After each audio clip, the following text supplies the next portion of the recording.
Hasan Piker, socialist, communist, radical left influencer. Hasan Piker. dirtbag left. Hasan Piker. Pro-terrorism, pro-Hamas. Hasan Piker. Hasan Piker. Hasan. Hasan. Hasan. Hasan. Hasan. Hasan. Hasan. Hasan Piker going on this vulgar rant, mocking wounded war vet for losing his eye fighting for our freedom.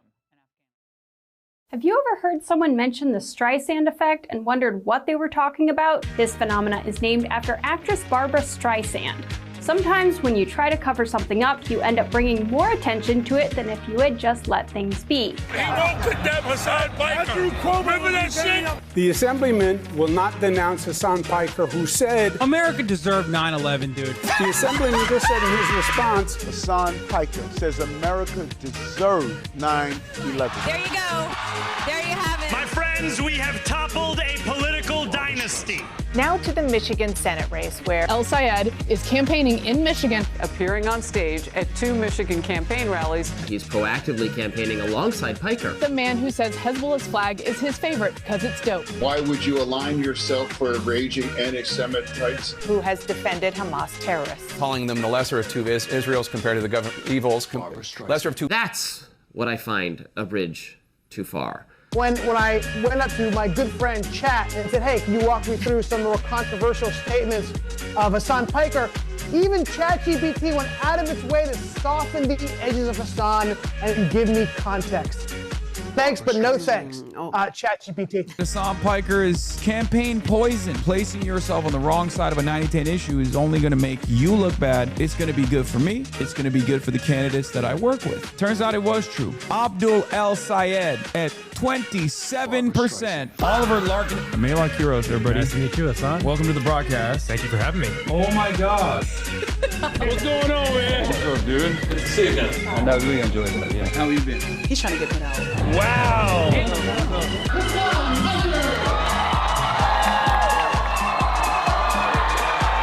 What's going on, everybody? I hope everyone's having a fantastic evening, afternoon, afternoon, no matter where you are in the world. I'm Hasan Piker, and this is the HasanAbi broadcast coming to you live from not so sunny, partially sunny, California, Los Angeles. Folks, we're live and alive, and I hope all the boys, girls, and MBs are having a fantastic one because today's a beautiful day. Today's a wonderful day. Today is Saturday. That's right, folks. It is Saturday, June 2026, June 27th, 2026. And we're live, and it's a fun day, and you already know what it is. It's going to be a fun one today after we do a little bit of news, okay? After we do a little bit of news, we will move on from the little bit of news, and we'll get to some fun stuff. We'll get to some drama. Probably no drama, actually. Just mostly fun stuff. But before I get into any of that, this is part of the broadcast where I tell you about my personal news, about what's going on in the world of HasanAbi Piker, in between the time period where I press the stop streaming button and press the start streaming button. Ladies and gentlemen, as far as personal news goes, you already know I'm a chud-ass loser. That's right. I'm a chud, I'm ass, and I'm a loser. I didn't do anything. I didn't do anything last night. I watched a little bit of Euphoria. I went to bed. Well, I did an interview with CNN. That went on for like 3 hours, right after the stream. But then after that, Hasan, are you going to stream till you're 40? I think so. I love doing this. This is something that I'm very good at. So I'll probably keep doing it.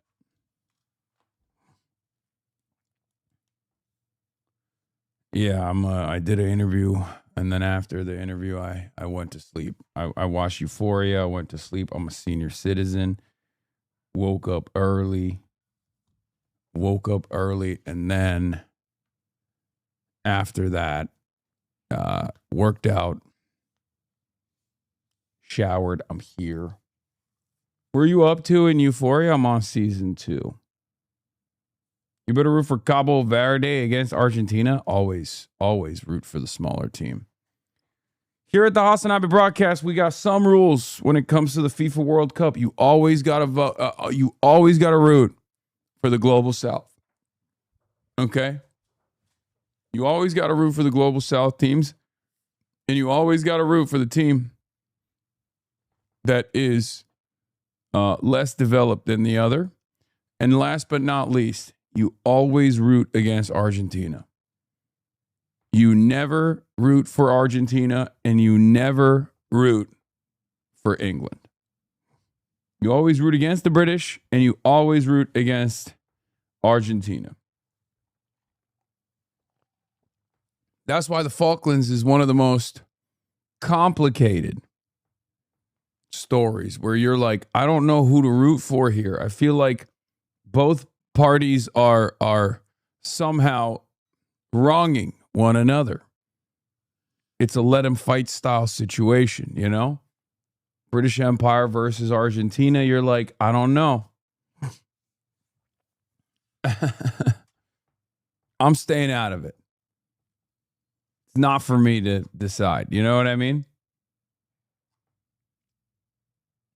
So, may I present this counter to you again? I mean, this is enough. This is pain and torment enough, I think, for Argentina. I feel so bad for the comrades living in Argentina that have to suffer through having the worst fucking president.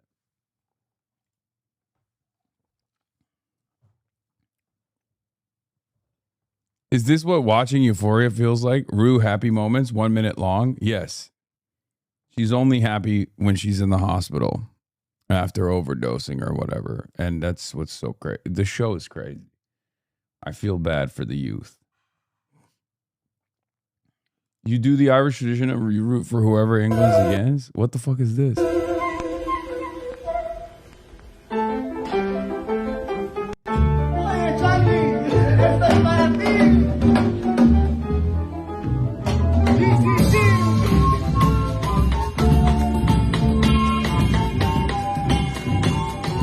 Ay, ay, ay. Para usted, para ti, Charlie.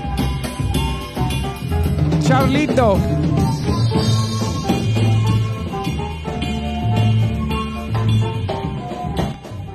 Listen, this is why I was like, when those white supremacists were calling me a Mexican as a slur, I couldn't comprehend it. I'm like, that's the coolest thing you can call someone. Calling me Mexican or calling me Filipino is those are the top two. You know?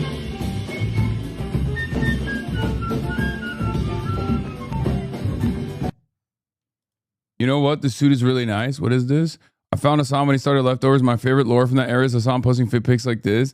Now his fits are good, but back then he really was just wearing anything. Like, I really got my news from this guy. Still can't believe I missed out on Puppy Kai because I thought this motherfucker was racist, which is why I love when y'all drop lore and tea about that era before and now, 2024, because I have bad FOMO. Yeah, I was dressing like shit. Okay, I mean, that's not even from that era. That's like way worse. But this is the Oibra fit. God, I really was putting on everything. My most hurt era. This is officially my most hurt era, the buffalo hair. The buffalo hair. That's the worst one. Clavicular supporting trans people with actions over words. Yeah, I saw. Don't worry, we're gonna get to that. That's he's the pro trans goat.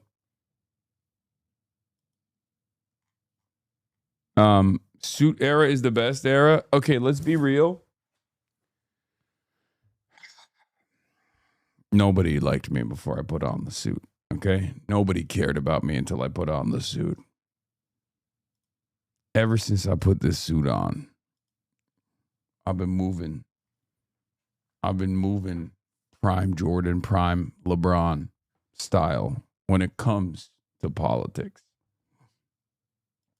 I think the infrastructure. Don't get me wrong, I generally. I think the infrastructure chatter you were beefing with yesterday made a TikTok. I like Hasan Piker, but he tweeted this last night after. If you and Hasan have essentially the same beliefs about public transit, what are you critiquing? I'm a transplant, but I'm a public transit girly. Everywhere I live before LA has a really robust transit system, and LA isn't as fleshed out as it needs to be for more people to use it. Yeah, guys, I'm sorry. Los Angelinos who love public transit, I need you to understand something. If it's not fast and frequent and reliable, it's not true public transit. I don't know why people think public transit implies that there is a bus. Okay? Like, this is such a strange thing that a lot of people in LA do because they're like, yo, this is really messed up. Like, there are buses. I know. I'm not one of those guys who's like, oh, there's homeless people on the buses, so it sucks. Like, that's not my argument either, right? My argument is very simple. In order for something to be considered an adequate substitute that will lower traffic density, an adequate substitute to car-reliant infrastructure, it needs to be reliable, it needs to be efficient, it needs to be fast, it needs to come on time, it needs to come a lot. And there needs to be a diversity of options as well.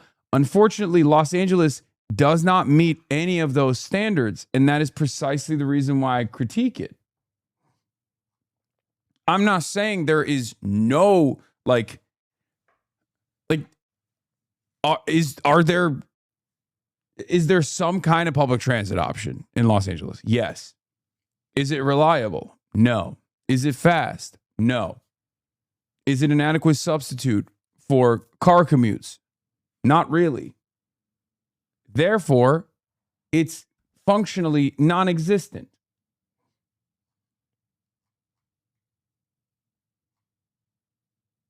Does that make sense?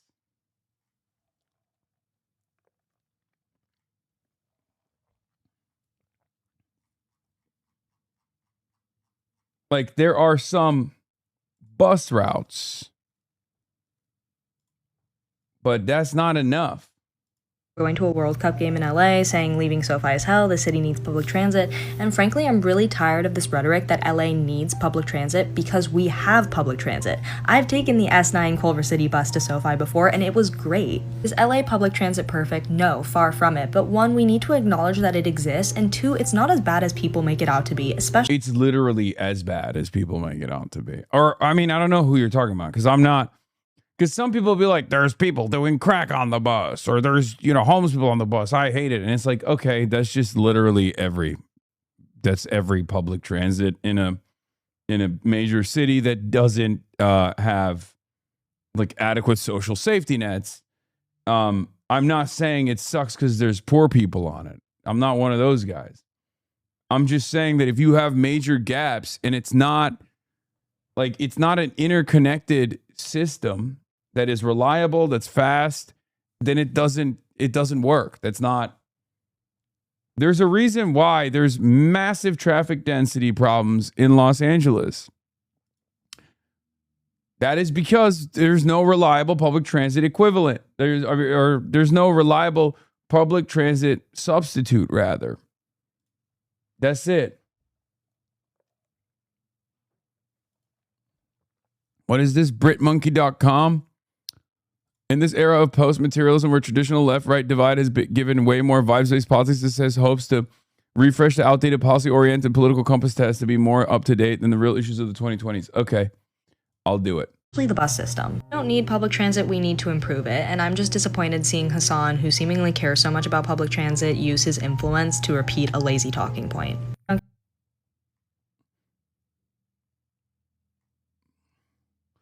Sorry to nitpick, but he said we need infrastructure, and buses are not considered infrastructure unless it's something like BRT. The K line is over a mile away and a 20-minute walk, plus unless you're a competitive power walker.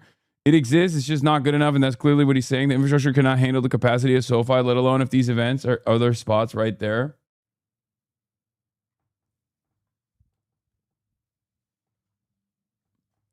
Like, here's the problem. here's the major issue. Here's the major problem. Public transit in Los Angeles is not up to par with the need. That's it. And the greatest example of this, like, guys, it's something you can see. It's something that everyone sees. It's called traffic. Okay? Like, that's it. If people are still commuting by car, that means that there isn't a reliable alternative out there that people could take. And before people say, oh, it's the same in New York as well, New York is far more dense. If there was more, a more robust rail system, subway system connecting, trams connected to one another, connected to the buses, and there was a better grid, better working grid that was fast, reliable, efficient, always on time, then there would be less traffic density, ironically enough.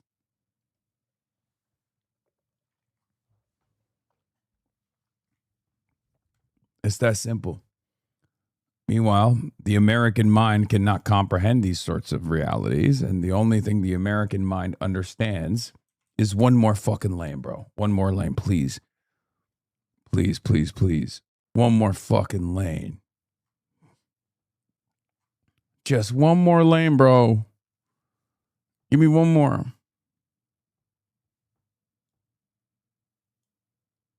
And then everything's going to be good.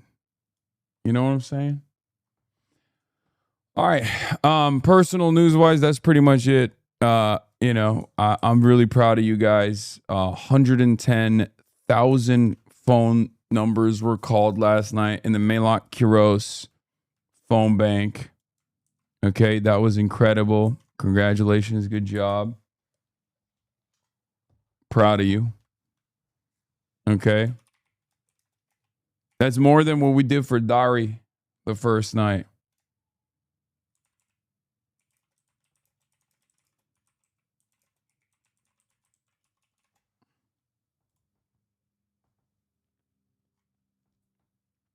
So yeah, that's fucking fire. We do have a real impact, you know? It's great. I don't know why I'm so tired. I feel like I say this all the time, but I think it's because I just never take time off. Bollywood Hasan goes hard, not gonna lie. What is this? We carry it to flame. We'll fit for the gospel. We'll honor his name. We are Charlie Kirk. Bro, this was probably the best one. Like, the Bollywood Charlie Kirk went so hard. I would play that again. If we carry the flame later today, I might play the Bollywood one again because it was fucking fire.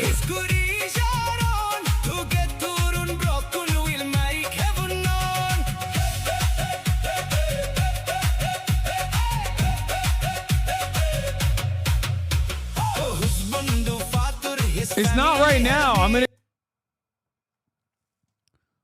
Husbando father.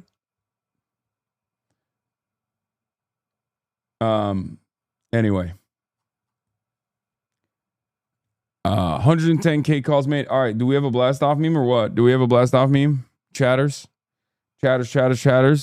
Someone give me a freaking blast off meme to post. You know what I'm saying? Let's go. Let's freaking go, fam. Maybe working 6 to 10 hours a day could explain you being tired, maybe. Yeah. I mean, I know why I'm tired. I woke up at 5:30 yesterday. I'm going to cover the Pisaki bomb. I'm going to cover the Pisaki bomb that AOC dropped. Extreme heat coming this week.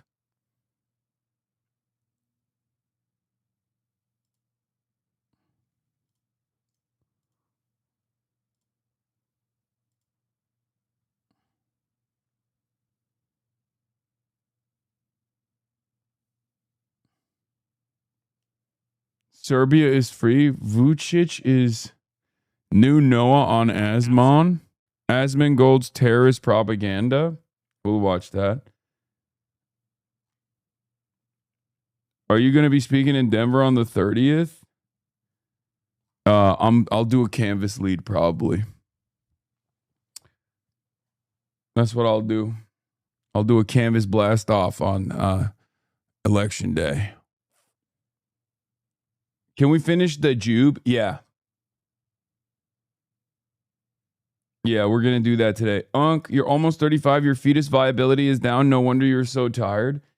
No, I'm tired because I think yesterday I woke up at 5:30 and I did not stop. Like I literally woke up at 5:30, went to work out.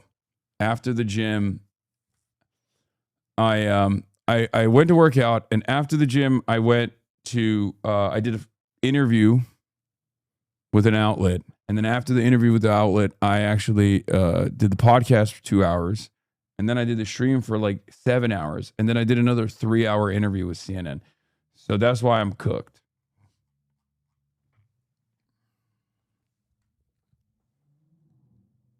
When was your last day off? I don't even know. I do think I travel a lot too, though. That's what it is. I do so much. All right, do we got to blast off or not, man? What is this? This is why you're tired? Look at days live. Past 3 months, man, take a day off. I took 3 days off in the past 3 months. That's unacceptable. Yeah. Look. 1, 2, 3, 4. That's 4 days off since the year began. That's an unacceptable number. I don't like that number. All right? I don't like that number.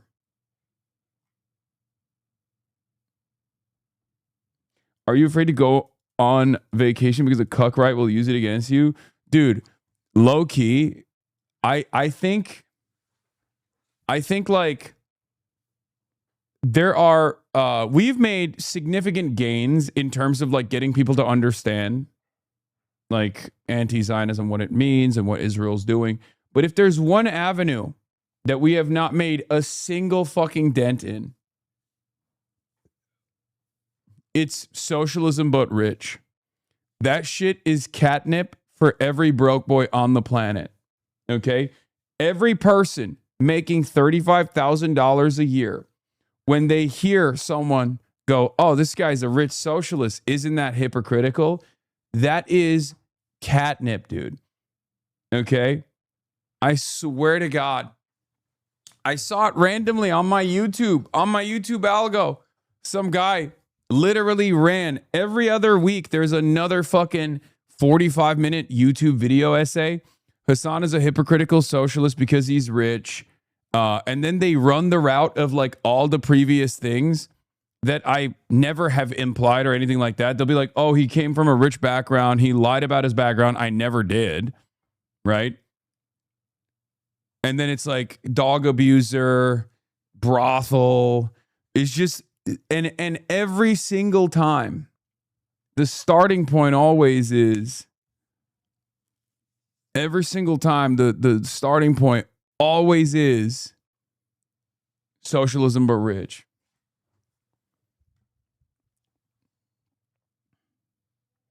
Tom Steyer unironically might have been kept out of top 2 just because billionaire. Yeah.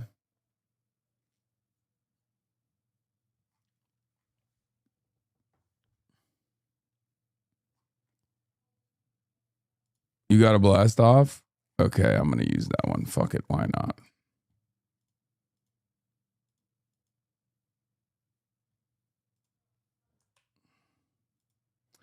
I mean, that's going to piss off the libs. I don't want to fucking get the libs to yell at me, please. Give me a different blast off. What is this? DSA Dem Socialist? Our entire organization runs... Dude, DSA, stop posting random clips from my stream, please. Like half the time I'm memeing, people don't understand it. There's a lot of inside baseball here.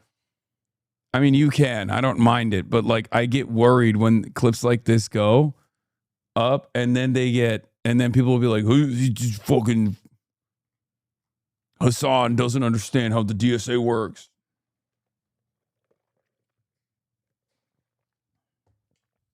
I mean, it's fine. It's fine.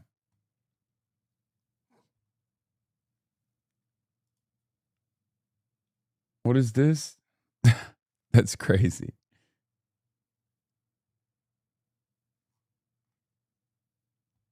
Unc, did you pay another guy $20K to glaze you again? If the name Hasan Piker just came across your timeline for the first time, it's probably because there has been a coordinated centrist smear campaign against this man for... This is Charles McBride. And it's from 4/3. This is from months ago. And I already liked it. This is an old video, chatter.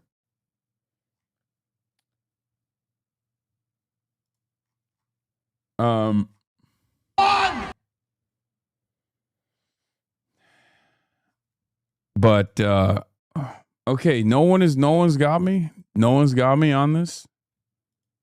We got nothing. We got no blast offs. Wow. Okay, that one's fire. That one's fire. That one's fire. Wait, someone said Patrick Bet David responded to me. Is that real? Did my goat respond to me? Did my numbers goat respond to me? This is fire. Thank you for making this in Photoshop, but there's also a real photo out there that exists as well because I own all of the Future Looks Bright merch. I'm a numbers guy. As you guys know, as you guys are supposed to know, I'm a numbers guy. Of course, I have all of the Future Looks Bright collection made in Toscany with Tuscan leather, but also designed in Florida, America.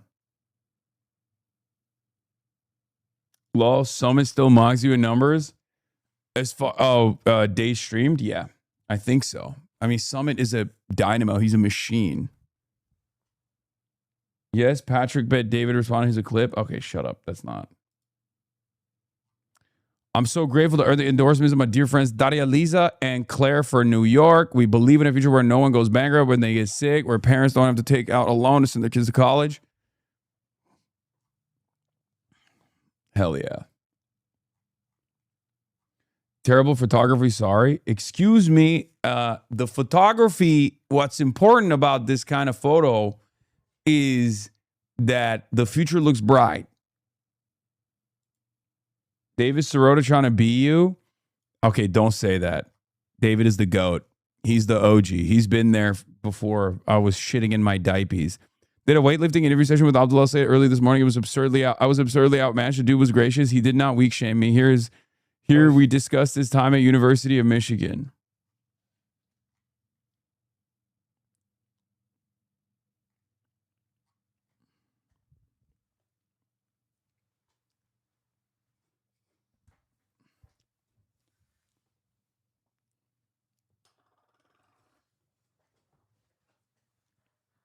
Any more Abdul cringe? Did not know David lifted like that. Damn. Yeah, David Sirota. Choice of them out, I did not feel great about it. But in hindsight, like what a gift to be able to spend, 4 years living with these people who like unconditionally love you.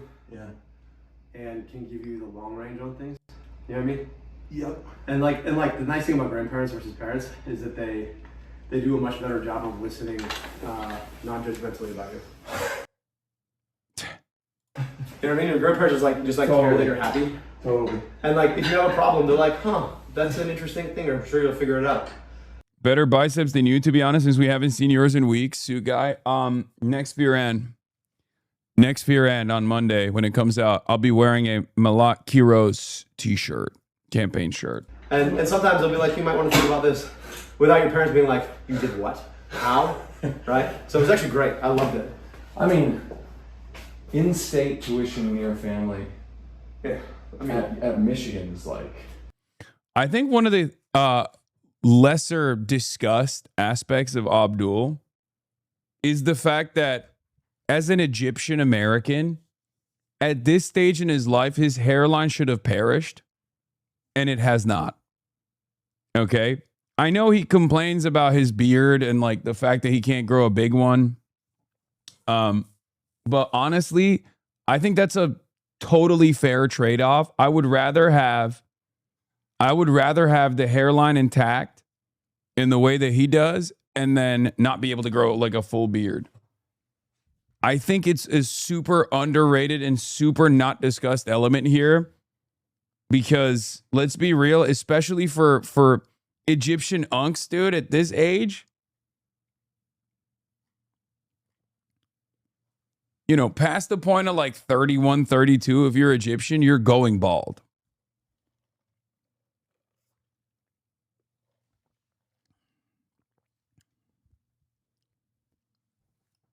I think hog beards have deterred you. What do you mean? I only know bald Egyptians. As a matter of fact, now that I'm thinking about it, the only Egyptian I know that isn't bald is Abdul, which is kind of crazy. He took the hairline of every Egyptian on the planet. Oh, I guess Bassem. Bassem has a great, but Bassem is Hollywood. That doesn't count. I should ask him about that.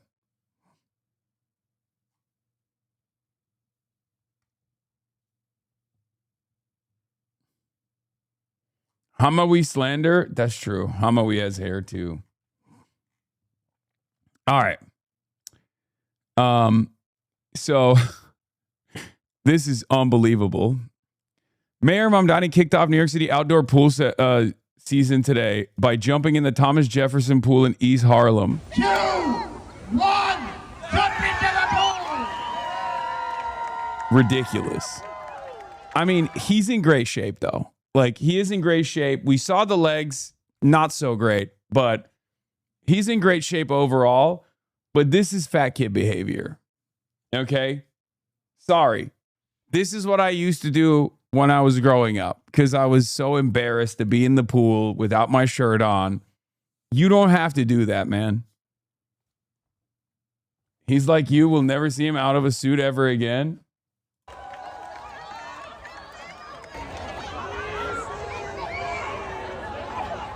Bro, that's so funny. Dude, this is so funny. He's in a suit, in the pool, shaking hands with his constituents. Okay?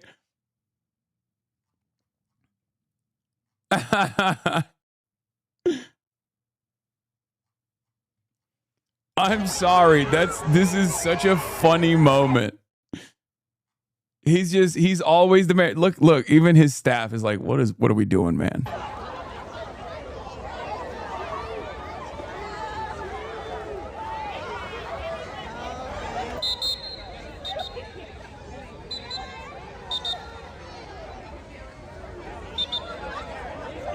He has the greatest optic sense in politics, no question. Yes, he's killing it.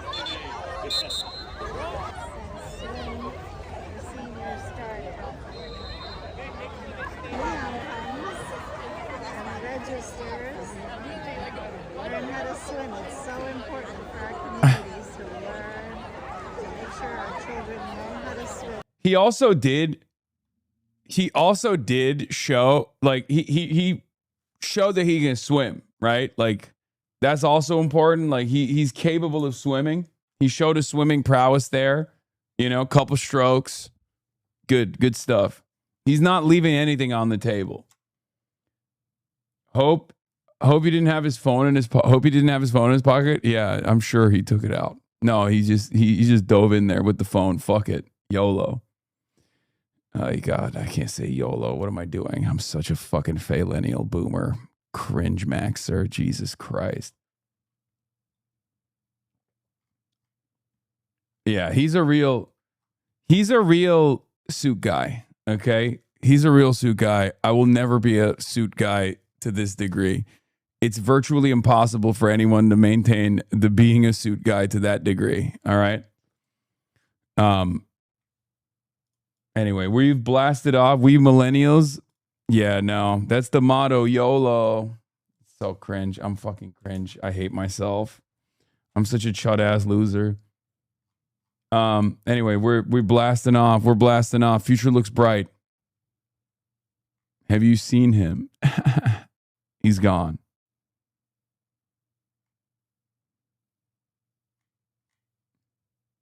Most of this chat is millennial. I mean, millennials are kind of making socialism hot in a big way. You made Zoran so insecure he went beyond t-shirt in a pool. No, I think it's good. I think I'm on board with the suit in the pool. He's just a suit guy, man. He's just that's his thing. He's always in a suit.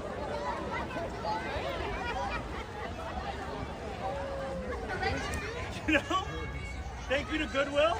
Appreciated the suit that we got. It's actually not as cold as you'd think. It's perfect. Do you think TYT helped you in being known? Yes. I hate you suit motherfuckers. Bro, it's the new meta. Okay? I realized that in the 2020s, during the COVID era, I had a lot of fucking influence power.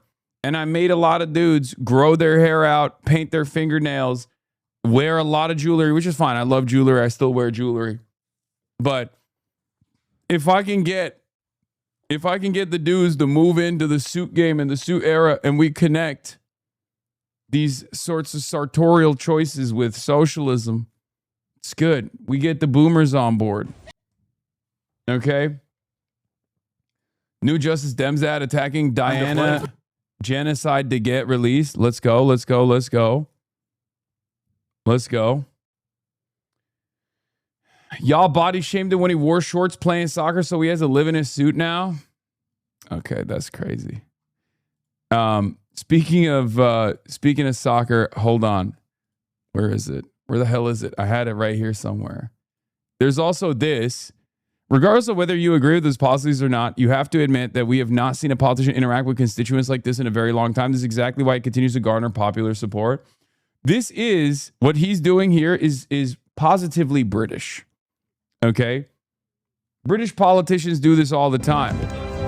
Of course, when Zoran is doing it, he's doing it in a more organic, like more natural manner because he does legitimately play football.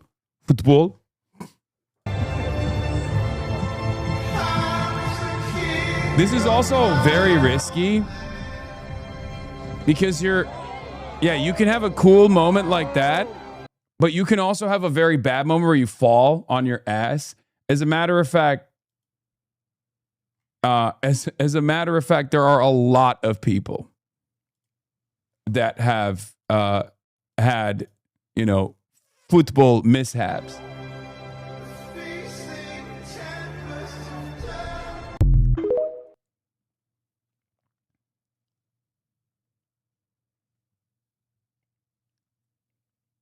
Imagine him spraining an ankle. Yeah, here it is. This was one of my favorites. Boris Johnson tackling a little Japanese boy during a rugby match. Just absolutely trucking him, dude.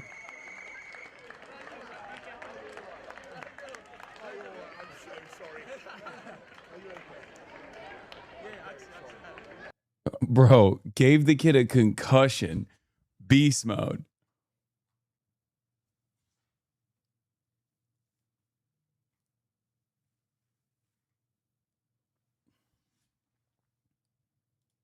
Another Boris Johnson moment. Is that Boris Johnson? He's just milking a German. Now he's getting a pat the bum from Ray Wilkins. What is going on?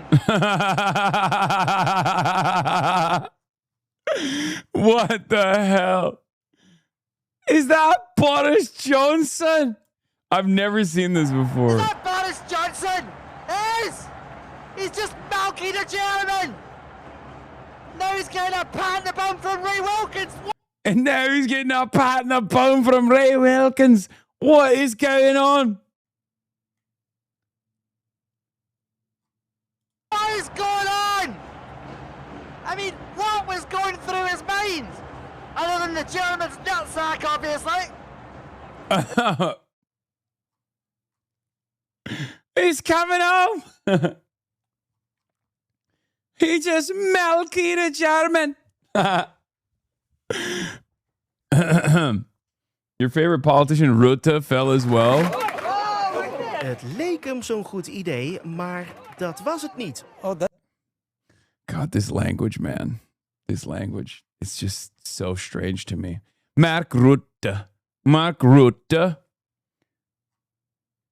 Anyway. I made a website with stats about your years of streaming. Can I send it? Smile. Sure. Yeah, Dutch is the fakest language of all time. I know all language is fake, whatever, but like Dutch is the fakest. Yeah, Gavin Newsom had a moment too. Remember this? Some awkward moments during Governor Newsom's China trip over the weekend. He's like low-key not bad. It's just that those shoes on that court, because like this is clean. Look, he starts off real clean. Like that actually shows solid fundamentals. Like he absolutely has handles, which makes me want to play ball with him. Look. China trip over the weekend. He was showing off his basketball moves with a group of students when he lost his footing, took down a child. And then he smacks the kid's bum. Lost his footing. Took down Why are you doing this? That's not a good recovery, man. You almost caused the international incident.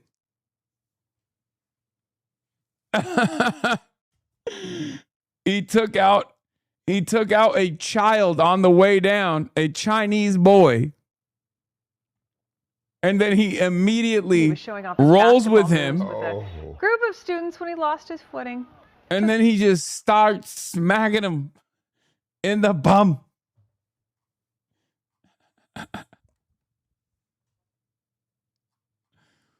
Dude, we gotta get. I want to see a lineup of politicians playing ball.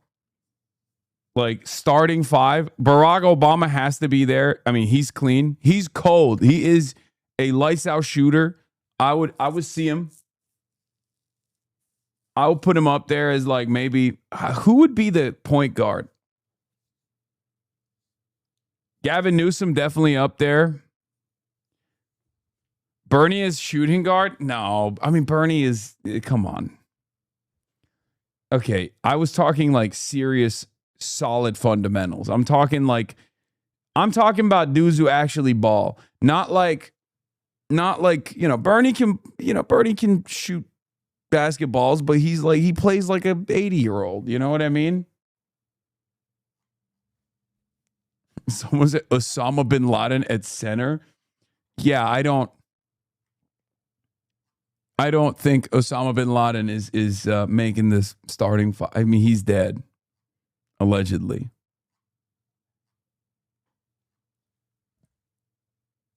Hakeem the Dream Jeffries. I don't know if Hakeem Jeffries balls. I don't think he's a basketball guy. I think he might be like a baseball guy. I don't know. Kirk MAGA Rap. Oh my God. You have been spamming the living fucking titties off of this video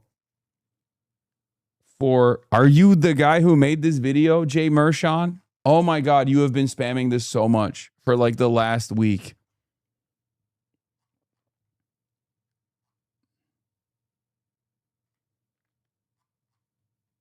No, I just carry the flame. Okay. How do we get here? Oh, we were looking at Zoran playing soccer. Football. Yeah. Yeah.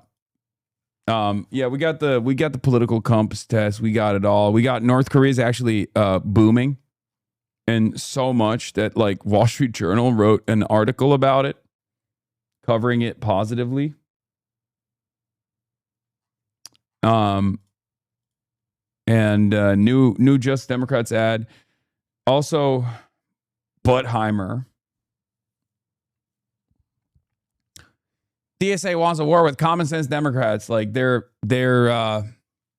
running around saying that they got the alternative, they got the solution, and they've set up a new caucus against the DSA. Another one. Okay. Mamdani, crazy socialist, focus on sowing chaos, delivers a 2-year rent freeze as promised. Gaheimer, common sense, focused on affordability. Torpedoed Biden's Build Back Better agenda for lower cost childcare. Obsessed with censuring Hasan Piker and Rashida Tlaib. These guys have never had any common sense. They've never delivered results, and they don't give a rat's ass about affordability. They're obsessed with big donor networking, self-promotion, and factional infighting. Everything they say is projection is true. 100%. Please talk about the Venezuelan earthquake situation as dire as you can, please. Yes, I will talk about it later today. I already talked about it yesterday. I have talked about it. And we're looking to set up a fundraiser as well.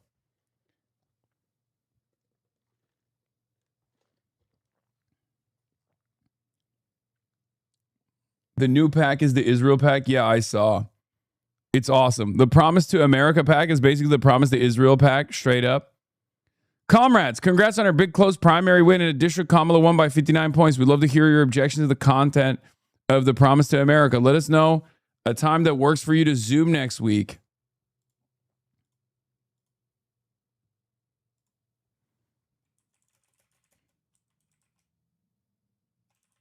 Send me Josh Gottheimer.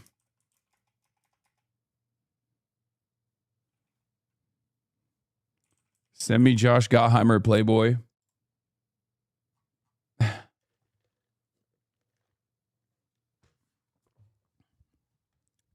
Yeah. Send the video. Send me location. Send me location. Josh Gottheimer. Come on the broadcast. Explain to the world. Explain to me and the world. Shock the world with this Promise to America. Drop the Addy. Drop the Addy, Playboy. Let's see what you got.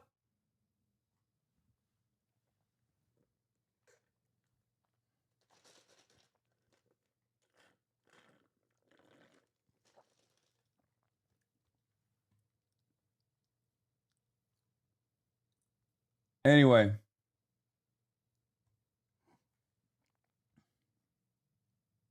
SCOTUS TPS ruling. SCOTUS TPS ruling. Yes. Jamie Dimon being a demon and talking about dollar as a reserve currency. JP Morgan Chase CEO Jamie Dimon on the dollar as reserve currency. Oh, here we go. Scott Wiener has been getting bullied all around San Francisco, which has been kind of funny. He's been getting bird dog nonstop, but it also feels like it might backfire on the people bird dogging him because he just looks so sad every time. Because for people who don't know, Scott Wiener is like obviously very pro LGBTQ. Like that's the one area that he has been, you know, he has gone above and beyond. He's gay himself. And it's they kind of bully him a little bit everywhere he goes, where he just tries to go to these like woke spaces in San Francisco, like a trans march or whatever. And of course, every woke person in San Francisco is like, fuck you. You're a genocide enjoyer. You're a genocide supporter. And it's true, for the record. Scott Wiener is a supporter of the Israeli state. The idea that he's like now acknowledged the genocide is bullshit. Like, I give a lot more credit to Brad Lander because Brad Lander has always been, you know, like there's a difference between Brad Lander being like, I'm a liberal Zionist, but Israel has done a genocide and we must abolish the occupation. Like when Brad Lander says that, like there is truth behind that sentiment. Like, sure, it's contradictory to be like, I'm a liberal Zionist, but also fucking, you know, Israel's an occupation. But with Scott Wiener, 100%, up until the moment that Scott Wiener wanted to take Nancy Pelosi's seat, he was literally one of the biggest dick riders of Israel, straight up. And only when he realized he has an election that he has to win, and there is no shot he can win that election if he still denies Israel's genocide, did he change his position. And it's not real, right?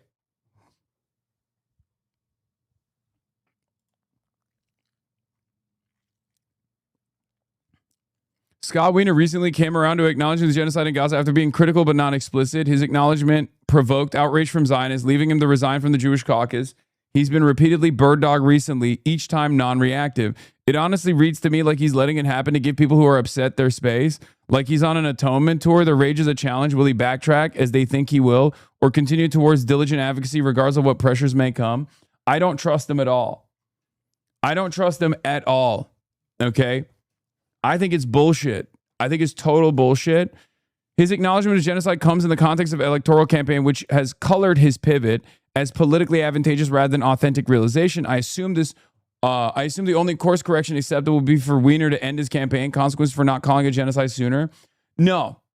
It's because it's not just an acknowledgement of genocide. It's everything that he did before this acknowledgement of a genocide that is totally like shit that Brad Lander never did, right? Like Scott Weiner after October 7. I'm going to give you an example of Brad Lander, who is a liberal Zionist, a self-described liberal Zionist, and like all of the things that he has done that is very critical of Israel and very good overall, really pushing the conversation in the direction of truth. And then a person who is simply doing this for optics. Scott Weiner is doing this for optics, and here's why. Because Brad Lander never, flew to Israel after October 7 and hug and kiss the president of Israel, right? Scott Weiner did do that. Brad Lander never pushed for a bill within, the confines of his power to censor pro-Palestinian speech. Scott Weiner did that in the California state legislature, right? So there is a truth to, I think, the way that Brad Lander operates in this space. There's an honesty to it, and I will defend that. I will defend his sentiment, and while I will still be very critical when he makes critical investments into Elbit systems to the tune of $1 million of New York taxpayer money, which is completely unacceptable, right? And even back in January, Scott Weiner could not come to terms with the fact that Israel had done a genocide. Is Israel committing genocide in Gaza?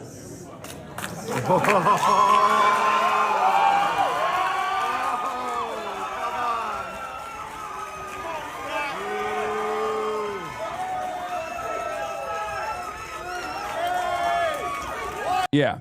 I mean, this is an unacceptable position in a safe blue district regardless. Like, it's just not going to work, right? And he knows it's not going to work, which is why he had to, change his mind, make it seem like he had a come to Jesus moment, to use a Brandonian term. But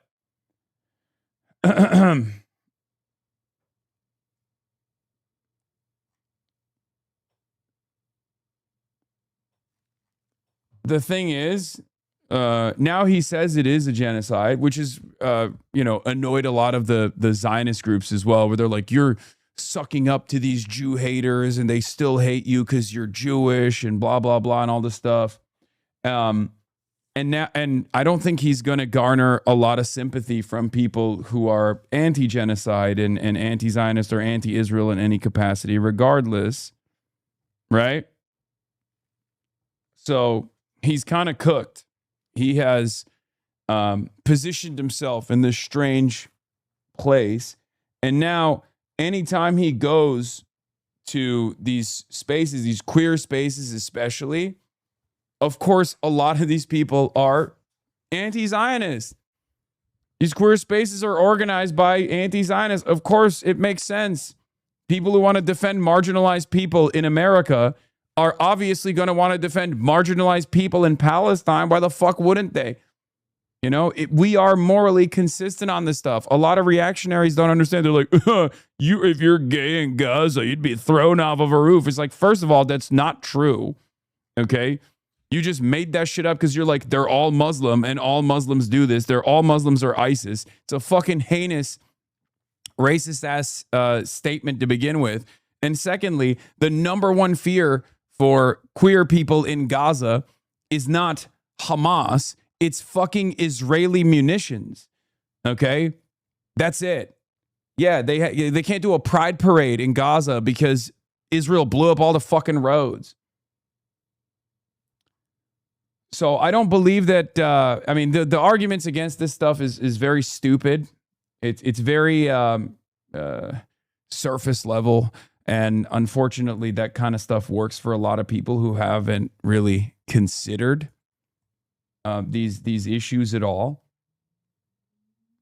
But yeah, Scott Wiener is otherwise a very progressive guy, for the record. Like, he has a lot of progressive legislation in his track record, but his position on Israel is beyond the pale, like completely unacceptable. He also is favored by the real estate lobby as well, and you know, that to me is also not great. I don't think he's like, I don't know if he'd be a strong advocate for like Medicare for all and things like that, but I certainly do not believe his change of heart on the issue of Israel.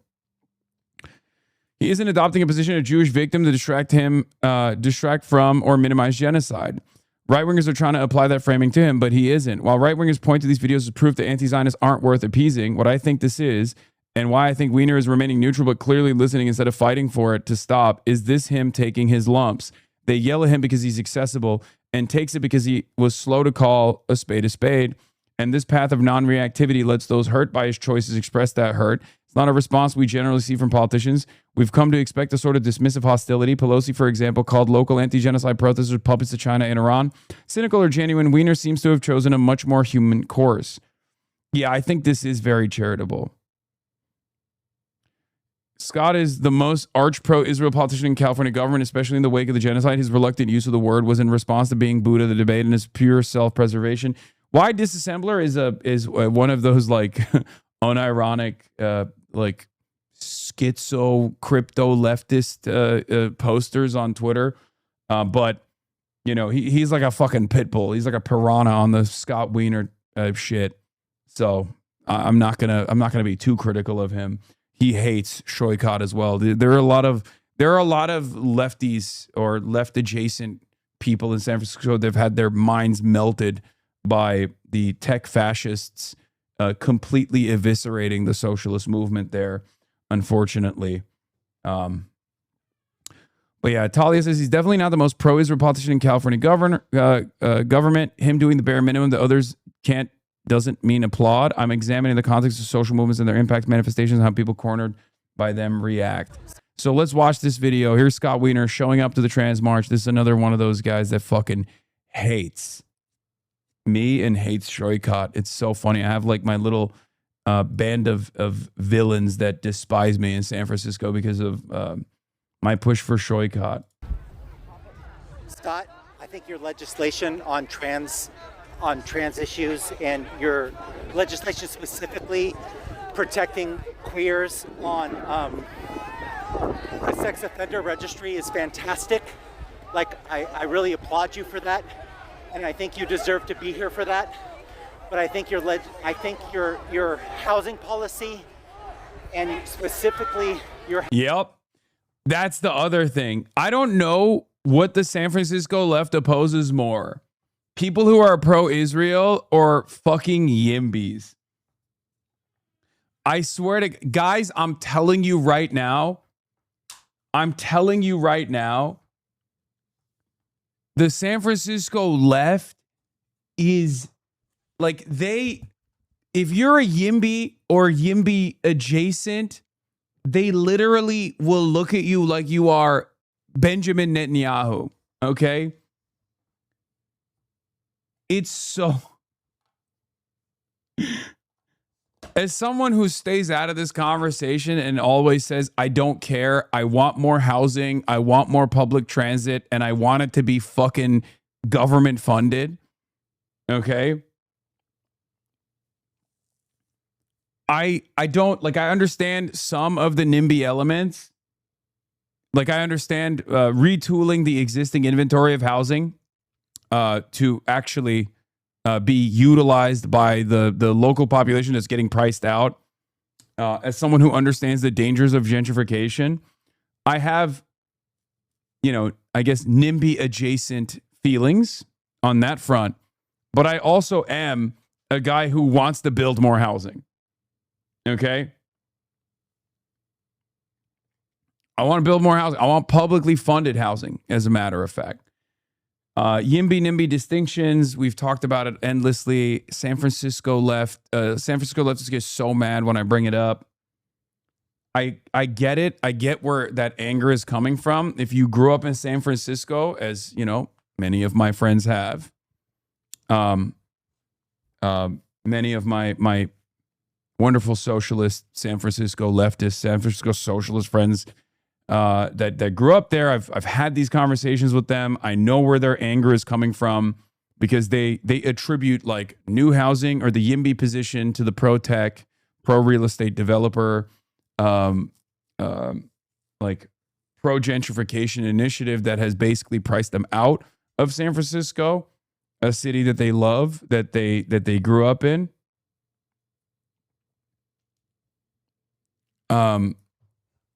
And for them, they associate all kinds of YIMBY positions, or any kind of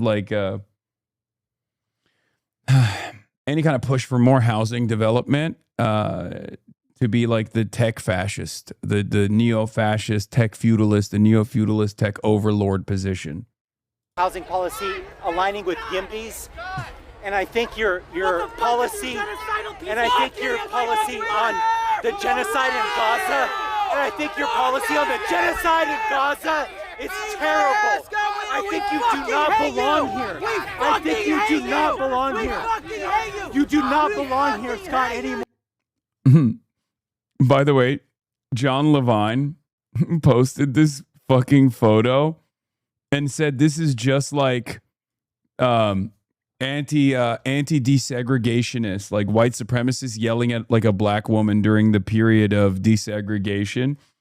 And it's like, no, it's not actually. Like, that's literally a visibly queer person flipping off a fucking a member of the state legislature over their position on Israel, Palestine, on a fucking genocide. It's actually the exact opposite. You can't just literally run this meta over and over again sincerely. You can't just like actually consistently claim that people who are pro-Israel are actually just like black people in the Jim Crow South. I don't know why people are so confident. Matt Lieb had a very funny meme about this, which, harkens back to the correct position from Julian. Same energy, says John Levine.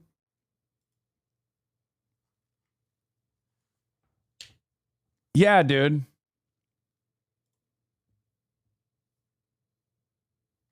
Yeah, Julian Casablanca's vindicated once again. American Zionists get the benefits of white privilege, white privileged people, but talk like they are black people during slavery. One of the best takes of all time. Okay?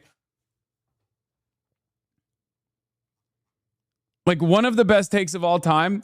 It's so real. It's so funny. I don't think Scott Wiener would agree with this. Okay, this is such an insanely out of pocket tweet.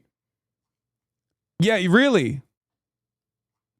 The person with the privilege here that is yelling at a member of the state legislature is actually the privileged party here. That's what you're saying. All of the power is in the hands of, like, NB Vemperors in San Francisco that are fucking baristas who have an opinion on Israel's genocide. That's who holds the cards in American society, guys.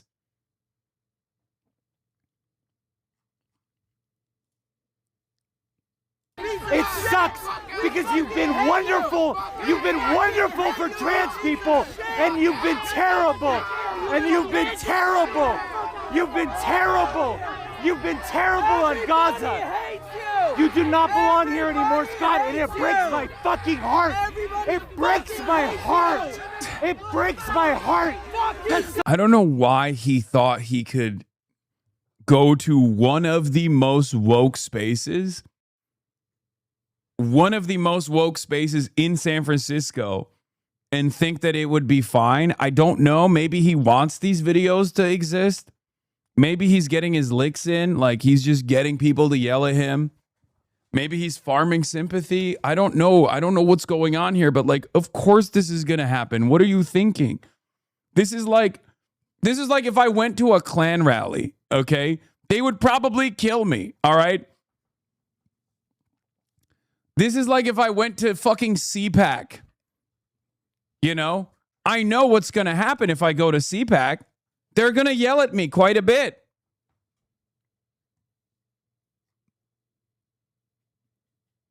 No, Hasan, we support you. No, of course, if I went to this place, this space, there would be some fucking weirdos who would be like, you're a Yimby or something, which it would be funny. But there would be overwhelming support. These are my people. I'm saying, like, Scott Wiener going to a trans parade or a trans, like a pro-trans rally in Dolores Park is like me going to a fucking Klans meeting, okay? They're gonna yell at me. They're gonna know who I am, and they're not gonna be happy that my presence is acknowledged in that space. Someone who wrote good legislation for queers is so fucking terrible on Gaza. Scott, do you have anything to say? Do you have anything to say about Gaza? How could you do this to San Francisco? How could someone like you do this to San Francisco? Scott, say something. Redeem yourself. Do something. Scott, I want to like the If Hasan went to a gamer convention, okay, shut the fuck up.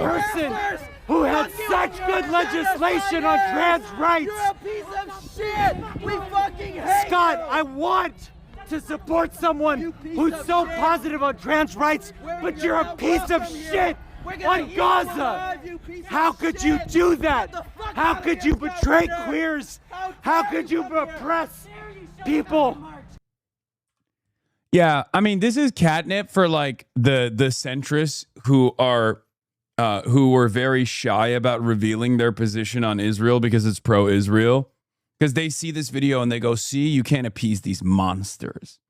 You can't appease these monsters. They'll harass you endlessly, right? Like that's basically what this is for a lot of like the reasonable liberals who are pro-Israel, right? Like all these people are being so uncivil to our big, beautiful boy. There was also the restaurant one. That's another one. U.S. congressional candidate Scott Wiener has been was harassed by a Free Palestine activist. Scott, who is Jewish, had changed his stance on Israel, parodying the typical Free Palestine rhetoric in order to get easy votes. It turns out, to nobody's surprise, that he still isn't spared from falling under the Zionist label that the Free Palestine crowd uses. One of the funniest parts about this, by the way, there are varying degrees of I guess, anti-Zionist advocacy and activism in this space. I think these guys would probably lose their minds if they heard some people say, I'm a normalizer or I'm a Zionist, right? Especially considering that, you know, for Hen Mazik and a lot of the big donors in the Zionist movement, I'm public enemy number one, right? I'm Mr. HasanAbi. And yet there are plenty of people who yell at me because I'll say stuff like, I think Brad Lander is sincerely critical of Israel, and yet there's an inconsistency born out of his, social conditioning. And I think, he's on his own journey. And that, for a lot of people, is automatically enough for them to be like, no, you're a normalizer. You're a fucking Zionist. You love Israel. You're basically doing genocide. Right?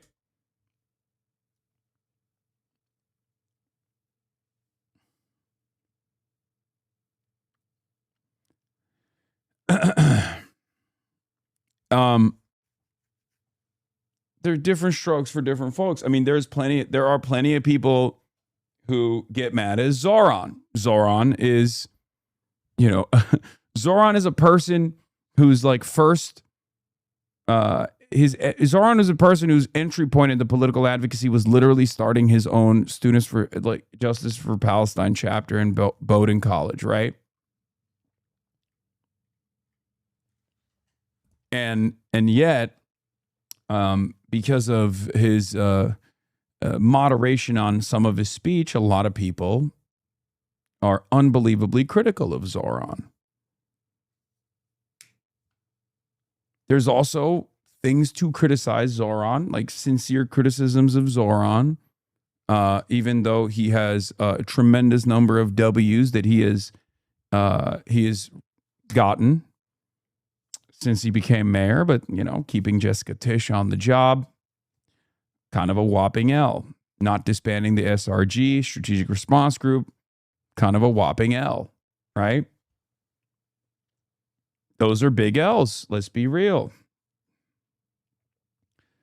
Adding more cops to the NYPD payroll after saying he's going to keep the head count. It's a big reversal on a campaign promise. So, no, I don't think endorsing Kathy Hochul is an L. That was politics. He got something out of that. The question is the Tisch allegiance worth it? Maybe we'll find out in the future.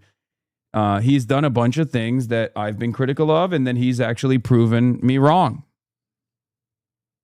So maybe. Criticizing Zoran for NYPD policies while understanding why it makes sense. Criticizing Zoran for not being sufficiently pro-Palestine doesn't make sense to me. No, there have been some instances where Zoran has fallen short or I think gotten too scared about revealing his position on the pro-Palestinian cause. I think like him hyper-focusing on the anti-Zionist protesters outside of a synagogue that were saying, pro-Hamas chants, while the Kahanas were literally on the other side talking about how they want to rape Zoran was fucking insane. That was a massive L. Okay? The real issue in that moment is the fact that there's a settler fair taking place inside of yet another synagogue in the city of New York. Okay? That's a far, far larger issue than the Kahanas even saying they're going to rape Zoran Mamdani. I think that is the issue, right? Anything that takes the attention off of that and criticizes the optics of people protesting against that is ridiculous. I don't agree. That was a big big criticism that I had.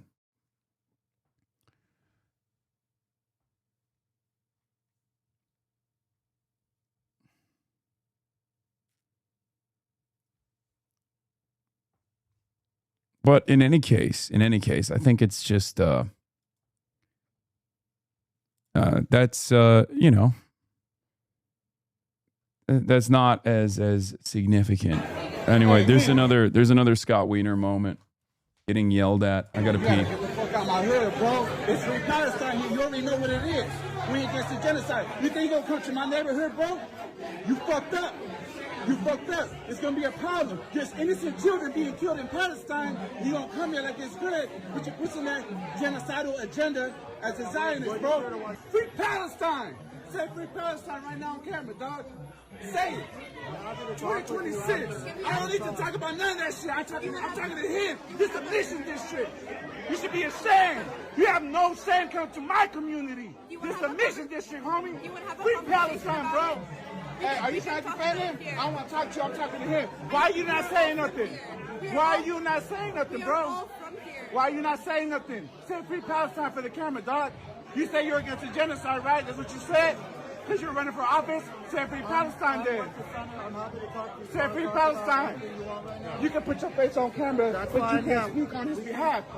You're a politician, right? You're a senator. You're a position of power. This is what you thought, bro. You come to the mission district, you will get called for the bullshit you do to our people. Maybe everyone here doesn't know what you've done, but I know. Mario Woods, Alex Quieto, Luis Gongora, when they were killed by SFPD, you didn't stand for them. You were silent. Silent as our people got gunned down in these streets. And you come to my community and you think it's okay? It's not okay, bro. It's not okay. Say free Palestine. I'm giving you the opportunity to say that shit right now. I don't want to hear nothing but the words free Palestine. You can't say it. You still get APAC money because I heard you say you didn't, but then someone put it on you and said you did. Not true. Just say free Palestine. Why is he like this? I don't know. I don't know why his like.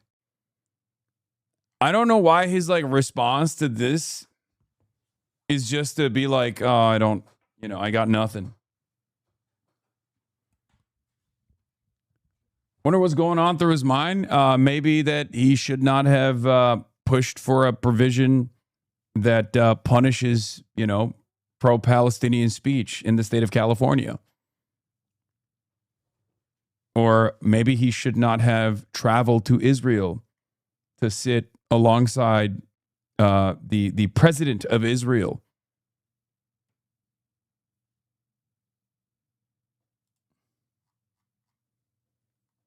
What do you want him to do? Fight the person? I mean, he's getting bird dog, right? It's an awkward strat. There's not. I mean, this has happened to me too from nuisance streamers, right? And it's just like it's an awkward situation. It's an awkward situation. The opposition kind of looks crazy if they're just like yelling at you like that. But it's only if you only if you can manage the situation by like, I don't know, cracking a joke or something. Like I've done it when people were bird dogging me when I did the Charlie Kirk thing. If you remember, I was like, I didn't advocate for Charlie Kirk to die. I carry the flame. I don't think you guys are carrying the flame like that. That's like one way to. What is this? No, have you seen these fish? No, that's why I think it's mackerel or trout. I cannot confirm the fish. Have you considered I own this apartment? What is happening? What are you guys talking about? His apartment smells like fish? What?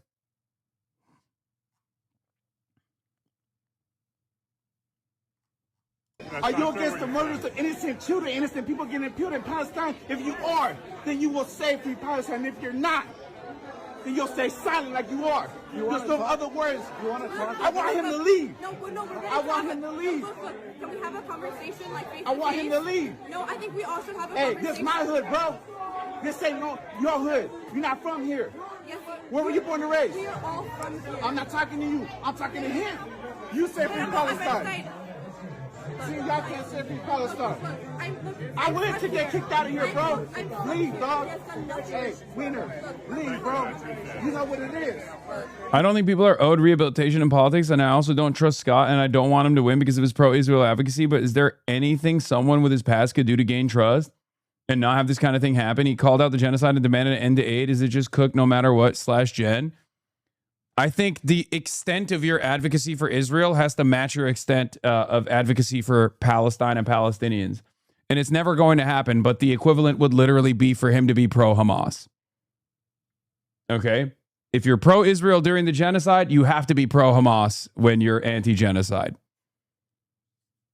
If you were, maybe ambiguously pro-Palestine, but also kind of pro-Israel at the same time during that period, you need to literally be, you need to match that same energy.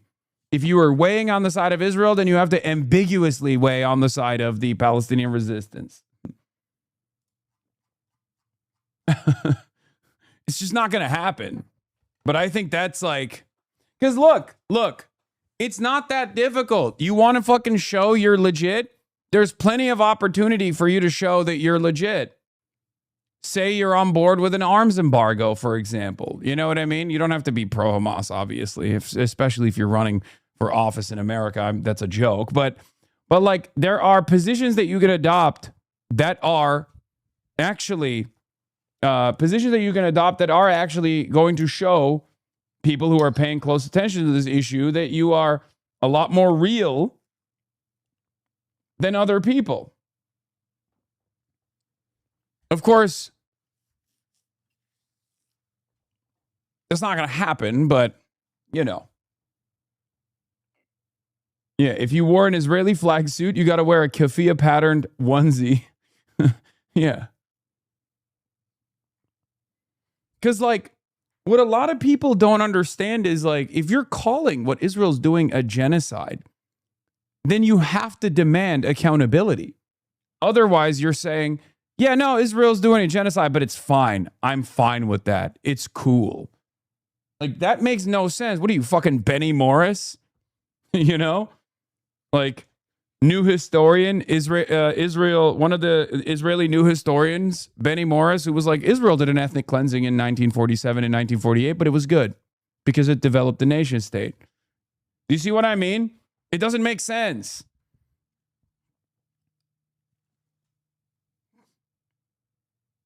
You know what it is? Nah, bro, nah. If I leave, you gotta leave with me, dog. Hey, bro, you think if you don't leave, we're not gonna wait for you outside? Say free Palestine. Mario Woods, Alex Nieto, Luis Gongora, all in there. It's like when Biden declared the situation in Sudan a genocide, but continued to send weapons to the UAE. That doesn't make any sense. Exactly.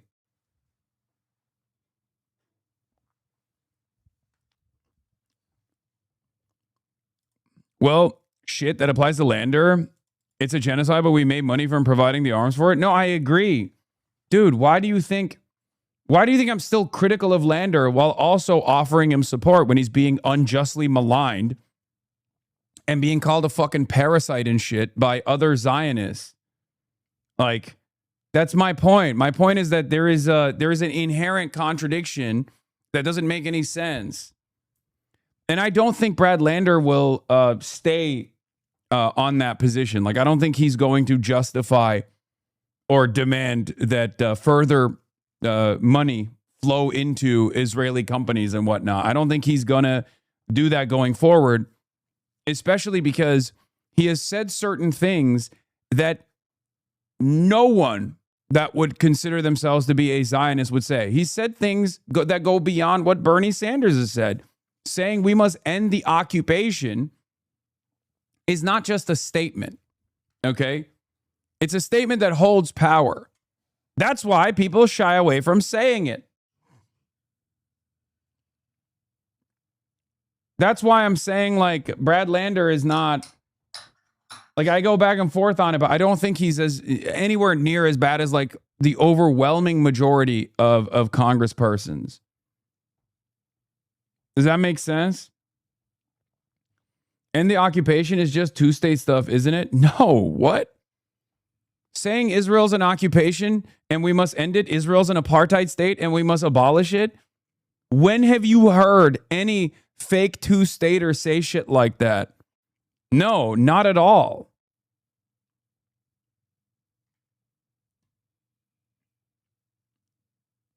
These guys, a lot of these dudes won't even admit, like, a lot of people that are critical of Israel won't even admit that Israel has done a genocide, let alone admit that Israel's an apartheid state, because the admission that comes along with Israel being an apartheid state also lends credence to the argument as to why October 7 happened to begin with.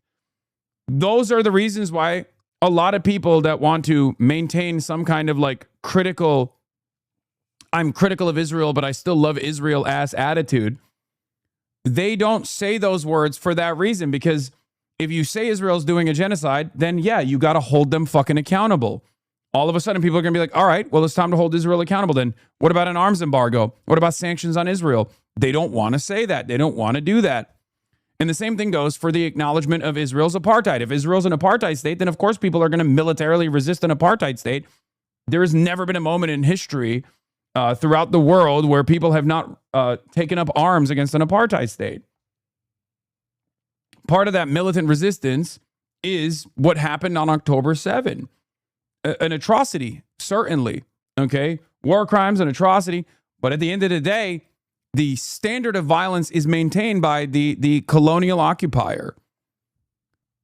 And the resistance matches that level of violence and evolves throughout time. That's how it goes.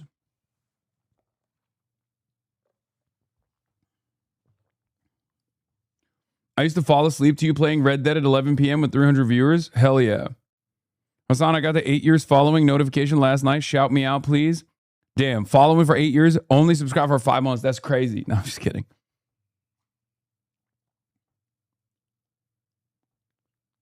Connie shot herself in the foot with that because people don't really trust her either. Yeah, here's the difference with between Connie's background and Connie's track record, though. Obviously, she was nowhere near as bold as Shroikot was on the issue of Israel. However, Connie at least has not only advocacy, but like a legislative track record that you can point to in terms of demanding a ceasefire, in terms of like, in terms of pushing for bills that are anti-Israel, right? That is part of it.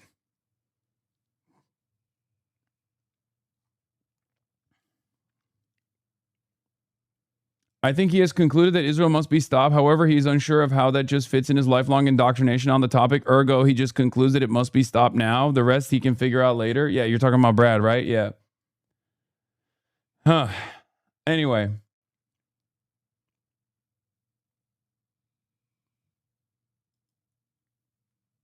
Me, I support Medicare for all, reproductive rights, gun safety, ending Citizens United, universal child care, taxing the rich, increasing the minimum wage, fighting mass incarceration, abolishing ICE, access to free education at all levels, investing in affordable housing, stopping U.S. involvement in wars, paid leave for all workers' unions, abolishing the Electoral College of the left. You're the right of Pinochet. Yeah. The reason why people say that, Shannon, is because you are to the right of Pinochet in your defense of Israel. Israel's to the right of Pinochet. And if you defend a nation state that is doing things to the right of Pinochet, then yeah, of course people are going to say you're to the right of Pinochet. What the fuck do you mean? Yes, progressive accept Palestine used to work because most people didn't know what the fuck Israel was up to. Most people didn't know what Palestine was, right? That's it.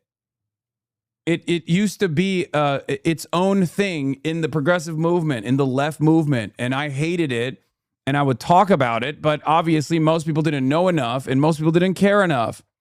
Now it doesn't work. You can't be progressive except Palestine. You can't just be like, listen, I'm a socialist in every way, but this National Socialist movement in Germany is actually cooking, okay? Like, I'm sorry. Also, why the fuck do you oppose Abdul El-Sayed then?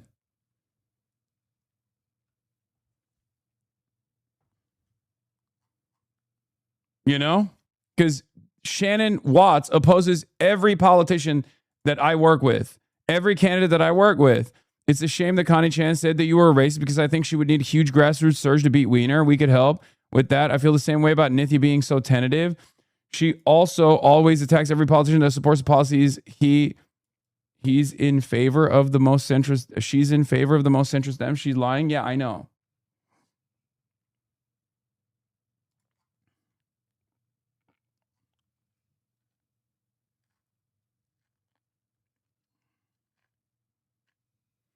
What about Plattner and his tattoo? Can we trust them? But the alternative is bad. I mean, look, Plattner is out of our hands regardless. And yes, I do think that I think that he's sincere. I think that his criticisms of Israel are sincere. I think his criticism of American militarism is sincere. I know people won't believe it because of his background, because of his track record, because of what he's done in the past. I've already told you what I think about this, right? I'm actually kind of glad that we're not talking about Graham Plattner as much because I feel like it makes people go crazy for some reason.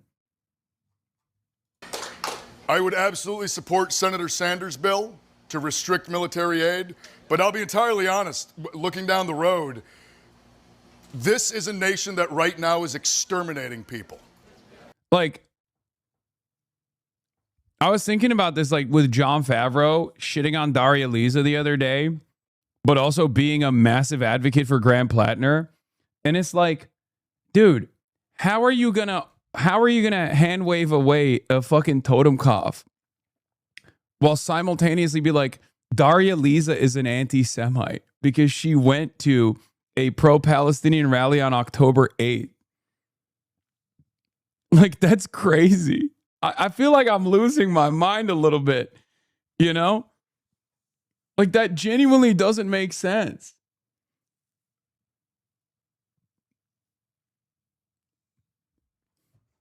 Right? It's kind of crazy, right? Like, because the thing is, I mean, misogynoir is how you do that. Stop playing. I guess that's part of it for sure. Or maybe it's because Plattner doesn't call himself a communist in public, but only in like anonymous private Reddit posts.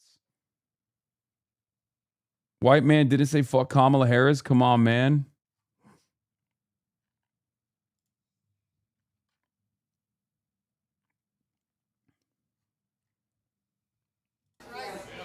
But yeah, he cooks here, by the way. This is so good. It is going to be very difficult for me to ever be able to look at them again and see someone that we should be working with closely.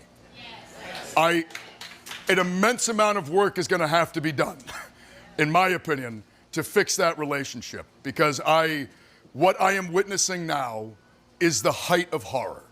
And the fact that it is being done by bombs that are built in this country and paid for with our tax dollars is utterly unconscionable, and it needs to end. John is just racist and Plattner is not a threat to the establishment at all. He's a cookie cutter progressive. Daria Lisa is way more radical than Plattner. I mean, I don't think Graham Plattner is I don't think Graham Plattner is a cookie cutter progressive. Sorry. I don't think Graham Plattner is a cookie cutter progressive. I think you're wrong. I think Graham Plattner, especially with his with the way that he talks about issues on the campaign trail, is not cookie cutter. Like Connie Chen is a cookie cutter progressive.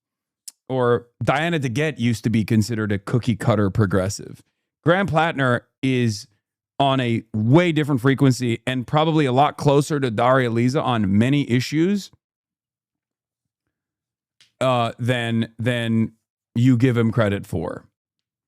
Okay? It's Graham Plattner's background and personal experience that actually is the red flag here. Not what he's saying on the campaign trail. What he's saying on the campaign trail is great.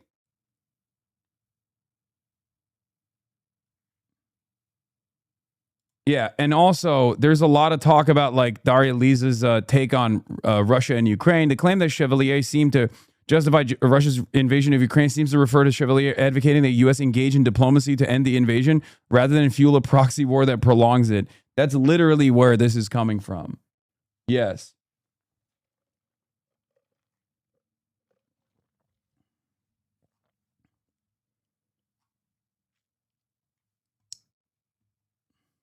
That's why I was so mad at Progressive Victory.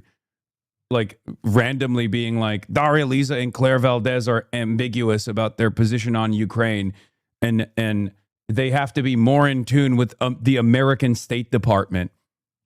It's one of those things where it's like, here's why the track Ukraine stuff doesn't hit the same as like track APAC, right? I know they're trying to like LARP as though is track APAC. Not to say that like Russia's actions are Russia's actions are justifiable or anything. They're not, right? They're not. Russia's actions in Ukraine are totally unjustifiable. There are plenty of war crimes, and it's an illegal invasion of a sovereign state. Okay, but Ukraine gets support from the West. So all you're doing at that point is to try to, I guess, demand more support from candidates that might not have the exact same opinion on this issue as like Lindsey Graham. Like, what the fuck are you doing? Like, you can't yell at people that want diplomacy on that front. That's an insane position to advance. That's an insane position to turn around and fucking. What is this? New official AOC alternative tier list. You should add a true wild card like Hasan Piker. Okay, guys. You guys want me to get fucking assassinated, I think.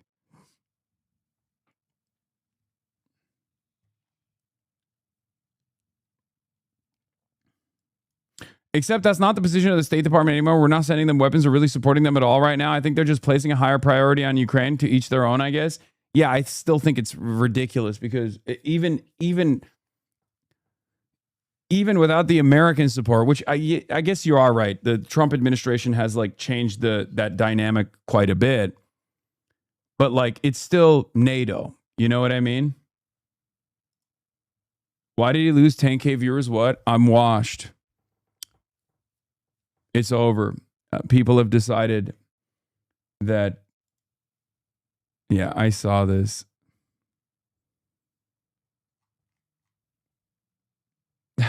Content nuke. Hasan Piker becomes president.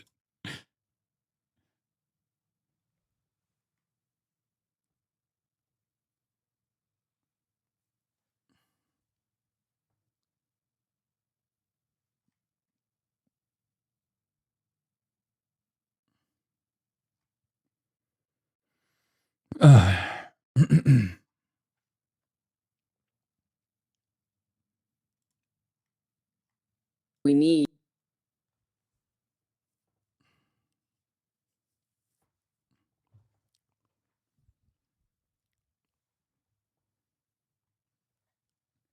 I love that Uncle Jank has a legal case to make Mamdani president theory. Yes.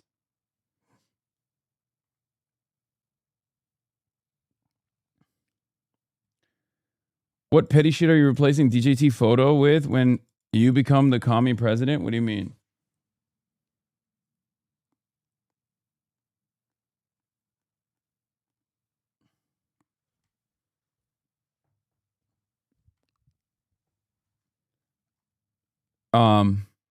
What is his mentally ill reply to tweet? I don't know. But I hope people understand, like, I also personally think that the Russia situation is more so the failure of Biden. And even then, there's like only so much that Joe Biden could have done in that situation as well. It's just like kind of outside of America's hands, if that makes sense. Because like it's kind of not dissimilar to what has taken place in Iran, right? It's more so America's downward trajectory as a declining empire that limits its enforcement capabilities, if that makes sense. Like, America and NATO are not going to go to war with a nuclear armed nation, and I don't even think that would be a good thing regardless. And obviously, Vladimir Putin is taking advantage of that and taking advantage of the diminished capabilities of Western empire to make regional decisions that benefit him, benefit his legacy. And America has real limits that it's hitting in terms of its sanctions regime, for example, because we've deployed it so much. We've deployed our economic sanctions so much that going up against an energy providing state, you know, a state that's a part of OPEC plus, a giant state with nuclear arms in this way, and waging a proxy battle against them in this way is obviously going to destabilize the power that America has on you know, the dollar being the global reserve currency. Saxon Merch, the last few weeks say it looks like RU is prepping to strike an EU country, especially after Ukraine drone strikes on RU knows NATO is helping with. Yeah. It's a terrifying prospect. And I think it's a mistake.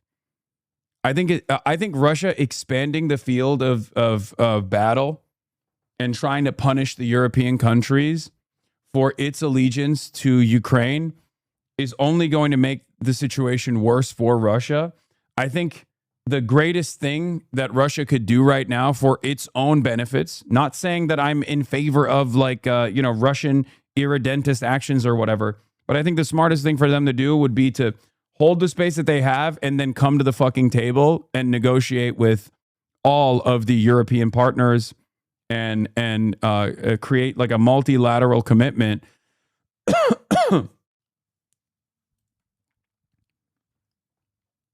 But instead, they're probably going to expand on.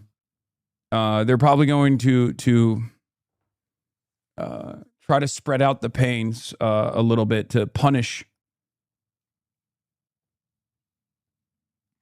Try to punish the European countries that are aiding Ukraine, as Ukraine has increased the severity of its attacks on Moscow, increased the severity of attacks on the Russian infrastructure, specifically around energy.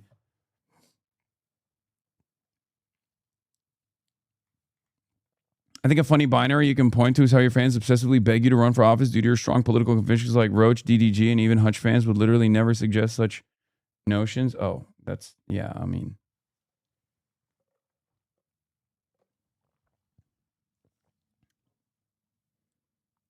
Not going to war with Ukraine would be smart. I mean, that was the initial thing that Russia should have done that they didn't do. What are you saying? Are you saying Russia will strike Europe? I don't know. I'm saying that it wouldn't. If Mersheimer and Sachs are claiming or are warning that Russia might try to spread the pain a little bit to Europe for aiding and abetting Ukraine, as Ukraine is now increasing the intensity of its attacks on Russian soil, it could just be saber rattling, because in the past, the extent of like Russia's punishments for EU countries have been cyber attacks, right? It's just been cyber attacks. It's never been like a direct attack on even NATO territory that's in Eastern Europe, right?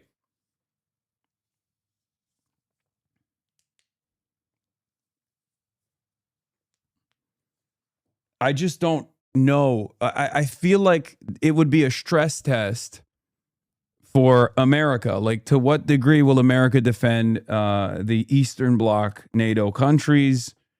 I don't think there's a lot of interest from America to do that. I don't think America would do that, honestly.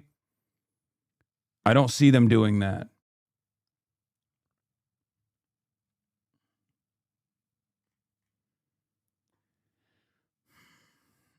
And I think Putin knows that.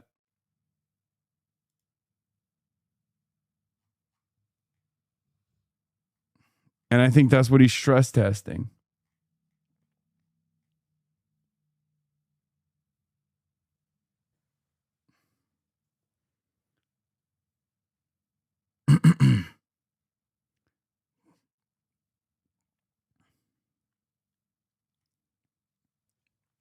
But yeah, I still think it would be a mistake. I don't think Russia has the advantageous position that it believes it has. I think it's in the interest of both Russia, Ukraine, and the European Union to come to the table for diplomacy and just, try to find a reasonable conclusion to all of this.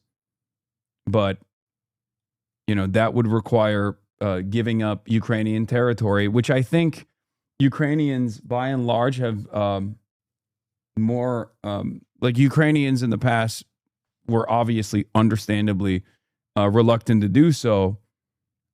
But I think as the conflict continues, more and more Ukrainians will say yes to that.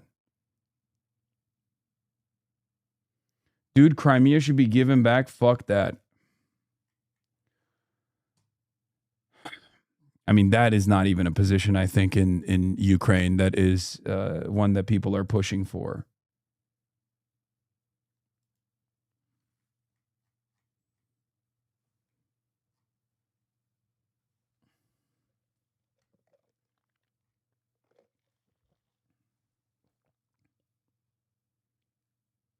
Now that Ukraine has gotten so good at drone tech and has largely weaned itself off U.S. support, not their choice law, their hand is stronger than it's been in for a long time. They're still not going to take back all the territory, but this keeps up. They could probably negotiate from a better position where they don't have to cede territory Russia doesn't control, for instance. Yes.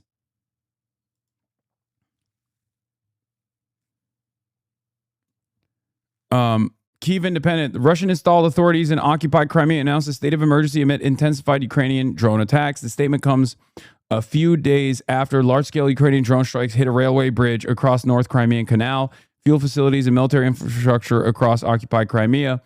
Mark Ames says what makes Crimea so defendable from ground invasion, few narrow entry points, also makes it more vulnerable to aerial siege warfare in the era of drones, diversified missiles, and Starlink. Ukraine won't retake Crimea, but they'll force RU to divert resources.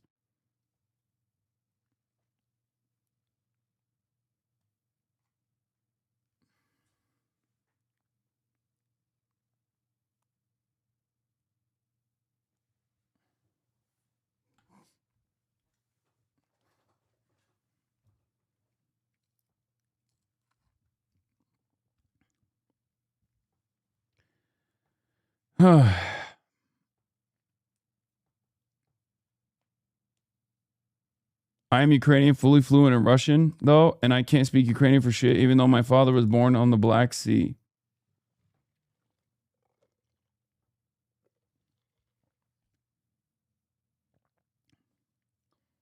Ukraine is exhausted and war-weary, but the strategic strikes on Russian energy is starting to bring some parity to the exhaustion. There are regions of Russia which are now rationing gasoline to single-digit gallons per week per person. I think as far as like the game of attrition goes, Ukraine dishing out penalties to Russia of this sort is hopefully not going to lead Vladimir Putin into doing more dangerous escalations. But there is a likelihood that he will, because he's fucking insane. Okay? And the escalations in this circumstance would be to striking civilian areas, Israel style. Okay? Striking civilian areas, more civilian areas in Ukraine, expanding the conflict into Western Ukrainian territory, as Russia has done already and has been doing for the past couple of months. But then also on top of that, maybe even escalating into European territory to see if America or the EU would do anything about defending NATO territory against Russia without hitting Article 5, which they won't.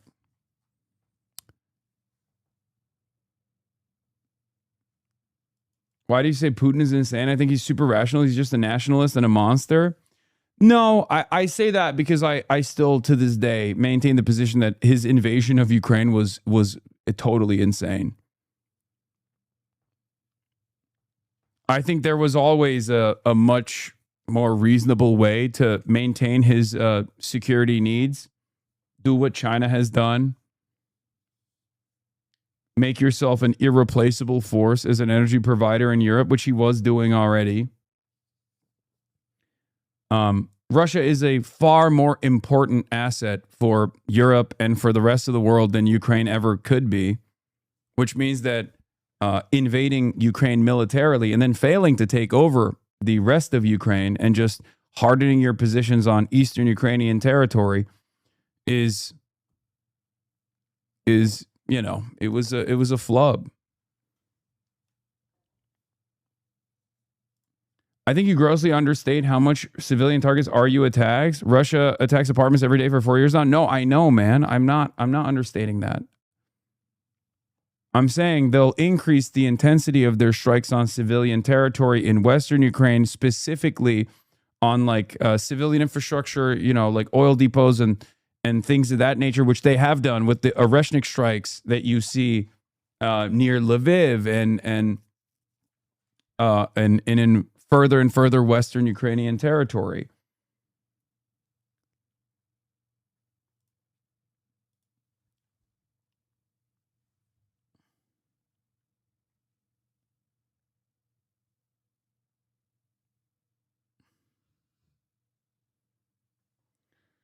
Yeah.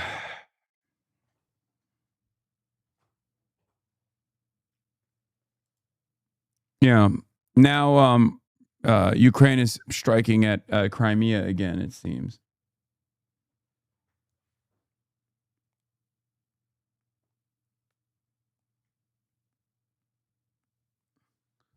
At least I don't see many Z chatters anymore. That's true. Not a lot of people are pushing Z nowadays. Or maybe they are, but they've like quieted down a little bit.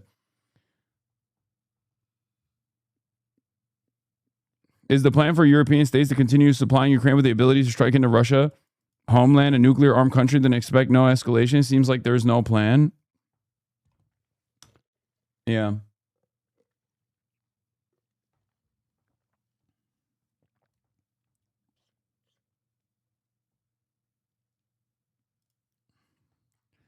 Anyway.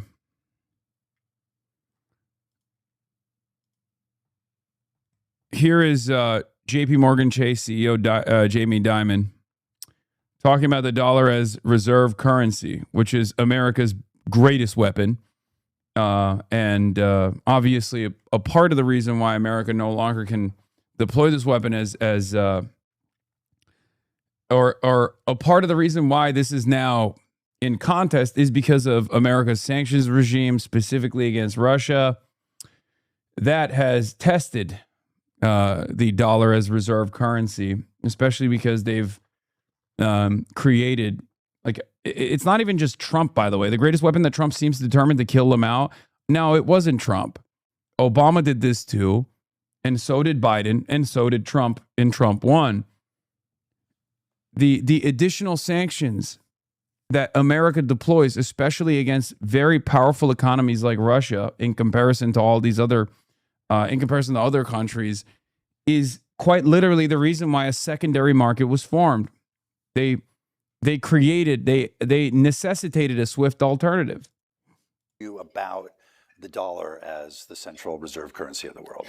Yeah, well, I'll make this one easy. If the United States is not the preeminent military and the preeminent economy in 30 or 40 years, we will not be the preeminent reserve currency. That is what it relates to. It also relates to our rule of law, you know, that you can buy and sell dollars, you can buy a house, you can start a business. You know, you can't do all that in China without the permission of the government. You know, what you can do with your dividends and all the things like that. So it's still a very powerful thing. I mean, here's a IQ test. Ready? Uh-oh. If you could only invest all your money in one country, what country would it be? Yeah, there's only one obvious answer. And China. It's because of the dynamic economy. It's because you own the dollar. It's because it's a free country. We got rule of law. You can buy things. It's also protected by the United States military. Thank you, General Milley. It's protected by courts, the Atlantic and the Pacific. You know, I was in a country in the Middle East, and someone was telling me that they were taking their gold out of the vaults in the United States, and they're bringing it here because like they're pissed off at us. I was like, well, yeah, that's really great, except there are 3 armies who can come take your gold right now. And that is the world. And people forget, it's a tough world. That's real politics stuff. And so, yeah, you're safe today, as long as we don't ruin the free and Western world over time. So, but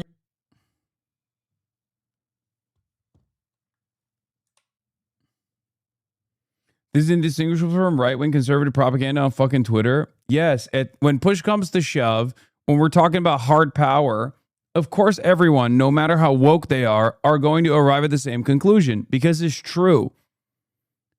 America is the global reserve, the dollar is the global reserve currency because America is the largest imperial superpower around the planet. That's what it means when we talk about America being the world police. And America's the confidence that people have in America stems from America's military might. That's it. So technically, it's not wrong. It's just true.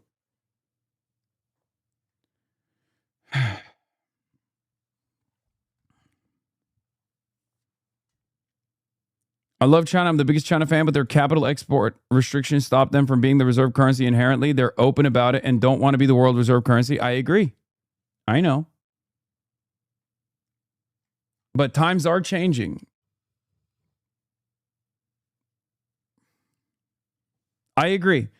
It is in China's short-term and long-term interest to not be the global reserve currency right now.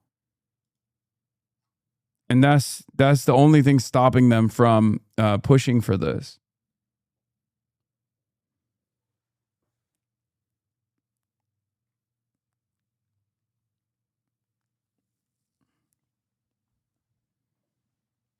Yeah, China is too short-sighted. Come on, dude. You can call them many things, but short-sighted you cannot.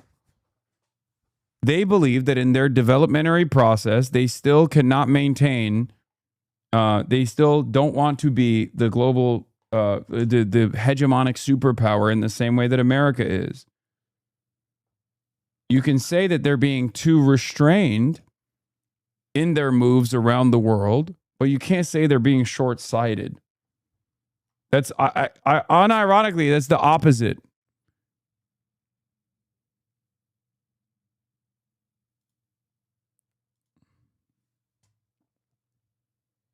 BRICS sells seething right now. What about BRICS? Okay, what about BRICS? BRICS is an opportunity to gain leverage against America. BRICS is not a real block as it stands currently. What is the I in BRICS, dude? India. The fuck are you talking about? That's ridiculously wrong. The opposite is the case. EU companies have actually 3x more presence in the Chinese market than Chinese companies in the EU. That's according to EU's own numbers. The EU's investment stock in China, that is the total value of European Union companies' operations and assets in China, stood at $239 billion in 2024, whereas China investment stock in the EU stood at $79.8 billion for the same year. Just take cars, for instance. Everyone knows that the EU is making it incredibly difficult for Chinese EV companies to enter the European market. European car makers have been operating in China for decades. What is true is that China exports more to the EU than vice versa, but that's an entirely different matter. And that too, by the way, is often a reflection of China's openness to foreign business. Christensen is Swedish, so let's take the example of IKEA. They make a huge proportion of their products in China and sell them across Europe. Are you going to make the case that means China is accessing the European markets at Sweden's expense? IKEA's entire business model couldn't even exist if it weren't for its production in China. It's certainly not in the EU that they could produce their ultra-cheap furniture. And incidentally, IKEA operates 41 offline shopping malls in China compared to 22 permanent stores in Sweden in 2025. So it has nearly twice as many stores in China as it does in its home country. If that were the other way around, we'd scream overcapacity. So no matter how you look at it, it's China that has that's far more open to European companies than the contrary. Politicians like Christensen are conflating a trade deficit with market access, two entirely different things. Yeah, he says China often has access to the European market in ways that the European companies do not enjoy with the same ease in China. We cannot allow China to have one set of rules while European companies operate under a completely different set of rules. It's bullshit. Marknaden på Europa på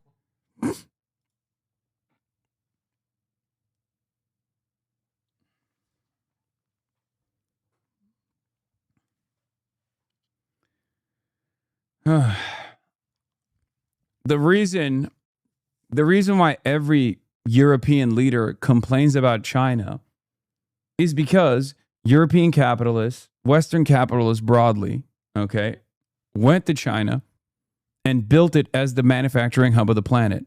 And now they're annoyed by it. They designed it for their own personal profit-seeking benefits for decades and decades. The problem is, unlike India, China took all of that foreign investment and developed itself to become a competitive superpower. That's the problem. As long as you take the foreign investment and then recycle it back to either, compradors or Western capital in some way, shape, or form, then it's good. But if you take all that foreign investment and develop your country and engage in even development, then that's an issue. Now you're actually a competitive power. We don't like that. That's where the factor of communism comes into play.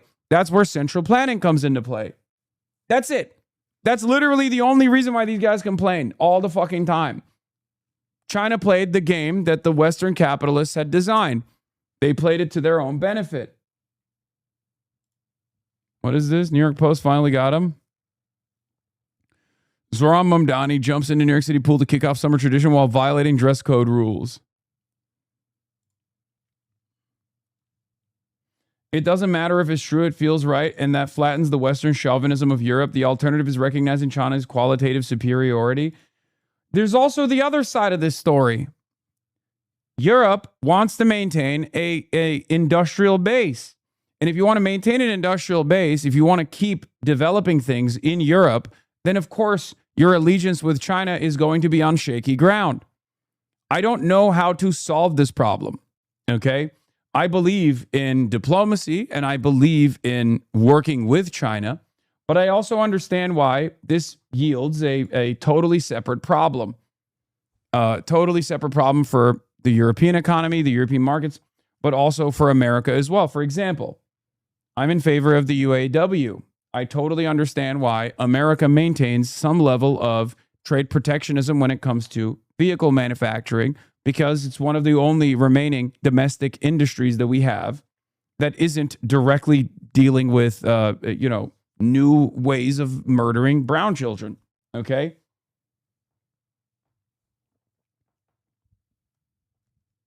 So I don't know how this works. I don't know how China keeps being the manufacturing base of the world and then develops better trade relations with Europe, for example.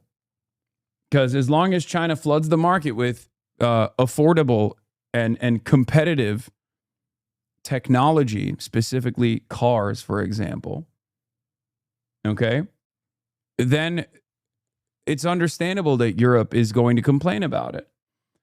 Especially because there is no way for Europe to outcompete China when it comes to car manufacturing. China's technological proficiency in manufacturing is far above and beyond Europe. It's not even close. BYD is manufacturing everything, every component internally. They make one car every 58 seconds in one of their fucking factories. There's no comparison in Europe, and there's certainly no comparison to that in America. It's fucking over. Okay?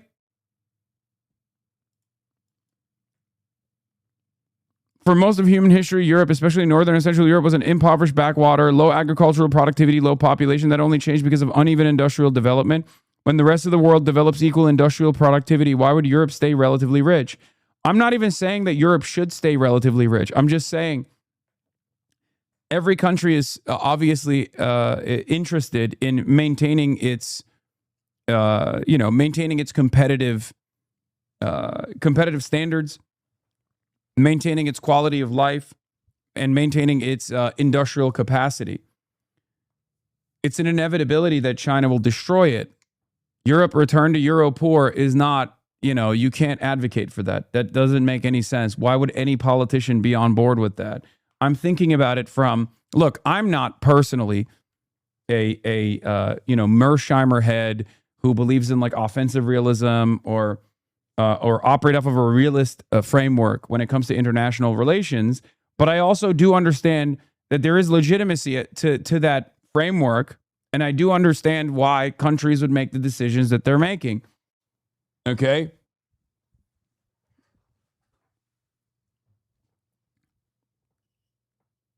I'm thinking beyond that. I'm thinking beyond that framework and wondering out loud, how Europe could potentially develop a better relationship with China without having severe quality of life adjustments, which they're already facing no matter what because of their allegiance to America. America uses the European Union like a fucking cum sleeve, okay? Like a fleshlight. That's why Europe's quality of life has diminished since the 90s. Since the Soviet Union fell, the European trajectory has been downward. And America's trajectory in comparison to Europe has been a little bit better, but American trajectory has also been downward as well. All the while, there's one group that has benefited from it. It is the capitalists. The capitalists have benefited from this tremendously. They have added unbelievable amounts of wealth. There's been a tremendous amount of wealth consolidation in the process. Their relative wealth must decline, but their absolute wealth and quality of life can improve for normal people. Exactly. That's why I always say if America or Europe wanted to compete with China, they would have to become China. If China wants to continue trading with the world, it need to eventually increase its consumption and imports. This is something the leadership recognizes as well. Europe will begin protectionist measures, and other countries will become more protectionist as well as they develop. China will continue its export advantage for the foreseeable future, but they will need to balance it just a little bit, or industrial economies will shut them out. China also has a domestic problem because all of this development inside of China has led to the same exact development traps that European countries and the United States of America has withstood. Okay? Now they have an overproduction. Now they have too many fucking college-educated people, for example, and no jobs for those college-educated folks. They also have, they also run into the same issue as other developed nations have run into as far as their birth rates. This is also the reason why China obviously is helping develop Africa and Latin America, because they want new customers. That's the reason why the One Belt, One Road initiative exists. That's what they've been doing.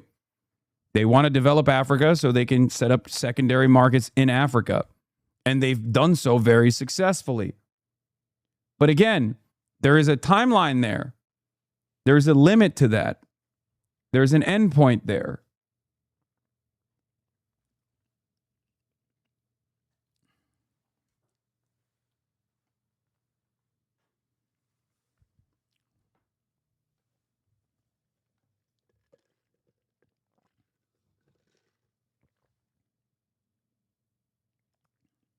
Lights out. What? Are you referencing Xiaomi's dark factory and tooling and medium assembly automatically overnight 24/7? Yes. Hey everyone, it's Faye from Xiaomi. Welcome to our molding workshop. It's fully automated. Bro, their fucking workshops are insane, dude. That's the other problem. What will she do? Okay, this whole idle hands are the devil's work mentality that Xi Jinping has, his anti-welfare mentality, unironically is going to cook the next generation, because what the fuck are they going to do? They can't even work in the factory anymore. That's also a problem. People need jobs. Even runs in the dark. These machines read data in real time and adjust as they work. Robotic arms pick up every part. AI cameras check the surface. No missed spots, no shortcuts. And the result? Every plastic part looks almost the same. Honestly, watching this line run by itself, I cannot stop looking at it. Next, I will show you how steel takes shape. Stay with me. Lights out. What? Hey everyone.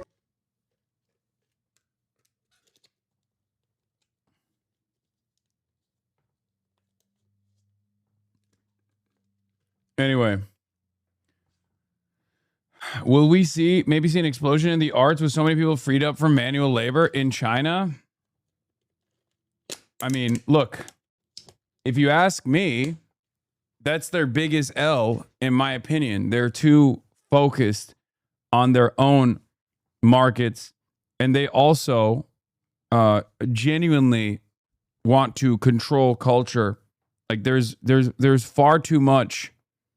There's far too much control over cultural output. So who knows? You're just an addicted consumerist promoting your drug. Please stop. Wait, what? Take it easy on techno solutionism. It's a farce that perpetuates extractivism. It's moronic and short-sighted. Oh my God, here we go. In my opinion, Europe can only survive if it leads to profound transitioning to environmental. Okay, degrowth. Okay. Okay, Kohei Saito. Dial it back. Okay? Dial it back a little bit. Jesus Christ.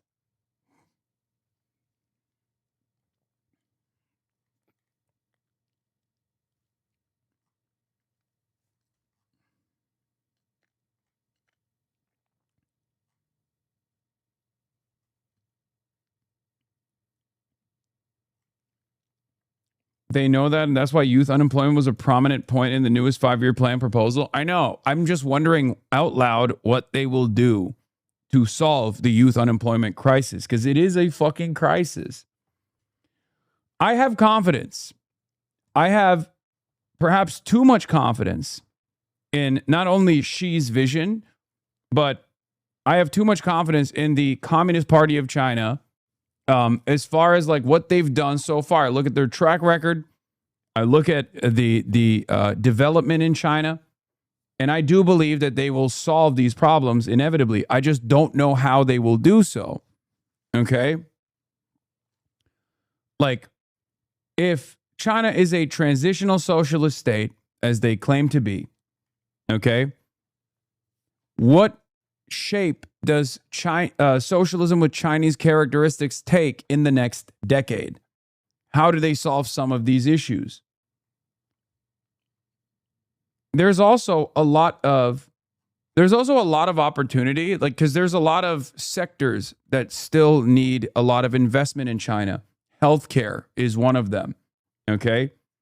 I think elder care will probably be another one, as the Chinese population continues to age. So there's a lot of opportunities for internal investment, and we shall see where they go with that. But I always wonder, if you have a youth unemployment crisis and you're steadily automating your developmentary process, where are these guys with college educations going to go? Where will they work? They need work, especially in the absence of any kind of welfare system that the Chinese government has always been against, right?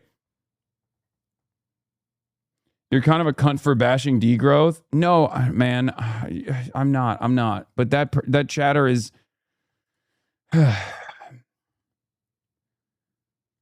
Under the global capitalist system, the only thing that holds society together is constant consumption, okay? Unfortunately, it's too idealistic to be like, yeah, we should just make people not want to consume things. Like, that's crazy. Americans especially rioted with weapons because they couldn't get a fucking haircut during COVID out of necessity, okay? Like, I have short-term goals here as well as long-term goals. Okay?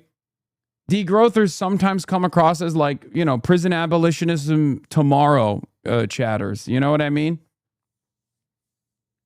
Can you imagine going to the countryside and being like, excuse me, we have to really reconsider our consumption choices.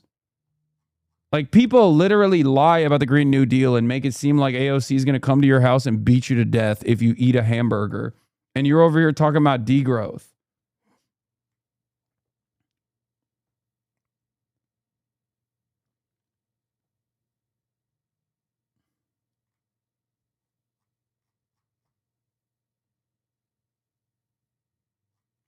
Anyway, let's look at the new Justice Democrats ad that came out about Diana DeGette. It's time to play Who's Funding Diana DeGette? ICE contractors, the companies helping Trump deport our neighbors. Big oil. As Colorado burns and floods, DeGette took their money too. Big pharma. While your healthcare costs skyrocketed, DeGette cashed their checks. While Trump cuts everything working families rely on, DeGette doesn't just look the other way. She votes with a special interest bankrolling her. With Diana DeGette, corporate interests win, you lose. Justice Democrats PAC is responsible for the content of this advertising.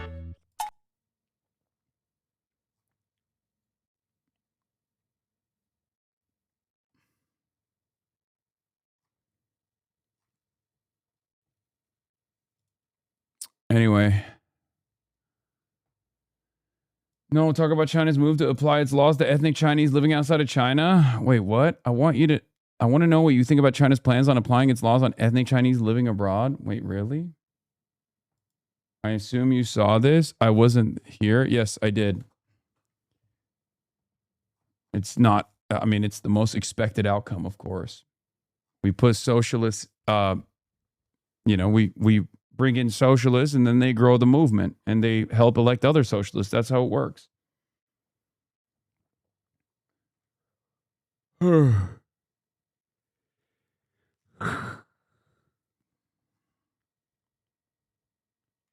Socialism is in 2050, she said.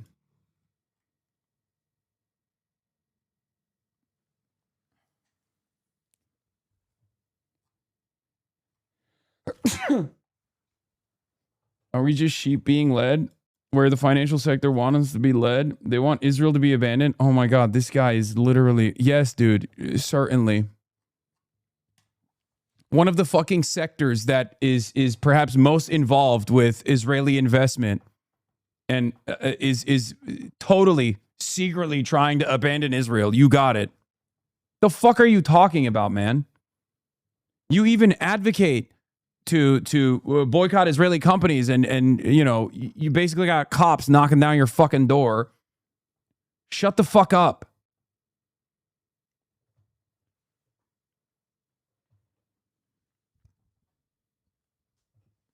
Contentious day to day. Weekends are always like that because the crazies come out because there's not like the usual 30K in here. So we just hear from some of the craziest people over and over again. They keep fucking spamming the silliest shit. Do you see how many people hated on Jeffries for welcoming our Tuesday winner? So many Zionists in the comments. Hakeem Jeffries, congratulations to our newest members of the New York City Congressional Delegation for Public Service, the union organizers, community activists. So there's something interesting happening with Hakeem Jeffries and the Congressional Black Caucus. I've noticed. Elisa Slotkin came out and not only shit on Chuck Schumer, but also shit on Hakeem Jeffries. And then the Congressional Black Caucus came out and ripped Elisa Slotkin a new one. And it was kind of cool to see. Here's the problem. Okay. The Congressional Black Caucus has been a part of the entrenched power in the establishment Democratic machine. But in the past, they were fairly radical. Okay. Now, the issue is what they have become is not so radical. Statement from the CBC chair Yvette D. Clark and former chair Stephen Horsford and Joyce Betty in response to comments made by Elisa Slotkin. With respect to our Senator Elisa Slotkin, House Democrats don't need a lesson on reading the political moment from someone who handed Donald Trump one of the most corrupt cabinets in American history. Voting to confirm Kristi Noem, Pam Bondi, and 5 other Trump cabinet secretaries is not the posture of someone who understood the moment. Apparently, Slotkin did not vote to confirm Pam Bondi, but everybody else. Okay.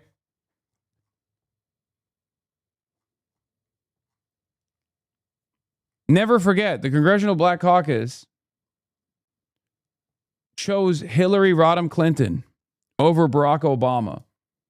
Now, obviously, Barack Obama isn't like the progressive hero in his governance as he presented himself as, but at the time, he was the insurgent, and the CBC pushed for Hillary Clinton over Barack Obama. That shows you exactly how the CBC operates, okay? Now, will the CBC change its attitude and go back to more historic radical roots? I don't know. Only time will tell. I don't think so. But as you have seen, the Democratic Socialist movement is actively working to refill the ranks of the Congressional Black Caucus with true radical Democratic Socialists. Ironically enough, this is the same dynamic that I have maintained. This is the same dynamic that I've mentioned, right? That like there are other Democrats you've never heard from, that are just like regular establishment Democrats that are in the Congressional Black Caucus, for example, that will just as easily caucus with the new plank of power within the Democratic Party because they're not as like ideologically minded and diehard defenders of third way neoliberalism. So if things move in that direction, who knows? I just don't think Jeffries is going to be the guy who will push for that change because he is specifically groomed. He is specifically groomed by Nancy Pelosi for this position.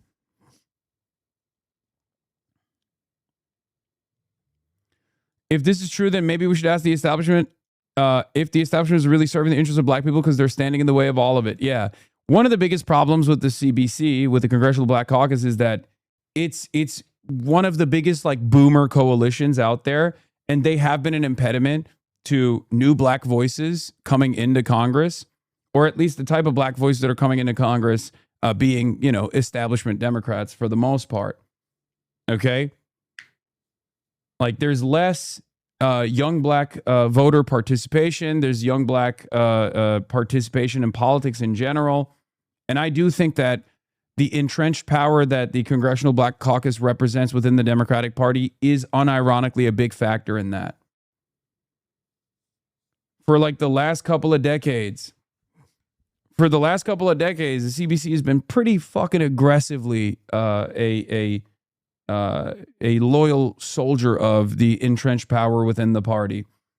Clyburn is obviously a great example of this, but the way that the Congressional Black Caucus has moved has been another great example of this.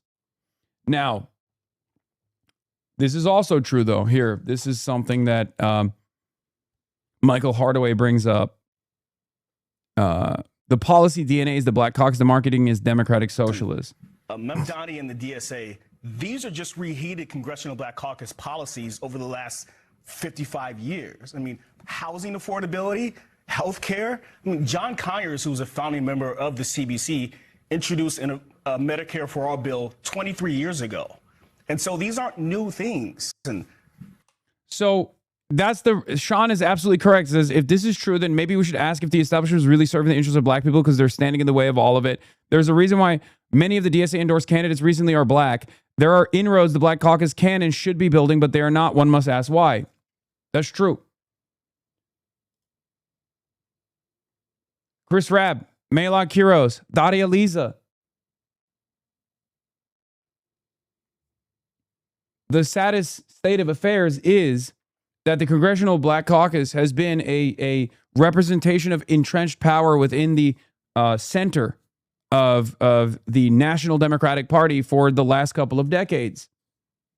It's just true. Yeah, Frederick Haynes is another great example of a black radical. Like, younger black voices that are not invested in the continuation of third-way neoliberalism have been totally fucking cast aside.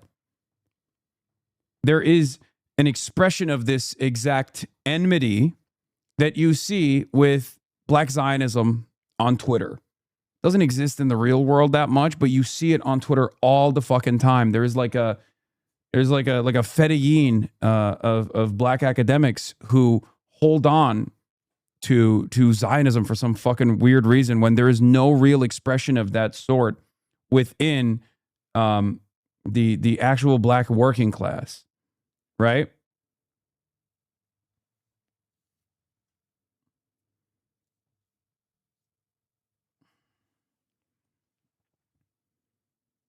It almost feels as though the black socialists are treated in the same way that like anti-Zionist Jews are by the Zionist groups, invisible, completely invisible, and sometimes even outright hostile, where there's this attitude that if you're a DSA cadre and you're running for office, you're only elevated to that position of power by white people.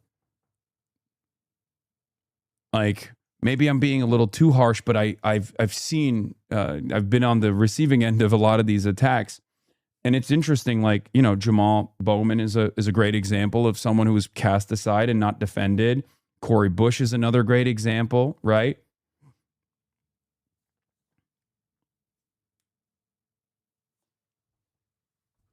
Is Democratic Party careerism? It's not complicated. Dwight Evans, the old Philly rep, fought tooth and nail against Chris Rabb. Yeah.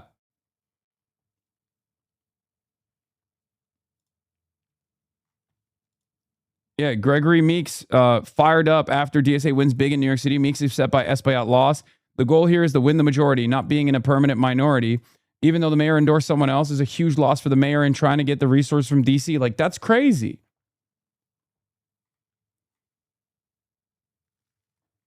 That's crazy.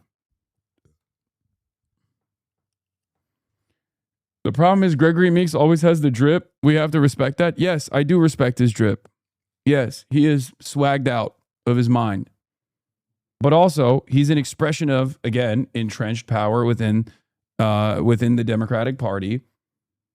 A U.S. representative that has received almost $1 million from pro-Israel PACs. This is unacceptable. I think you're searching a too complex explanation. The reality is that boomers are ontologically evil. I mean, it's low-key. It does go back to generational politics of the boomer inability to let go of even a crumb of fucking power, to open up new pathways for a more radical politics. And for the Congressional Black Caucus, it's usually done with some kind of like racialized sentiment.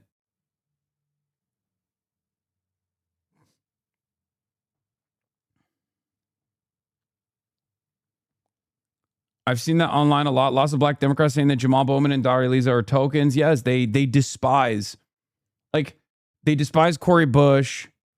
They yell about Jamal Bowman all the time. I haven't seen it as much coming at Chris Rabb so far, so that's cool at least, I guess. Because Chris Rabb's victory is undeniably a black victory. Not only is Chris Rabb a black radical, but also on top of that, he is from the blackest district, one of the blackest districts in the country.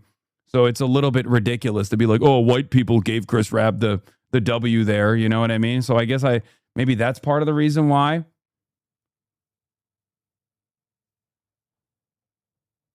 But I just think it needs to be, it needs a good communication with the black community as well as a firm show of commitment to fighting anti-blackness, because there's weariness that may keep some black people away from the DSA and socialism. Also, most black people are down with socialist policies, but they have this conservative mindset of being somewhat palatable to the white sentiment and power. I agree. But yeah.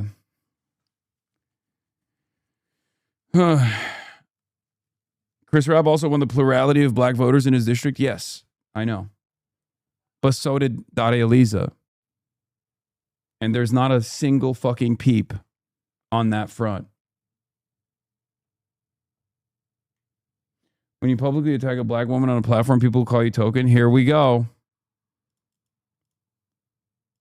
Here we go. Barack Obama was a plant, and you speak as if he was more progressive than Hillary. Obama was a flip-flopper, I remember. So you're defending the Congressional Black Caucus, advocating for Hillary Rodham Clinton over Barack Obama, okay, while simultaneously also criticizing Daria Lisa for saying Kamala Harris was bad. That's what you're doing right now. That's insane, because even the Congressional Black Caucus is ashamed of their previous defense of Hillary Clinton over Barack Obama. Barack Obama is, I think, perhaps the most important black political figure in contemporary American history. That's an insane statement coming from Enfant Dor. Congratulations, Enfant Dor. You did it again. Enfant Dor, our wonderful pro-black segregation chatter.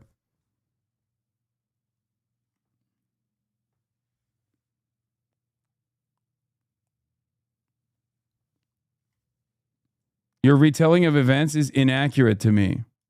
What's inaccurate? What is the point of the inaccuracy?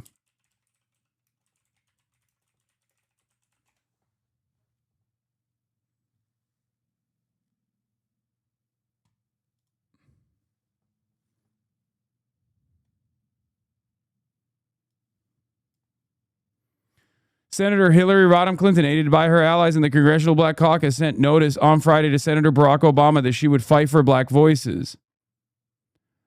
Representative Carolyn Kilpatrick, chairwoman of the Congressional Black Caucus, invited Clinton to speak to activists and youth voters taking part in the Congressional Black Caucus Foundation's annual legislative conference. Obama will host his own forum on climate change and global warming later in the day. Clinton's event led to complaints from some black lawmakers supporting Obama who consider her appearance divisive. Under CBC rules, Only its members can hold forums. They argue that Kilpatrick and Kendrick Meek, chairman of the CBC Foundation, paved the way for Clinton to have her own forum. Kilpatrick has not officially endorsed Clinton, but Meek has. While introducing Clinton, Meek dismissed criticism of her appearance at the What's at Stake in 2008 event. This is just a continuation of her public service, Meek said, adding that Clinton has attended the event in the past years. Clinton, standing between Kilpatrick and Meek on a stage with a midnight blue background lit up tiny white and blue lights, took questions from the audience members, the first of which concerned environmental racism. Perhaps a subtle acknowledgement that Clinton would cede no issue to Obama either.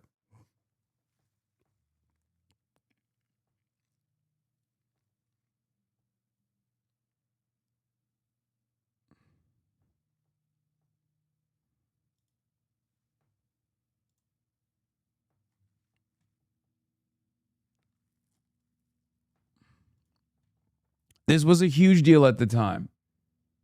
And there was a split.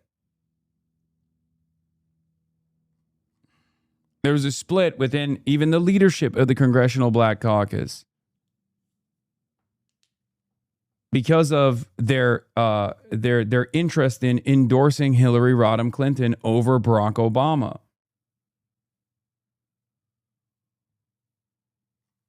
Okay? The event had the feel of a Sunday morning church sermon mixed with dry policy seminar. Kilpatrick began introducing the lawmakers in the audience. She's a bad sister. She's a Delta. She's got the Deltas in the house. My friend, our leader, Stephanie Tubbs Jones. There's always concerns about Barack Obama that extended beyond the CBC blindly supporting the black guy. Oftentimes, people are pragmatic and center how to win the best outcomes. We never had a black president, and you recall things like it was a more simple explanation. Why are you literally still defending this? He won. It was demonstrably a bad fucking idea. He won. He was the president. And a beloved one at that. What the fuck are we talking about? You're literally defending the CBC when CBC would not defend this decision.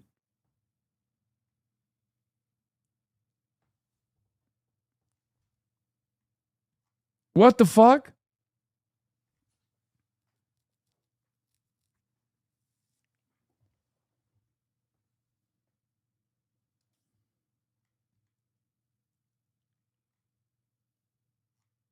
I'm not going to cover the ethnic unity law right now, man. Please, Jesus Christ. Oh my God, I get it. You want me to cover the ethnic unity law? I don't know what it is. I'll have to look into it.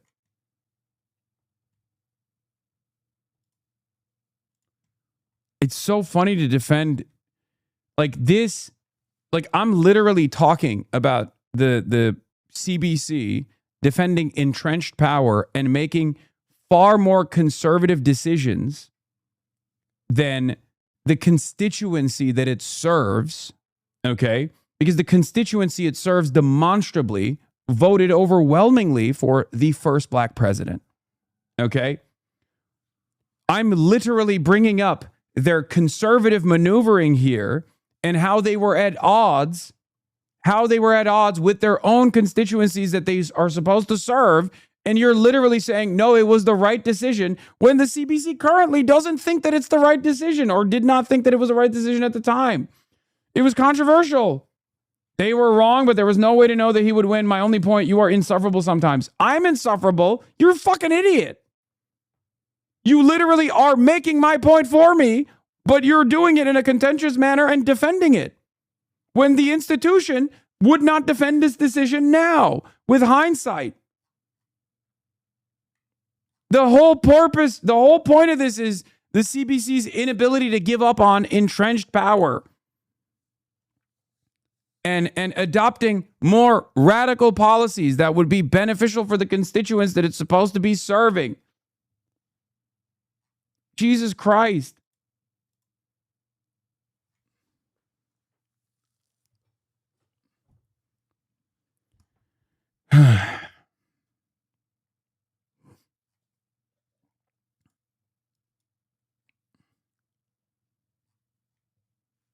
That's the argument here.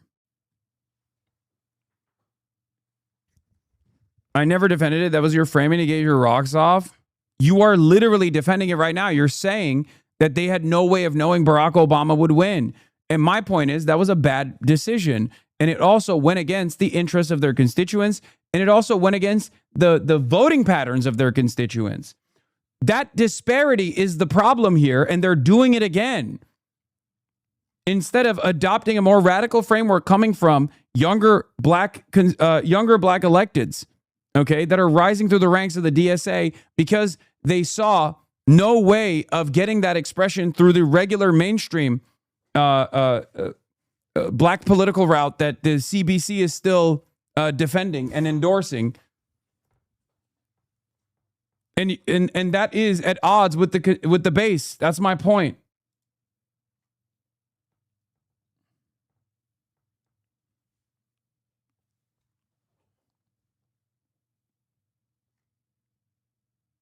Yeah. Also, you were wrong, Enfant Door, when you said Daria Lisa would lose and black voters would not vote for Daria Lisa because she said fuck Kamala Harris.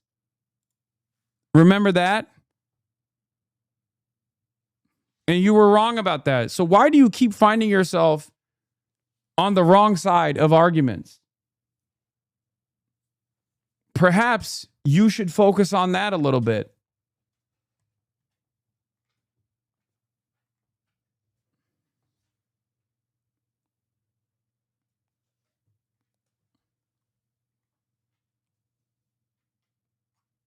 Anyway.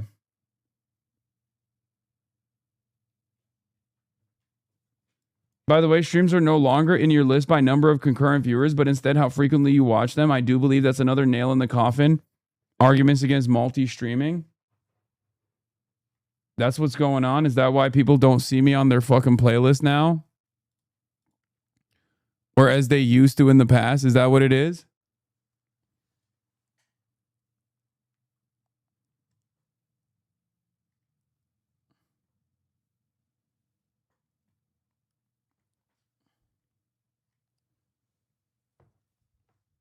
Anyway.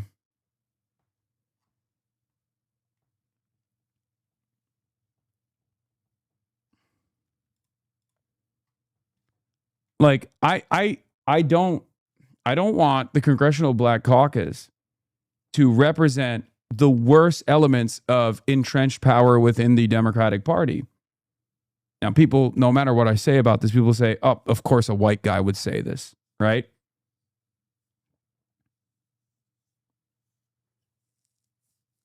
That's my problem. So we'll see. It's a either shit or get off the pot situation. Either you make way for more revolutionary politics, more radical politics in this country that will center the black working class. Okay? Or you'll constantly find yourself making the wrong decision over and over again, opposing these new black candidates that are coming into power. Now, of course, the CBC is on the right side with Elijah in Florida against Debbie Wasserman Schultz, who is making an unbelievable decision that even Hakeem Jeffries can't fucking defend. So he's at odds there with the CBC is at odds with what the establishment candidate is trying to do. So we shall see. We shall see what they do there. That's a big test. Okay? That's a big test for the CBC. Will they take a black district and allow it to go to Debbie Wasserman Schultz, who is, you know, a super pro-Israel candidate? Or will they focus on electing someone who is black and critical of Israel? Because right now, the way it goes, the way it looks, is that Elijah Manley has the greatest opportunity in Florida 20. Okay? Running for Congress in Florida 20 to restore the American dream, organizer, history nerd, and educator. Elijah Manley was in Broward DSA when he was like 18. Okay? And the Broward DSA, I think, disbanded. He is running as a Democratic socialist.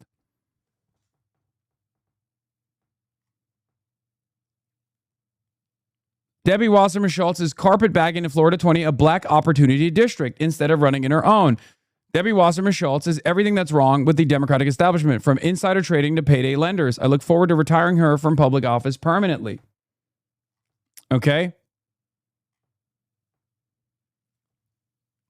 Elijah Manley is openly running as a Democratic socialist in a black opportunity district that Debbie Wasserman Schultz has moved into. And it is so controversial that even the Congressional Black Caucus actually criticized Debbie Wasserman Schultz over it. It was so controversial that regardless of Debbie Wasserman Schultz's position as like, a defender of establishment Democrats, a neoliberal who rat-fucked Bernie, if you recall, even Hakeem Jeffries, who is supposed to be another gatekeeper of power in the Democratic Party, as the most powerful black politician in the country right now, Hakeem Jeffries is not endorsing this decision. Okay? So right now, this has become a very unique predicament. Will the Congressional Black Caucus defend a more radical black candidate that has real viability here and could win this district and most likely will win this district, hopefully, Elijah Manley? Or are they going to defend Debbie Wasserman Schultz and still play the role of an establishment guardian?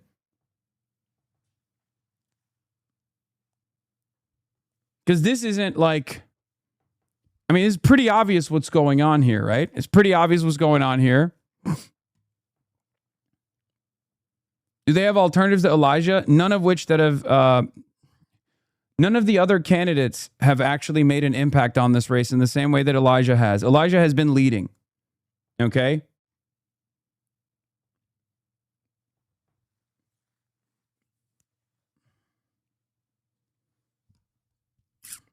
So much so that the rest of the black candidates actually thought about coalescing their support behind Elijah. I don't know what actually ended up happening.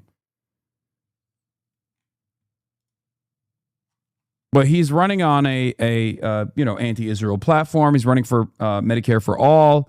He is one of these insurgent candidates that's a little bit on the outside. He's not like currently DSA affiliated, if I'm not mistaken. I don't want to get it wrong, but he was in DSA in the past when he was younger, and he's still running as a Democratic socialist, like saying that he is a Democratic socialist.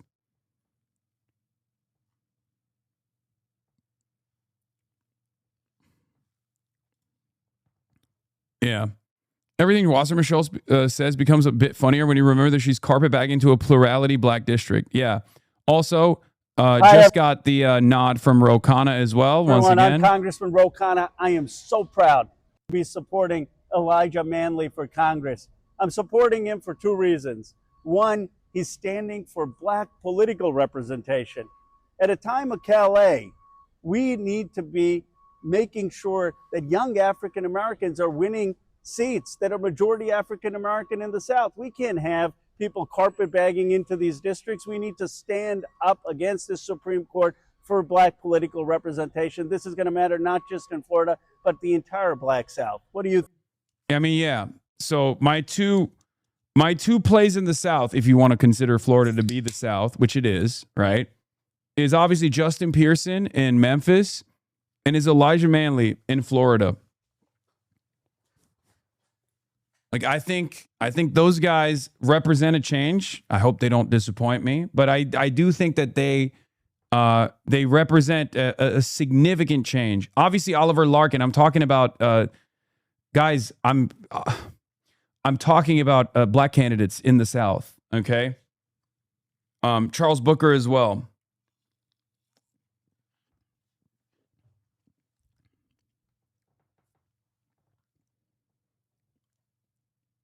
We're talking about black representation, black political representation that represents a different kind of politics than what we have seen in the South. And yes, actually, that's not true. There's more. There's Cori Bush, and there's Hartzell too.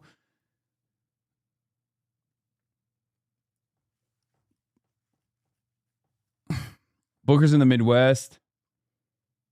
But you see what I mean.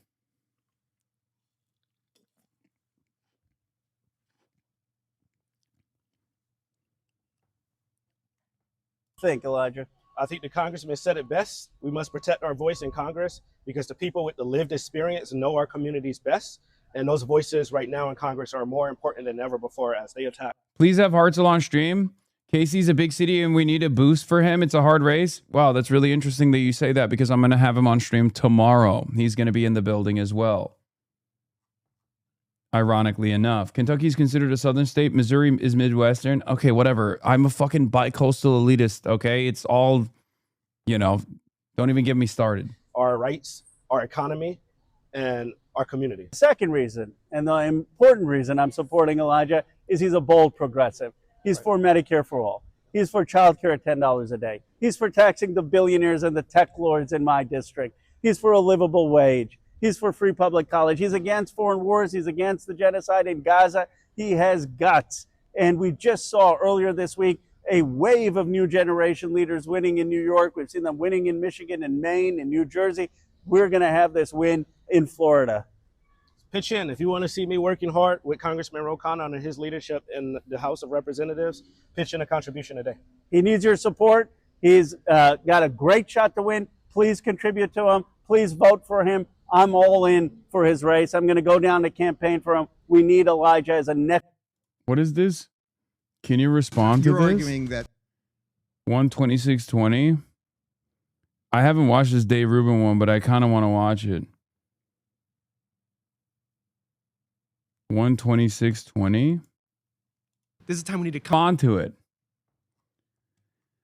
All right. Anyway, Blackhawks chair Yvette Clarke and former CBC chair is cooked Elisa Slotkin because Slotkin suggested Schumer and Jeffries need to step their game up to stay leaders, which, by the way, again, it's a let them fight situation because Elisa Slotkin isn't wrong. I think Hakeem Jeffries has been a horrible leader.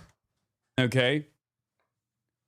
But also, if the CBC is going to cook her, especially because she also represents that same old business as usual, do nothing Democratic politics, then, let him fight. Let him fight. It's ironic that someone who is also representative of the same old type of politics is turning around and complaining about Hakeem Jeffries and Chuck Schumer. It's literally you. You're doing that. You have done so. So then the CBC turns around and cooks her, and I'm like, all right, I'm on board.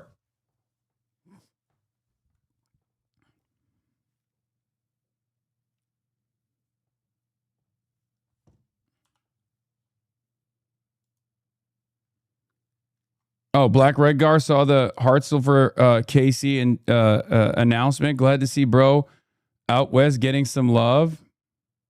My face when I already raised them 20,000. Money Mike. Yeah. Yes. Listen. I'm gonna have him on. I'm gonna have him on the broadcast. We're gonna talk. I mean, I've already had a conversation with him before. With on the progressive victory thing.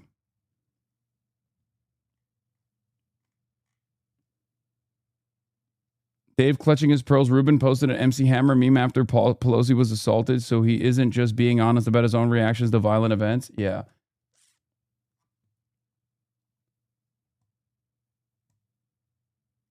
There's also AOC interview on MS Now. I know we're gonna cover that. Where was I? All right, we'll get to that. Let's start there. Joining me now is Democratic 24-minute interview.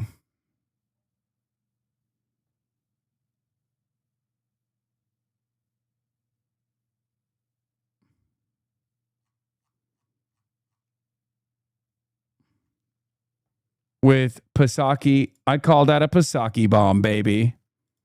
AOC talks new Democratic primary with Jen Psaki. Congresswoman Alexandria Ocasio-Cortez of New York. Hasan, I misjudged you. You're an actual socialist. Thank you. Where did this come from? What made you change your mind? New York. Congresswoman, thank you for being here with me tonight. Of course. Thank you for having me. Let me start by just a lot of people, not just in New York, but across the country, there have been a lot of takes, shall we say, are trying to make sense of what the elections meant, what they mean for the Democratic Party. What do you think they mean? You know, I think that these elections mean, of course, they are reflections of the constituencies and communities that elected them and that rendered them. And I can say absolutely, at least in the city of New York, voters are just really ready for a Democratic Party that stands for something and has a very strong agenda to make our lives easier, to tackle corruption, to lower costs, to make healthcare a right for every American, to raise wages, to make unionizing easier in the workplace. And they want to make a forceful statement in how badly they want to see us fight for that. And I think that in any robust year for Democrats, I believe you're going to see an expansion of a party and a deepening of our commitment. And so I actually think that these results are a very good sign for November. To your point, when I was elected in 2018, an election like mine, where voters were willing to really, trade in someone that was supposed to be the presumptive next Speaker of the House in my predecessor, and trade that in for also a Democratic socialist, a new organizer at that time. I think that is actually an indicator of places in other parts of the country willing to elect Democrats, even if the politics are not the same, even if those communities don't align with those same exact agendas. They are willing to take a chance for a better future. And so I don't think that people should be seeing this as a zero-sum game. I think they should be seeing it as encouraging for November. It's interesting because even in the state of New York, and you alluded to this, I mean, Michael Lasher, you probably don't share every opinion or position with him. You definitely don't share every position, I don't think, with Richie Torres on a number of things. Both of them won in primaries that night. I mean, Michael Lasher in a very competitive one. Do you think this is because, and I just played some of what people on the right wing are saying on television, that this is an What is this? Honestly, this might be it for me. I'm tired of waiting for a song. Like, I don't have anything better to do. Clearly, he doesn't respect our time. Oh, God, you're so stupid. You're so fucking... God damn it. The fucking copy pasta. So dumb. The dumbest copy pasta of all time, dude. Yeah. I took a piss break. Stop memeing. Stop memeing. No more memes. No more joy. No more joy. No more memes. Fucking got my ass. New Hogwatch. Jordan Clipper at UFC. Oh, that could be fun.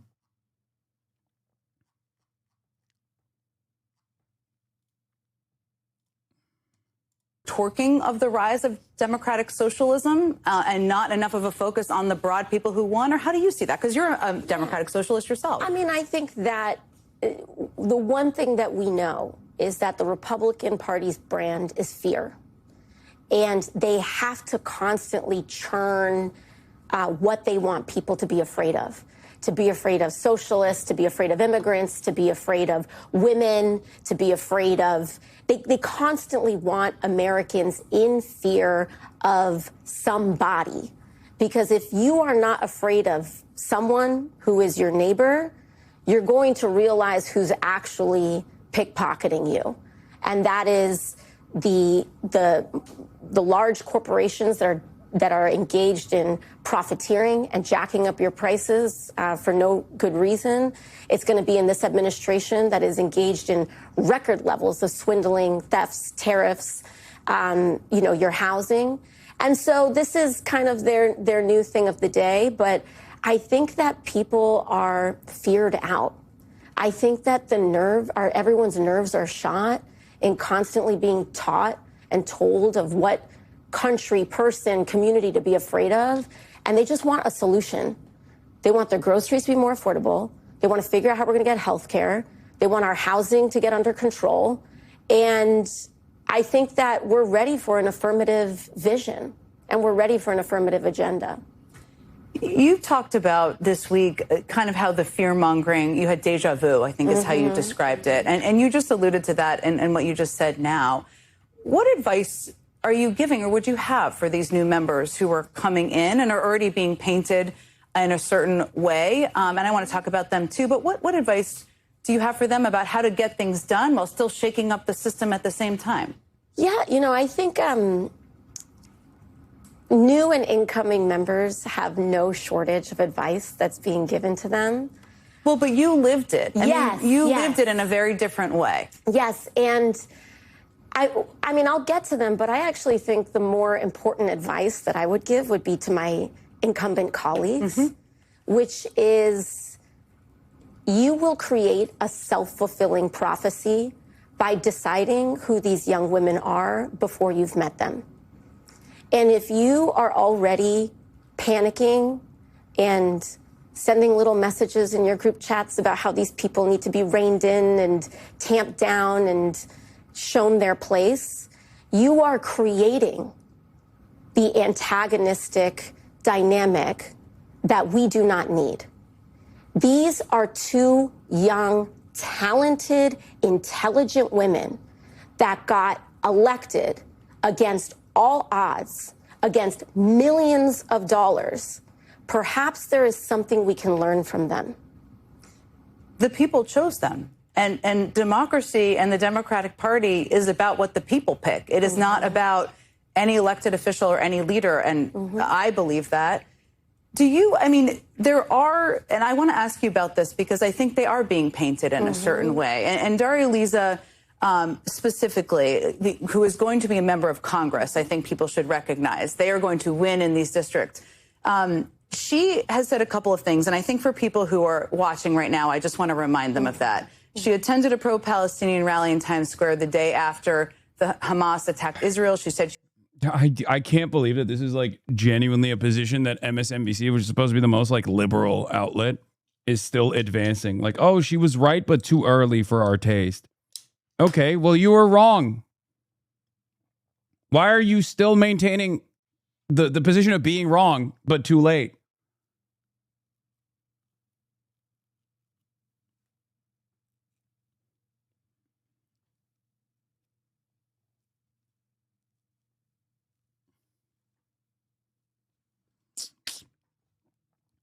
It's so strange to like punish people for being right, but too early. I think it was Kavernickel that said any day after 1948, where you attended a pro-Palestinian rally, you would be on the right side of history. Okay? Any day. It doesn't matter if it's October 7, doesn't matter if it's October 8, doesn't matter if it's October 6, 2023. Any day past the point of 1948 where you attended a pro-Palestinian rally, you are technically on the right side of history, okay? Doesn't matter. So what are we talking about?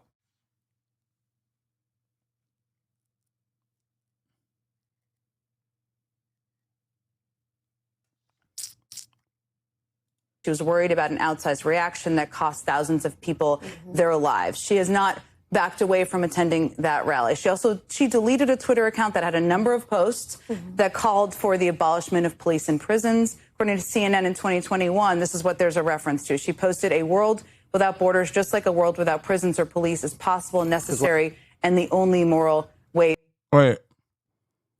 I apologize for misjudging. I'm extremely dumb and thought Hasan was a poser because he lives in a mansion and I thought he hoarded wealth. I saw everything you did for New York primary and I really trust you now. I'm planning on signing up for DSA now.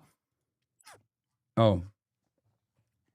Yeah, I mean, that's just one element of what I'm doing. But hey, we take those. We take those. And he wants to join the DSA. And he wants to join DSA. It's good. Double victory.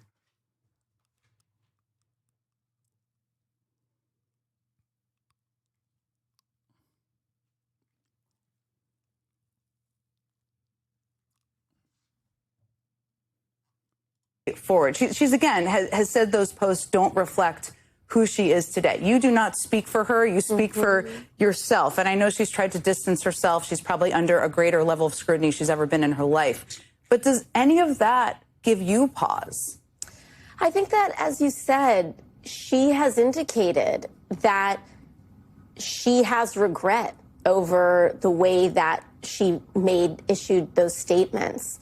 And I genuinely believe that the gravity and the responsibility of this role has a way of inhabiting you. And I genuinely believe that we have to give people the opportunity to occupy their beliefs within the gravity of becoming a duly elected member of Congress. And I think that in the process of running for election, in the process of getting to know your constituents, it's very different than when you're only speaking as an activist or years ago or whatever that may be. But I think where we are right now is that the people of New York's 13th district have elected her. And she is responsible and has absolutely, I think, expressed a sense of responsibility in how she wants to lead. And so again, I would say, I think it's important to not issue a verdict before these folks arrive. And controversial take, maybe in this community. I think that's a good statement. You have no idea what she's going to do. You have no idea how she's going to govern. And you're trying to make assessments off of like a 20-year-old shit posting on Twitter on how she's going to govern. It's so stupid. It's so ridiculous. It's not a bad answer at all. She's not going to be like, oh, Daria Lisa was based when they're accusing her of being anti-miscegenation. I think a better answer on top of this would be like, these are the statements of a 20-year-old organizer who's like understandably frustrated with the way politics is unfolding, right? An inability for our elected representatives to actually make these changes that Daria Lisa was demanding. Her frustrations being expressed in Twitter only show that, only expresses the desires of not just Daria Lisa, but millions, tens of millions of Americans who are sick and tired of business as usual politics. And unlike those tens of millions of Americans, Daria Lisa actually chose to be the change she wanted to see. And now she's going to become a wonderful congressperson, who will push for those bold changes. That's it.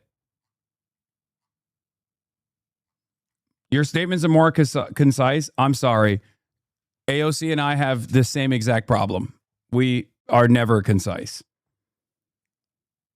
The one who does this best is Zoran. He is the fucking LeBron James of quick and quippy messaging. I wish I could hold a candle to his level of skill in this field.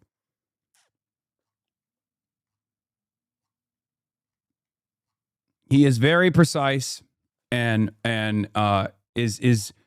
has perfected the art of sound bites. Okay?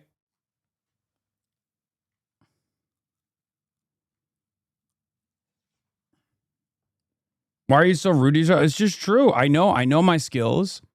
I'm very good at filling time and filling space for 8 hours. I'm very good at, I think, convincing a lot of people on the way I see the world, especially the way I see the world that is like totally unique and new for many Americans, or used to be, becoming not as unique now. So that's good.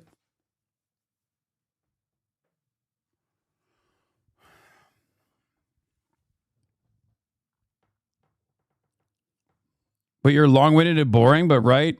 And AOC's long-winded and milquetoast the best. First of all, I'm not boring. I don't think.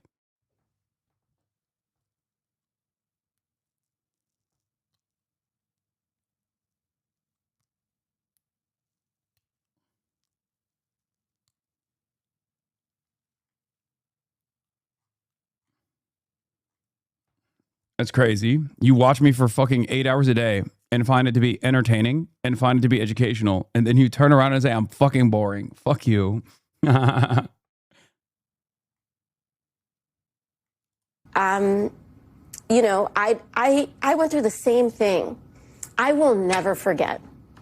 I had this moment. There's, everyone sees the floor of the United States House of Representatives on C-SPAN or whatever when we're casting our votes.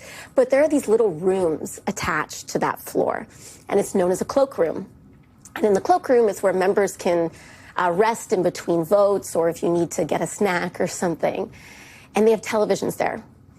And I remember in my first term, I was sitting down on one of the couches and there was this big television screen and they were going on and on about, you know, the way that they were clipping something that I said out of context to look extreme and to look far more inflammatory than what it was, and most importantly, who I am.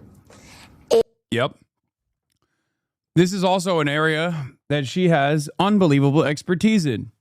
Because if you are outside of the confines of permissible ideology in American politics, you are going to be inundated with the worst smears of all time. AOC certainly is. If you're outside of the confines of permissible ideology to the left, right? Because you can go as far right as you want pretty much without, reaching the level of, reaching above the level of permissible bigotry as like Nick Fuentes does, right? Like if you're Tucker Carlson, everybody will still accept you in polite society. No matter how far right you go, you can talk about, cultural genocide or the great replacement taking place, white people being undermined, whiteness being undermined. It's white supremacist agitprop, and you can get to do that without people making a big deal out of it. But if you are to the left of the confines of permissible speech, permissible ideology, if you're a socialist, if you're a communist, if you're an anti-imperialist, if you're a prison abolitionist, oh, God forbid, you're a radical. They will destroy you. And they will use some of the most heinous smears to exaggerate your positions or to even take your jokes at face value and make it seem like you're not joking at all. Obviously, I have a lot of experience in this field as well as AOC. And I remember sitting next to a congressman, my colleague, a Democrat, sitting next to me on the same couch. And he was looking up at that television screen in disgust and just shaking his head. And I was sitting there right next to him. He had never once struck up a conversation with me, but he had made a judgment and determination of who I was. And it was incredibly dehumanizing. I was met with so much hostility and cruelty by the Democratic caucus when I was first elected. And I think that it created so much more antagonism than what was necessary in that. Yep. Straight up. What is this? God forbid a man have a little misogyny as a treat. I know a guy in the misogyny business. He says they get more leftists and HasanAbi chatters coming in the store than you'd think.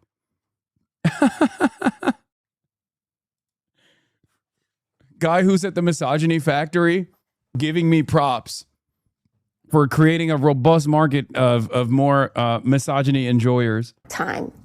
And so I think that both ends of this. It's so funny, by the way. Like, obviously, this doesn't mean this is not a defense against misogyny, but like, I've almost exclusively worked with female candidates this season. Like, there are far less male candidates that I'm trying to get elected than female ones. Not that that means anything. Obviously, that's not the end all be all. It's like saying, oh, how could I be misogynistic? I wanted Hillary Rodham Clinton to be president. That doesn't mean that you're not misogynistic, right? That's not a good enough. That's not a sincere academic defense, but it's one that actually probably works with a lot of people. I'm the one man working at the misandry store. Yeah.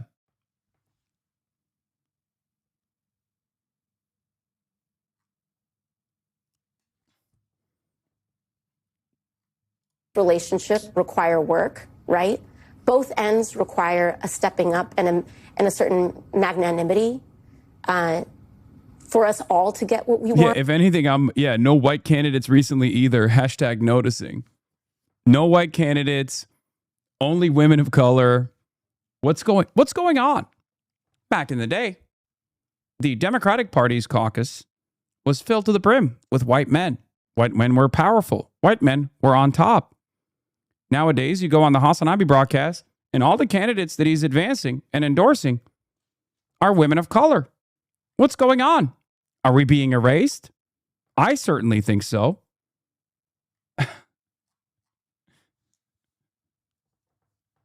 Who's jacking off to this? Done. I'm an unabashed progressive, and I want to guarantee health care to every American. That's my agenda. That's why I'm in this business.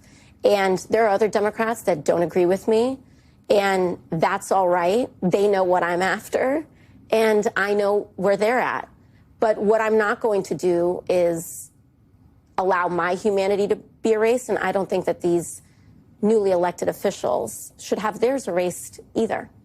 I think what you're saying, what I'm hearing you say, is you think people should give these people a chance and see what they do when they govern. And the challenge seems to be that you, as a leader of this movement, as one of the leaders, are going to have to make sure this doesn't define what the movement is about, I think. Yeah, that's the rule. That's the goal now. Erasing white men from video games was not enough. Now they want to erase white men from Congress. They want to take away the power from the hands of white men. What's going on? So listen to what they're saying now. Everyone's talking about pulling statements and things from years ago, but they just ran an election. Listen to what they've been saying now. Listen to what they ran on now. And the mandate and the message that they gave their voters, because that is their voters' expectation of them. And so I would say for every one statement from years ago that someone wants to pull up, please pull up 5 of what she's been discussing in her debates.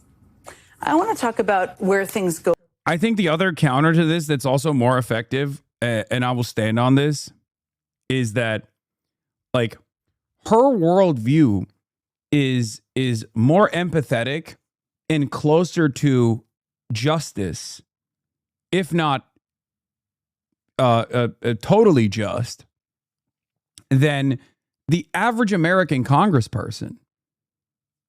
Like, the average American congressperson is perfectly comfortable with maybe not mass deportations, even though on the Republican side, they clearly advance that agenda, which is heinous. It's monstrous. But even the average Democratic congressperson is comfortable with a level of deportations that are totally inhumane, as opposed to the alternative, which is conditional amnesty, right? I would much rather have allies that I might not fully agree with on the side of truth and justice than allies that are comfortable with tens of millions of deportations. Okay?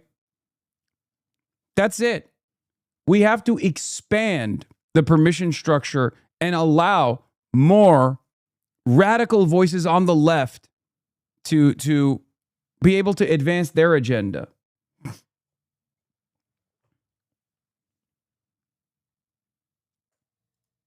What is this?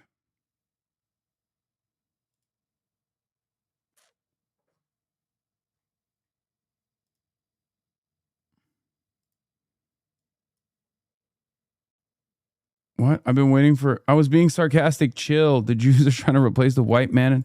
Okay, dude, you can't say that when I'm doing Tucker Carlson voice as though you're also doing a Tucker Carlson impersonation without people, there's no context there. You understand?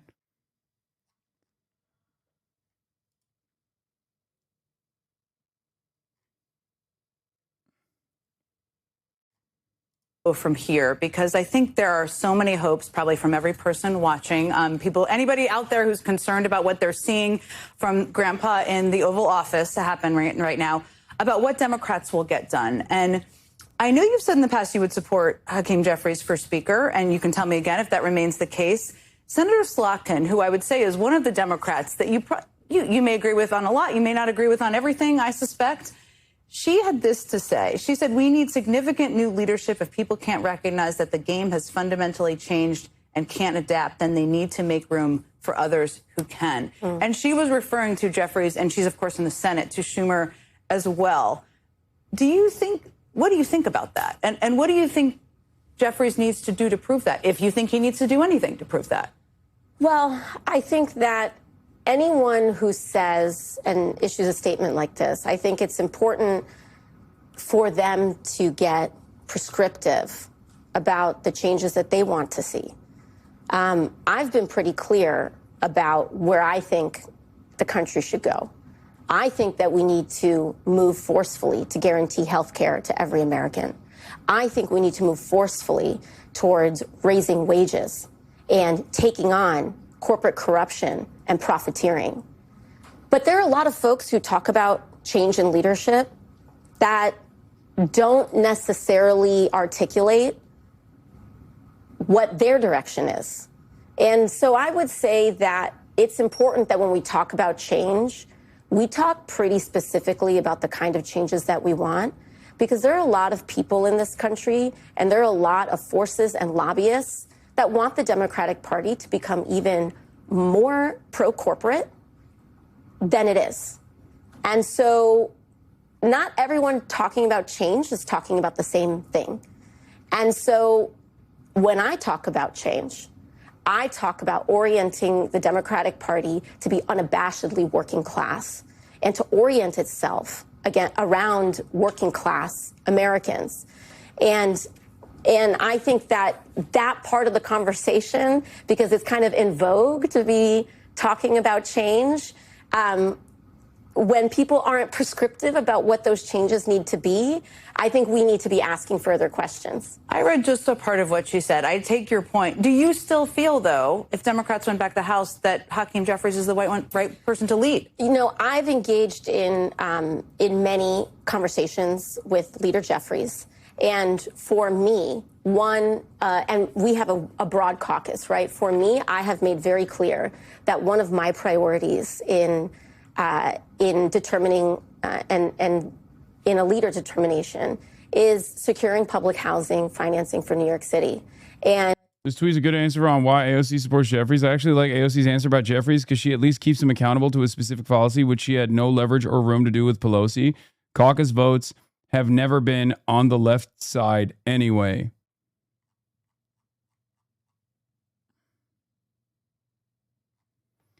Yeah. I mean, I think the biggest issue I have is that she's not like ambiguous about. She's unambiguously in support of Hakeem Jeffries, and I don't think we should be rewarding him in any way, shape, or form. Although maybe there is an opportunity here because Lisa Slotkin shitting on Jeffries opens up a new fucking fight between establishment Democrats in the Senate versus the Congressional Black Caucus, and that's good. I like that because the Congressional Black Caucus is an unbelievably powerful force in Democratic Party politics. Okay. So any kind of friction between establishment Democrats and the Congressional Black Caucus, which is a power center of establishment Democrats, is good for us.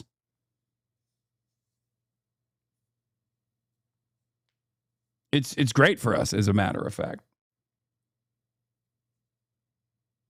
Established Democrats are ideologically centrist, so that friction means nothing. You don't know that because I just showed you another serious battle taking place in Florida 20, where the Congressional Black Caucus is at odds with the other factions within the establishment Democrats.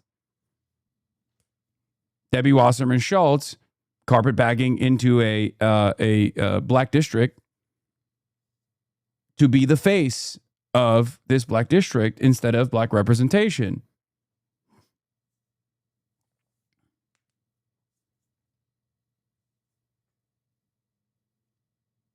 It's power plays. It's just politics. They're playing politics. And Leader Jeffries has made his prioritization for the residents of public housing very clear. And for that reason, I will be supporting Hakeem Jeffries for leader.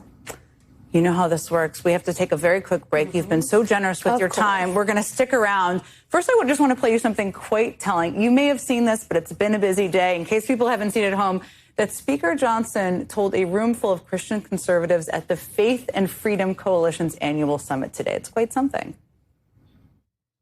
If we were to lose the midterms, heaven forbid, these Democrats, y'all, impeachment's not even the big concern. They will turn every committee of Congress into an investigative body, and they'll go after the president's family, the cabinet, his donors and friends. Half of you in this room will be targeted. I run the protection program. I'll take care of you, okay? I'm going to get your thoughts on that when we come back. Yeah, he's Mr. Epstein defender. Holy We're shit. back with Congresswoman Alexandria Ocasio-Cortez. Okay, before the break, I played a clip of Little Mike Johnson, as I like to call him, laying out how a Democratic majority in Congress would investigate the president, the cabinet, donors, and friends. It all sounds, I think, probably to a lot of people watching and a lot of people out there who were infuriated by the level of corruption, pretty good. But you've also talked about a lot of things you deeply care about. Healthcare, affordable housing. I know there are many other things. What do you see as the right priorities, balance of things, especially as it relates to investigations and accountability? Where does that fall and how much time should be spent on that? I mean, of course, I spent many years on the oversight on the Oversight Committee in Congress, which is in charge of investigations. During the first Trump administration, I helped, I helped on the investigation of Michael Cohen at the time, which led to a record settlement from Attorney General Tish James. But I think that it really is it genuinely is a situation of we can walk and chew gum at the same time. There are certain committees that I think will be spearheading real investigations into this administration. There has to be accountability, and it has to be because we cannot allow this level of corruption to consume our public service and our government ever again. And the only way that you allow that, or the only way that you set that precedent, is by aggressive investigation and consequence. And oftentimes, some of the things that do come out in congressional... Josh Gottheimer is dodging you? Yeah, I know. I saw. So that is the promise to America. Okay.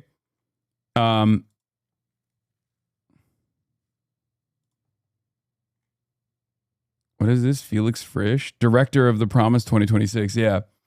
The Promise to America said, comrades, congrats on your big close primary win in a district Kamala won by 59 points. We'd love to hear your objections to the content of the Promise to America. Let us know a time that works for you to Zoom next week. I said, send me Josh Gottheimer, Playboy. They didn't respond to it. DSA said, see you on Hasan the Hun's stream. They did respond to the Democratic Socialists of America. Okay? To the DSA, they responded with, where is it? Comrades, giving millionaire Hasan more viewers on his Amazon-owned platform would be too capitalistic. We offered Zoom and you're accepting. We celebrate July 4th over here, but anytime Wednesday works for Felix Frisch, when works for Ashik Siddiq. Okay? To which I responded with, you can't platform someone that has a bigger platform than you. I'm sure Josh Gottheimer would appreciate teaching a bunch of young radicals a lesson in electability and the importance of moderation.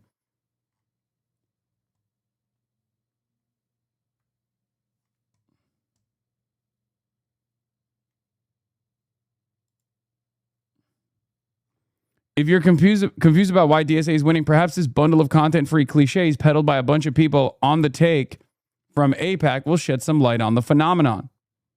Yeah, Joshua Reed Eagle, who does communications for Liberalism Organization, liberalism.org, who's on the board of Project Liberal.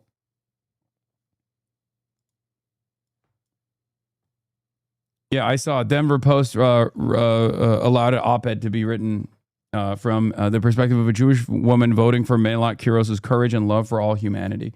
We're going to get to that in a little bit. That's coming after this Denver Post opinion editorial. Here's why Melot Kuros's candidacy scares me as a liberal Jewish woman in Colorado. A bit of column A, a bit column B.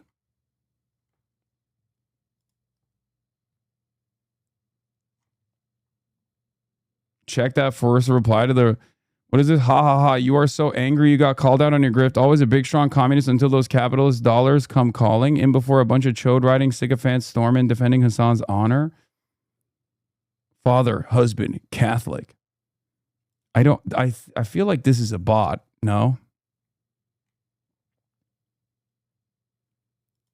But yeah. Will they respond to this? I don't think so. But we shall see.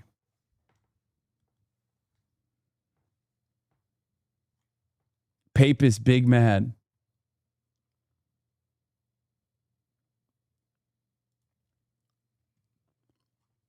What is this? Are the Democratic Socialists winning Democratic primaries actually Democrats, or are they just using the party infrastructure to get on the ballot? Democratic Socialists of America co-chair Ashik Siddiq joins Katie to discuss.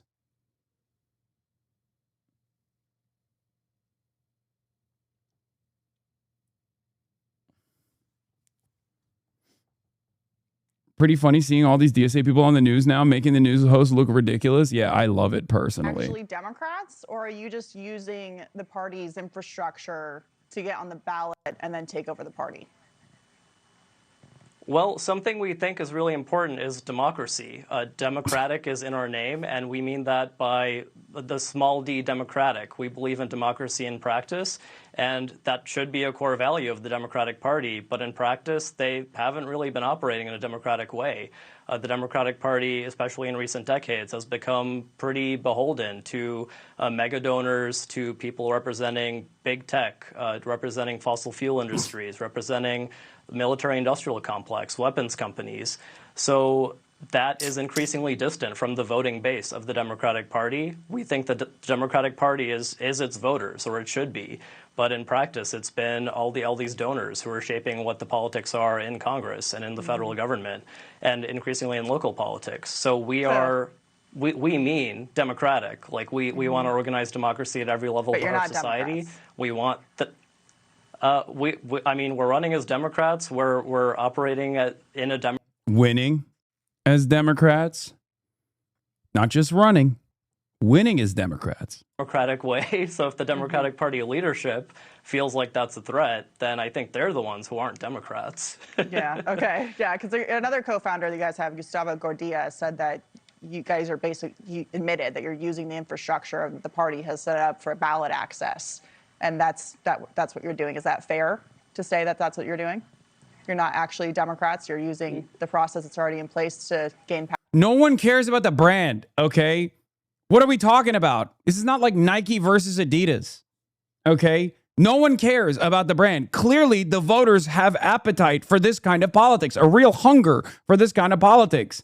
One must ask the question why people who have voted Democrats their whole lives are looking at the options where they have a Democratic Socialist on the ballot, and then they have an establishment Democrat on the ballot, and they're going, oh my God, how refreshing that I can vote for someone who actually champions the causes I fucking care about. I believe that these people have an investment.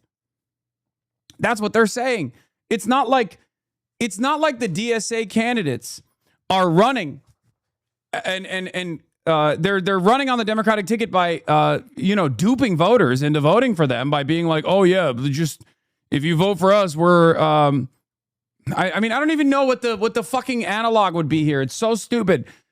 The real question is, why have the Democrats lied about advancing an agenda that is so closely similar to the Democratic Socialists of America's agenda? Why have they lied about that? Because they clearly haven't delivered results. That's it. It's so stupid. For years and years, they told us, oh, you cannot vote for a third party. What do you mean? You want fascism to win? You can't vote for a fucking third party. What are you doing? Right? So then we run in the party and they go, no, you can't do that either.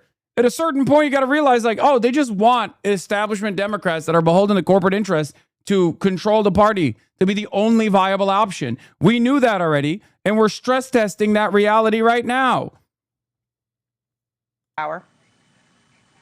Well, we would ask everybody, including voters of the Democratic Party, of what are Democrats? You know, like, is it just you're attaching yourself to people who you think sound good on TV, or are you voting for people who represent your values? Mm-hmm. The Democratic part, again, like when you're voting, what are you voting for? What do you want to see in practice? What do you want to happen in government? So the policies that we're representing, and yeah, we run as Democrats, we I mean, I don't think I personally identified as anything until when I was 18 years old. I voted for the first time for president. Obama was actually the first president that I voted for, and I was very happy to vote for him at the time. I was very against the wars in Iraq and Afghanistan. I believed in hope and change at the time that he was campaigning on. And then I didn't see a Democratic government deliver on a lot of the promises at the time. So many people mobilized for the Obama campaign, including me. And we were really inspired, and we wanted to deliver on those promises. So that's what we're about. That's what millions of Democratic voters are about. And people are not seeing the Democratic Party deliver. Oh.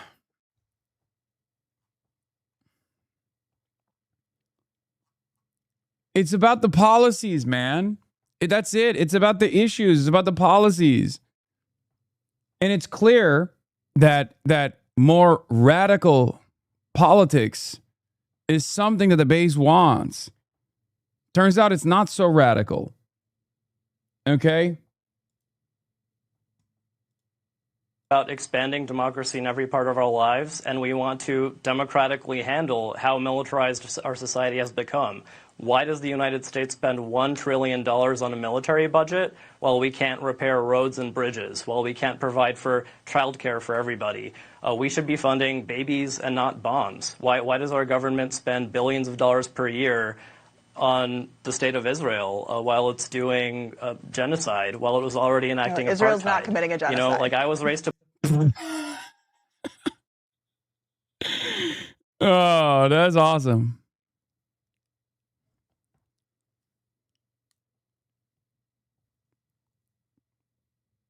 Believe in Israel is committing a They're genocide. not. Israel has killed tens of thousands of civilians. Many of them are children and families. And we see that happening. We saw it live streamed for 2 years, and we reject that. We don't think that should be happening anywhere in the world, and we don't think the United States should be funding it. I think we are about expanding democracy in every part of our lives, and we want to democratically handle. Israel's not committing a genocide. Okay. Sure.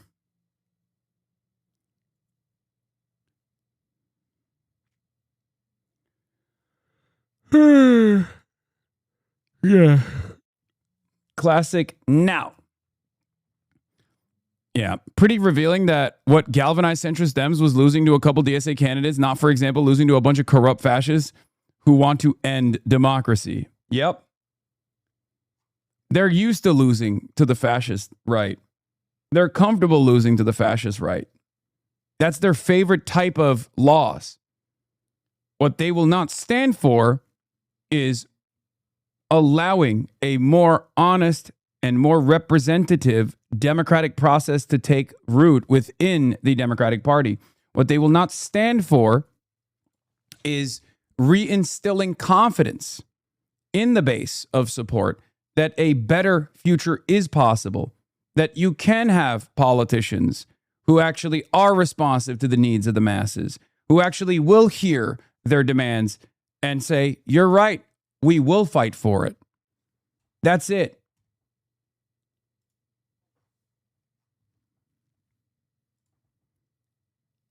Branko Marcetic writes, one of the notable developments from Tuesday's elections is the DSA and Democratic Socialism becoming a distinct and positive brand among voters.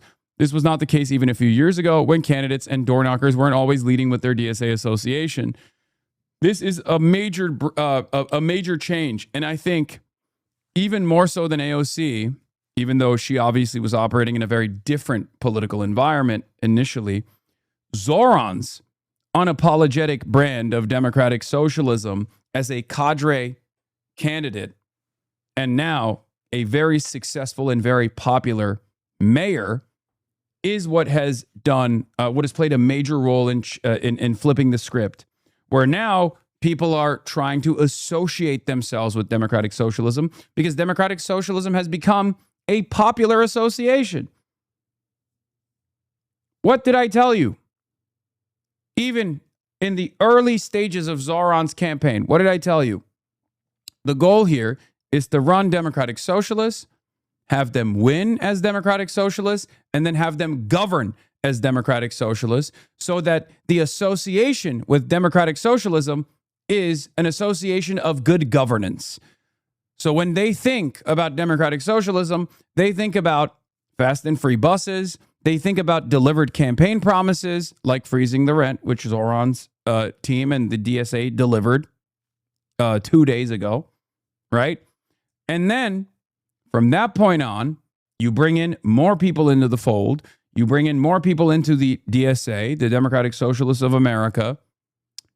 You engage in political education and you foment class consciousness, and you simultaneously continue electing more and more democratic socialists into positions of power.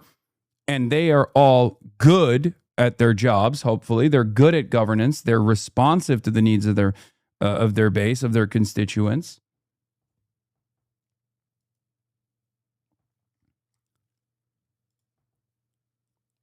And we change the electoral system a little bit. We make necessary changes that we want to see, little by little. Who knows where that might go later down the line. Here's what Zoran said about being the poster child for the Democratic Party. Poster child for the Democratic Party. Let them. We don't have to ask ourselves what life looks like if a socialist wins. I won last November, and over the course of these last 6 months, what we've delivered for working people are the very things we were told were impossible. Okay, now he's getting confident. Good. That's good. I mean, look. He's performing all of the expectations that were required of him, that were demanded of him, that I would have wanted him to do. Obviously, there's still going to be criticisms, and there's definitely some significant criticisms there. But yeah, he's definitely exceeding my expectations, I would say. I did not expect him to be this much of a movement leader. Okay. What are your top 3 criticisms of him? Tish as police commissioner, not disbanding the SRG, and I guess increasing headcount for the NYPD. Those are some pretty significant ones. He's taken your shine. Brother, it is not my shine. Okay? It's our shine. What did I say when Zoran Mamdani won? Okay? What did I say? I said he's making my job much easier. He's making my life much easier because I can just point to him and say, do that. Right? I was pretty open about it. At the end of the day, my own personal feelings, my familiarity, the representation that I see in Zoran is utterly immaterial. It's totally secondary to the policies. He is an elected representative. He's a mayor, and he has to deliver. And as a movement leader, he has to deliver as well. As long as he continues to understand the role that he plays in this much larger movement, and I'm certain that he understands it, by the way. He definitely does. I can confidently say that he does, especially because he put a lot of political capital on the line with the DSA slate. There was a little bit of fear from my end that he wasn't going to do this, and he did.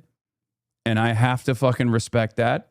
He proved to not just myself, but I think to everyone else paying close attention to what's going on in New York City politics, that he is that guy. Okay? He is that guy. There was no guarantee that it would have been a clean sweep, by the way. There was no guarantee. We all played a role in it. We all fucking pushed for it. And now, instead of turning his back on this movement and turning this into the Zoran Mamdani popularity project, he is playing the exact role that he was supposed to. He is a movement leader. But the movement is still larger than he is, and he understands that, and he understands the role that he plays in this movement. I do as well.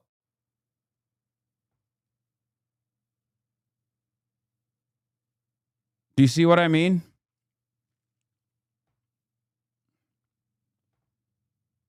Like, I'll give you an example. I eat a great deal of shit, right?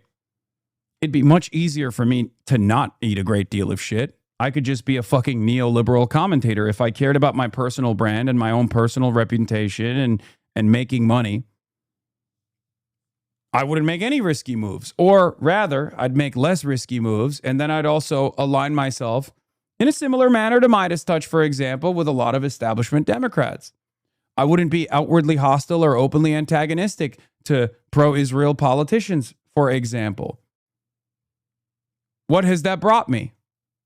Only enmity, only angst, only hatred. It's brought me a ban from a foreign country, from the United Kingdom. It's brought me a bipartisan condemnation bill with demands attached to it of deplatforming. Right?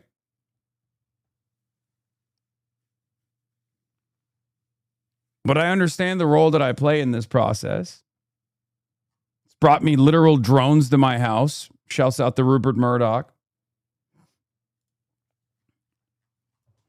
You know? But I do it because I understand the role I play in agitprop.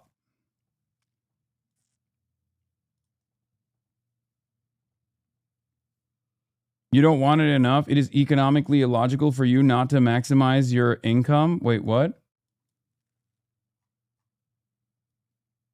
You don't want it enough? It is economically illogical for you not to maximize your income. Okay. So why am I not doing that? Oh. He was just joking. Yeah, well, there's a hype train going on. So if you want to economically maximize my income, subscribe to the Piker Broadcasting Service, the People's Broadcasting Service. Support independent media. You can subscribe. You can give subs. We're at level 3 hype train with 3 minutes and 42 seconds remaining. If you subscribe, you can use emotes all around the platform. But also on top of that, you can... we've already watched this video like a million times, man. I don't know why we're fucking looking at this again. Set to it, run. Thank you for the 50 bones. 100 earlier too in the morning when I first started. I saw that.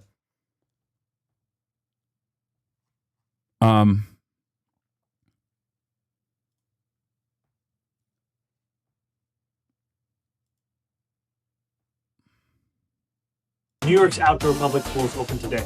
Luckily, I'm already in my swimsuit. 5, 4, 3, 2, 1.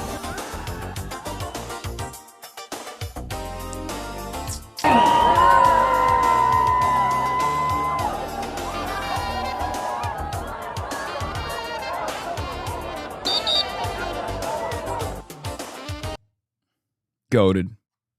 Don't you dare talk shit? No, dude. No. Look.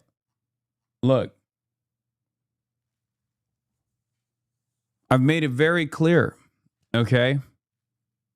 Zoran is that man, okay? He is him. He is that guy.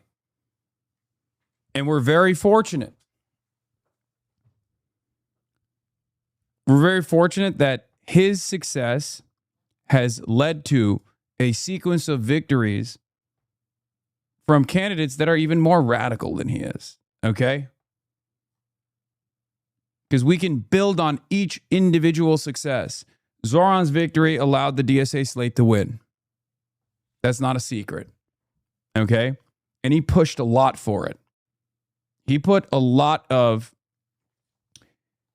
He gambled a lot of political clout here, and it was a big gamble, and it ended up working really well for not just Zoran personally, but everything that happens, everything that he does, every success that we can put on the board is a success for this movement because he is still a movement guy. It paid off, and it will hopefully continue to pay off. From Zohran Mamdani and Adam Hamawi and Chris Rabb and all these other candidates, you can directly chart a path of victory to Claire Valdez and Daria Liza. And from Claire Valdez and Daria Liza, you can point to a path of victory for Melot Kiros next Tuesday. But it doesn't end there.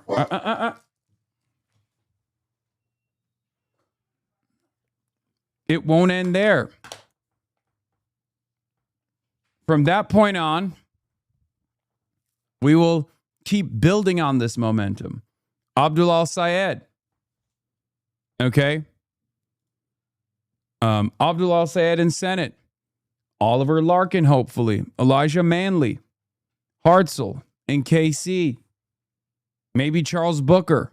Justin Pearson in Memphis, which is going to be a very tough battle. Some of these are going to be very, very tough battles. Okay? Graham Plattner.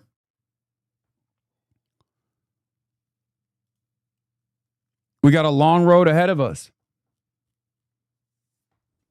Toby Durden in South Dakota, running for governor of South Dakota, the only man who can build a wall between South Dakota and North Dakota. I know he's a Republican. Anyway, speaking of which, if you want to carry the flame, we're at level 6 hype train, at level 10 hype train. We will carry the flame once again at the Piker Broadcasting Service, the People's Broadcasting Service, sponsored by you, the people, for you, the people, and nothing else.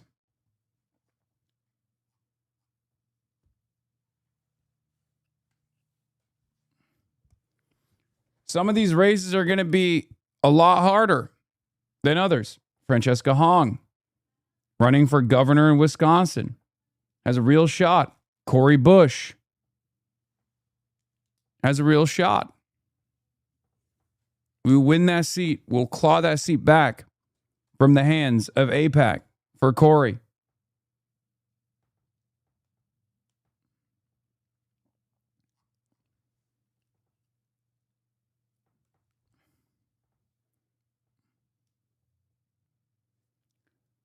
Here's the thing. Oliver Larkin as well. I brought him up already. I hope I didn't forget. Yeah. Vang in California is another great one. Angela Gonzalez Torres, also in California. Another great example. Randy Villegas, also in California.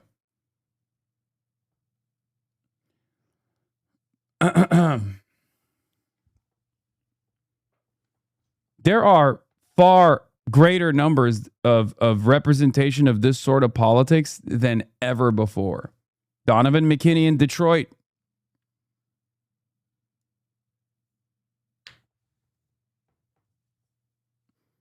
Are all of these socialists? Some of these candidates that I've mentioned are either DSA affiliated, running as democratic socialists, or are aligned with the agenda of democratic socialism.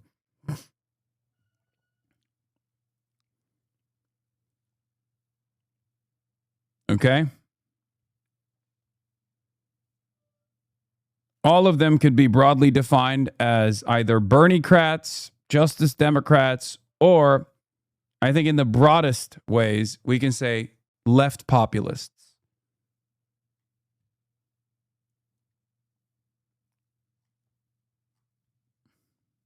We've delivered free childcare for 2-year-olds for the first time in New York City history.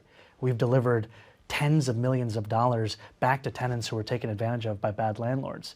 We've delivered 165,000 potholes being paved. And we've done all of these things while also delivering the lowest recorded crime in our city's history. That's what it looks like to have democratic socialism. And what you're seeing is that New Yorkers experienced this for 6 months and made the decision that they wanted to see more of it on the national stage as well.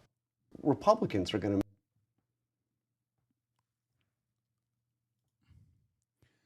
Hype train is at level 7, folks. Hype train is at level 7. Julie Gonzalez as well, running against Hickenpooper, sorry, in Colorado. Look, there's a lot of names, man. Give me a fucking break.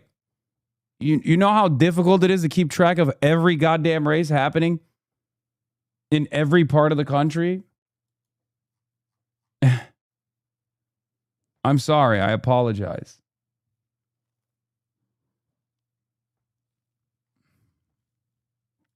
Make you.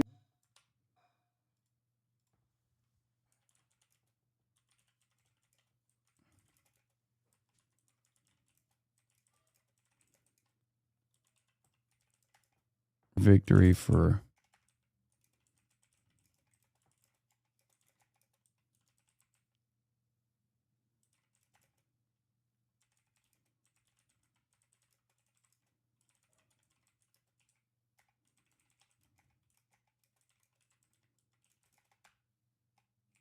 proves that a more responsive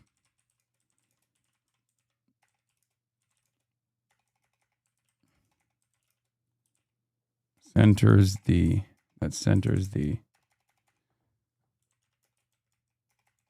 it proves that a more responsive politics that centers the working class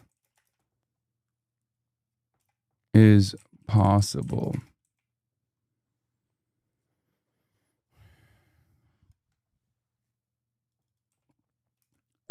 It proves that a more responsive politics that centers the working class is possible.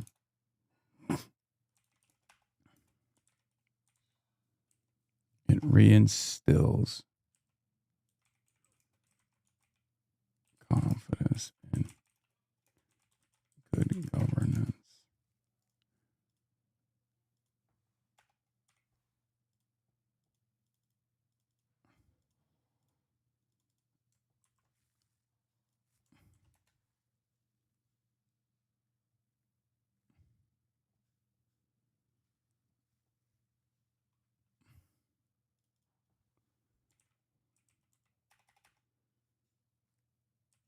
Restores confidence in good governance. Don't let the flame die out. Yeah, level 7 hype train. We're at level 8 hype train. Ladies and gentlemen, we are at level 8 hype train. You lied. No Jube scam fun day. No, I got Jube. I got Jube on the docket. Why do you hate your neighboring state of Arizona asking for a friend? Wait, Kai Newkirk, you mean? I've talked to him. He was at the Clara Victory Party. I'm gonna see what I can do with him. Only because I think it's really funny to be like Hasan Piker carries the flame with Kai Newkirk, and Newkirk has been unlocked. Which, by the way, you can carry the flame today on the HasanAbi broadcast by subscribing.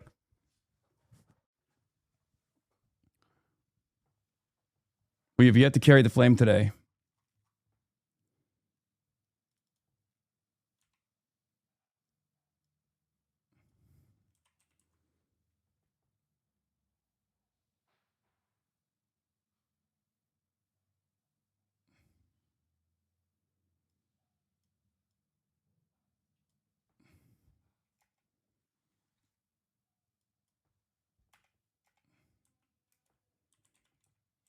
But a victory. It proves that a more responsible politics that centers the working class is possible. It restores confidence in good governance.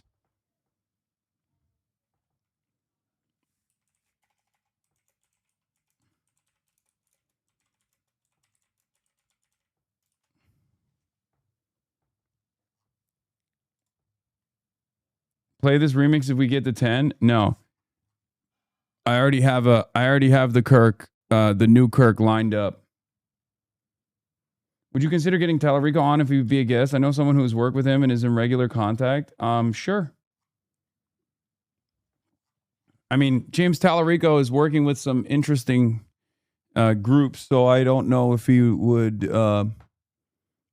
think that I would be a benefit to his campaign and candidacy in Texas. I think so, but he might have a different opinion. I am a Californian after all. And not only am I a Californian, but I'm, somewhat of a radical in my worldview, I think my politics would be, hello. I think my kind of politics would be good in the state of California, or in the state of Texas, but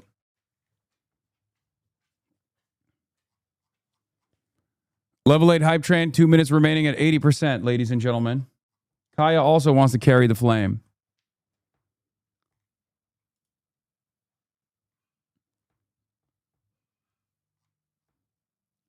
Primary runoffs in Louisiana. Any thoughts? No. You can talk about Jesus or some shit. Yeah, he can convert me to Christianity. Maybe. 85% at 1 minute remaining.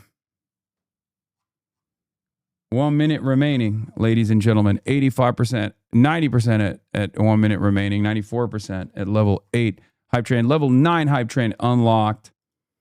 Carrying the motherfucking flame. Let's get back to AOC. Investigations sometimes yield to either state pursuits, etc.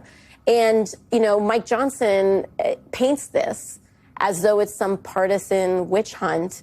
But if you don't want to be prosecuted for crimes, don't do crimes. And he's talking about running a protection racket. And we are already seeing that this Trump administration has run what some have called one of the largest pedophile protection programs in American history in the cover-up of the Epstein files. They violated the law when Congress mandated that they release the Epstein files. They're still hiding Epstein files, protecting some of the most gruesome behavior that is shocking to the human conscience. And so when Mike Johnson tells a group of wealthy donors, I'm the only thing standing between you and a consequence, that should rattle at the conscience of every American. What he wants to do is create, and rather not even create because it's already been created, but protect a class of impunity in America that say you can commit whatever crime, and so long as you pay a check to us, we will protect you. And that is a model of extortion in American politics. And you know what? That's their pitch. But at the end of the day, like I've always said, they have money, but we've got people. And that's why our pitch needs to be focused on making the lives of everyday Americans better. Because they're sure as hell going to be making the lives of billionaires better and better and better every year. Our job is to make the lives of single mothers and working families and students Mother trying Nature's to showing off. Think of the 5 gifted. School and mechanics trying to keep the business afloat. That needs to be our focus. And that's the only way that we're going to be able, I think, to turn this ship around, is through tackling on the extreme levels of inequality and corruption that persist in America. We're here, of course, in Washington, D.C. tonight. And J.D. Vance, I played this at the top of the show. Did you see what he had to say about Nixon and Watergate? Okay, I just have to Pacololo, ask think of you the about 5. this because I started the show talking about how I think 44%, 2 minutes telling remaining. on himself or themselves a little bit. I mean, Black Wasabi, the think of the 10. notion that if Watergate happened tomorrow, it would be like a 12-hour news story is quite a statement to make. Obviously, he was down playing Watergate, Drunk which bullshit, is insane think of to the begin 10. with. But what do you make? Come to Belgium, please. I will be coming to Belgium, actually. I will be visiting, I think, the EU. Not real Chris Evans. LC12223, thank you for the 10. Pockets you, thank you for the 5. Jaeger 08 Larson, thank you for the 5.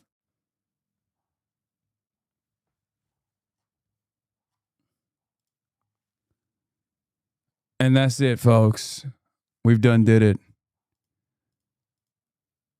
We done did it. And I know I said I was going to play Indian. I was going to play the Bollywood Charlie Kirk. But instead, I'm going to play this one.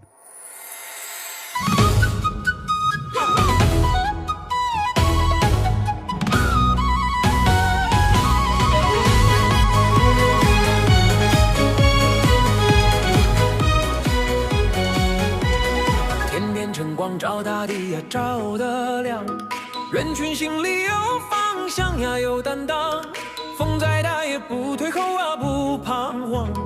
一语真话像钢铁呀，响当当。家中灯火守誓言呀，守信仰。路上荆棘也昂首呀，不退让。我们肩并肩向前呀，向前闯。把这烽火传下去呀，传四方。谁来点燃这把火？查理克尔。谁敢在风里高歌？查理克尔。一步一步更坚定，我们同声同气，一起向前行。信念在胸口，热血在回响中。We are 查理克尔，查理克尔，我们不散不退，对梦想长风，把光举得更高，把路走得更正。We are 查理克尔，查理克尔，咚咚咚嘿，啦啦啦啦，嗦啦啦啦啦啦，嗦啦啦。查理克尔，查理克尔。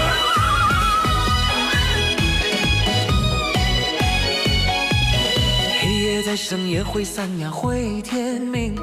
脚下泥泞也要走呀，要分明。不为虚名，只为道呀，为福音。把那十字做旗帜呀，做指引。手牵手把家国梦呀， This version is counter-revolutionary? How dare you? 把真与志呀说得真，任凭世上喧哗乱呀，浪翻滚。我们站得更笔直呀，更有根。若有人要我们沉默，我们更要歌唱；若有人要我们低头，我们更要仰望。不是靠刀剑的锋芒，是靠心里的光。查理克尔，查理克尔，我们同声同气，一起向前行。信念在胸口，热血在回响中。We are 查理克尔，查理克尔，我们不散不退，绿幕将长风，把光举得更高，把路走得更正。We are 查理克尔，查理克尔。Maybe you should stick to Maybe you should stick to sitting offensively in Japanese hotels if you keep testing us Chinese people's cultural sensitivities for shame.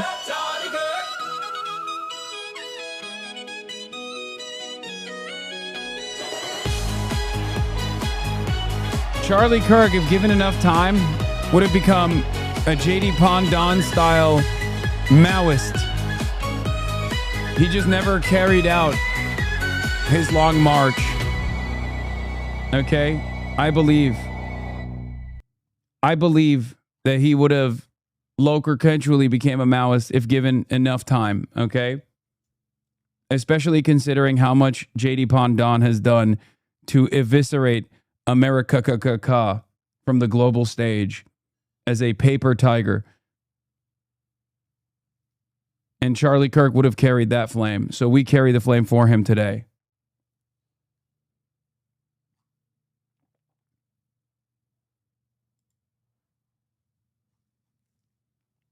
Here come 4 months of centrists attacking the left with far greater existential fury than they ever aimed at Trump because they prefer Trump and helped him win. Yeah, I know.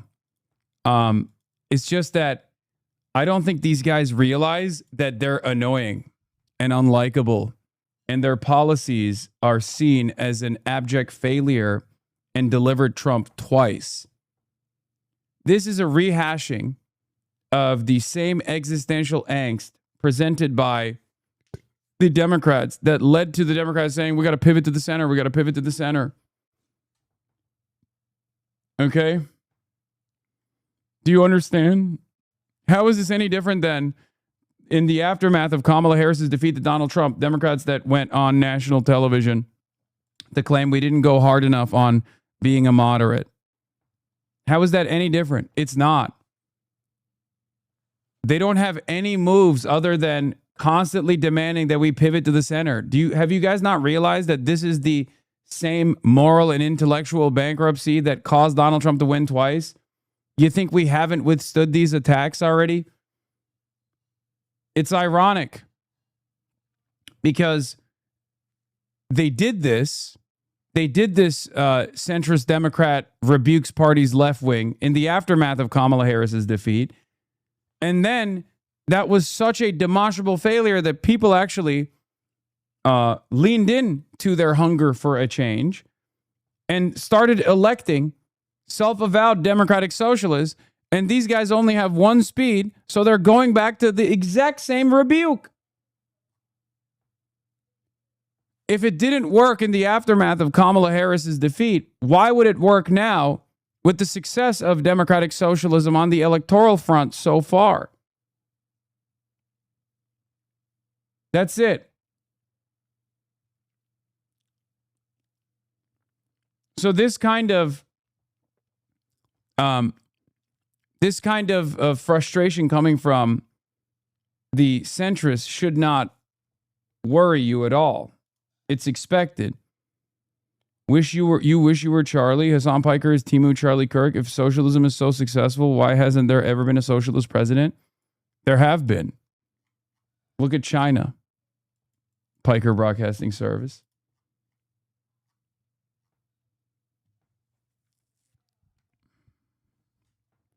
His name is Xi Jinping. And no, FDR was not a socialist. He was a social democrat, and he was forced to govern as a social democrat.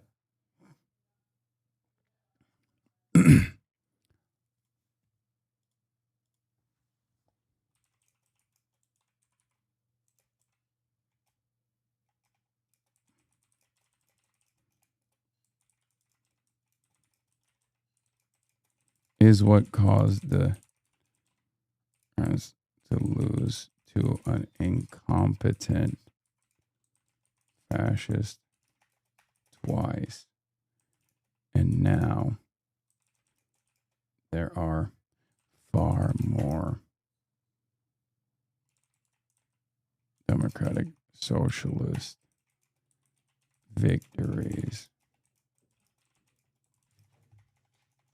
And because of their lack of vision, they can only... Saul anneciğim. Peki. I'll like it. Thank you. Okay, it's fine. Saul.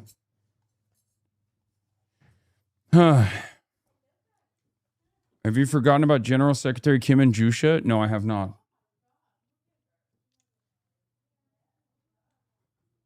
The spirit of Jusha lives on at the HasanAbi broadcast. Don't be silly. And now there are far more democratic socialist victories.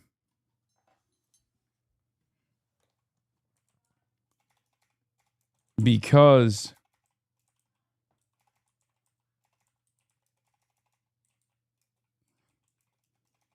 voters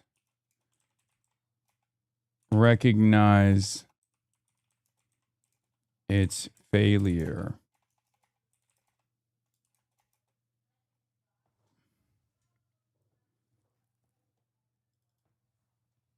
Far more democratic socialist electoral victories because voters recognize the moderates recognize the moderates' failure. Anyway, can we peep the food? All right. Do you think the rise of Dem Socks all comes down to the momentum from Zoran's win? Why is this happening now? No, it's not just Zoran's win. This is a fucking decade-long project. Zoran's victory is a consequence of that decades-long project. It's Bernie Sanders, it's AOC, it's the squad, it's Rashida Tlaib, it's everybody.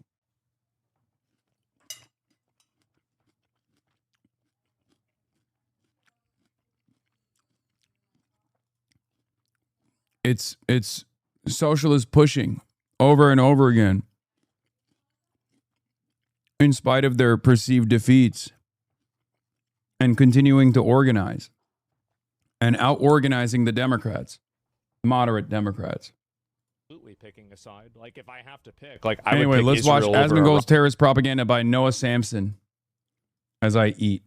on every day of the week. And then we're going to move on to more fun stuff. Absolutely. Like, it's not even a question. Like, I know that people have, like, this Israel fatigue and they hate Israel, but yeah, I would pick Israel every day of the week. And anybody who doesn't want you to do that is probably listening to terrorist propaganda. That's the reason why. Absolutely. This is Asmongold. Asmongold is one of the most viewed live streamers in the world. With a daily viewership of over 5 million viewers, this is roughly 10 times the viewership of CNN. And apparently, Asmongold is concerned with peace in the Middle East. How does he propose to achieve this peace? Well, with bombs. I think Israel should keep bombing Lebanon because Lebanon has terrorists in it. They have Hezbollah in it. And again, they're firing rockets into Israel. They are. They're firing rockets into. I hope he kills every single fucking one of the Hezbollah members in Lebanon. Every single fucking one. And only then will the people there have peace. On his June 14th live stream, Asmongold advocated for the continuation of Israel's bombing campaign in Lebanon. And in the same stream, he also advocated against a peace agreement to end the US and Israel's war on Iran. If you make peace with Iran, they no longer consider us a mortal enemy. Why is that not an acceptable outcome to you? Because they're not. They're just going to lie to you. They're ideologically captured. They're religious zealots, and they can't be allowed to, they can't be allowed to be trusted. They've already broken too many deals before. They've lied too many times. Asmongold's argument for the continued bombing of Iran and Lebanon is that in order to achieve peace, we must get rid of the terrorists. Hezbollah is a terrorist group, so he says, and Iran funds them, ergo, we have to bomb the terrorists. Can you tell your argument why you consider them terrorists? Because they fund people that attack and kill civilians on purpose and target civilians to kill them in order to achieve political goals. Groups like Yeah, so America and Israel and every state pretty much that has ever existed that has waged war at the behest of a clear, definable goal. Most of the time it's just extraction of natural resources. Because if this vague standard is applied evenly across the board, then America is one of the greatest terrorists of all time, and Israel certainly is one of the greatest terrorists of all time. Hezbollah and the Houthis and Hamas. It's that simple. There are a few issues with his analysis here, though. First among them is the premise. Asmongold repeats the IDF's line that they are targeting Hezbollah in Lebanon, but that's not what's actually happening. What the evidence shows is that targeting Hezbollah is just a pretext, one that Israel uses to blow up everything in sight and mass murder civilians. Israel is targeting men, women, children, journalists, healthcare workers, hospitals, ambulances. They are leveling entire cities. They're also routinely using white phosphorus indiscriminately and in civilian residential areas. In the first month of attacks on Lebanon alone, they used it to burn over 10,000 acres of forests and farmland. These are all war crimes. In just the past 4 months, Israel has killed nearly 4,000 people in Lebanon, including hundreds of children and healthcare workers. On average, Israeli forces have killed more than 1 child every day since April. On October 3rd, 2024, Israel bombed a medical center in Beirut, killing 9 people and injuring 14. 7 of those killed were members of the medical staff. That same month, Israel destroyed a significant portion of an entire city, Tyre, one of the oldest cities in the world. They damaged over 400 apartments, completely destroyed several buildings, and demolished a number of ancient historical sites. On March 12th, 2026, Israel bombed a beachside tent encampment housing people that they had displaced from their bombings, killing 8 and wounding 31. The strike came in the middle of the night, and it was a double tap strike. The first missile landed and killed 3 people near the beach, and when people approached to help the victims, the second missile landed. No evacuation warning was issued. This was in a safe zone. In all of these examples of mass civilian death and destruction, what did Israel say it was doing? It said it was targeting Hezbollah. This is their pretext, and Asmongold is repeating it uncritically. And the same is true of Asmongold's endorsement of Israel's stated goal of eliminating Hamas. That may be what Israel says it's doing, but in reality, what Israel's actually doing in Gaza is killing entire families by leveling apartment blocks, killing toddlers with machine guns, shooting babies in the head with snipers while they're being breastfed by their mothers alone in tents in broad daylight. The vast majority of the people that Israel has killed in Gaza have been civilians. That is the conclusion of every independent expert. The only one still... Guys, It's fucking Noah Samson. Like, you know what the link is. I'm so confused.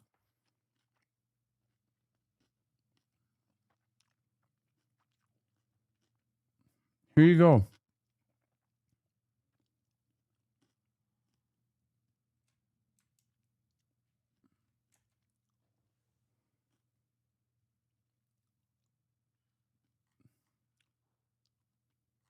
Still denying it in 2026 are Israel and the United States, and the content creators online that defend them for some reason still. And as for Asmongold's claim about the United States, the same goes for them. Firstly, because they supply the vast majority of the weapons that Israel has used to commit its genocide, but they also do murderous bombing campaigns themselves. In the first week of the war, the United States blew up an Iranian elementary school, killing 156 people, 120 of whom were children. 120 little girls and boys murdered by the United States in a war that they started. Asmongold has apparently consulted the history books and feels vindicated by them. Every single page of the history book proves me right. But I'm not sure which ones he read, because if you look back at any point, you will find the United States committing these same kinds of atrocities across the globe for their wars of aggression. The other issue with Asmongold's analysis here is the presence of that word terrorism. What makes someone a terrorist? Well, for Asmongold, terrorism is defined as the use of violence against civilians for political goals. Because they fund people that attack and kill civilians on purpose and target civilians to kill them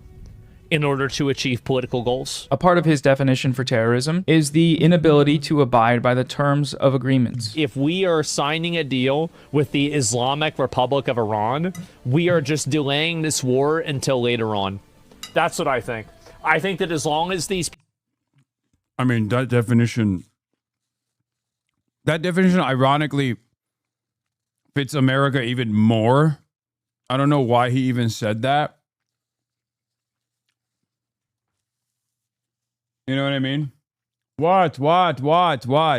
Yes, okay. Got it. It's Charlie Kirk. All right, you got it. Hi, Progressive.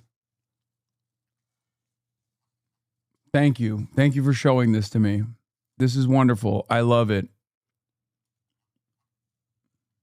Stop spamming. People are in power, you are going to, like, they're not going to stop trying to build a nuclear bomb. They're like, I think that this is what's likely to happen. They will just blow something else up in a week.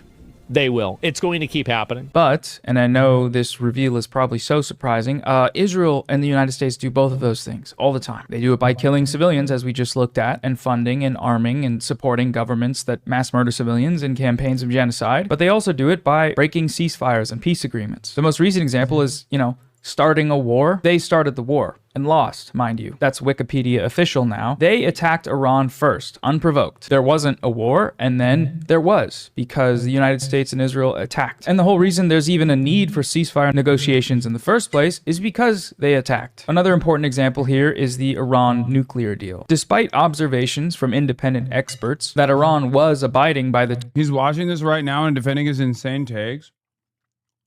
It's always so funny to watch Asmongold try to justify some of his more unhinged opinions, because he's just not smart enough to even understand the point that's being made.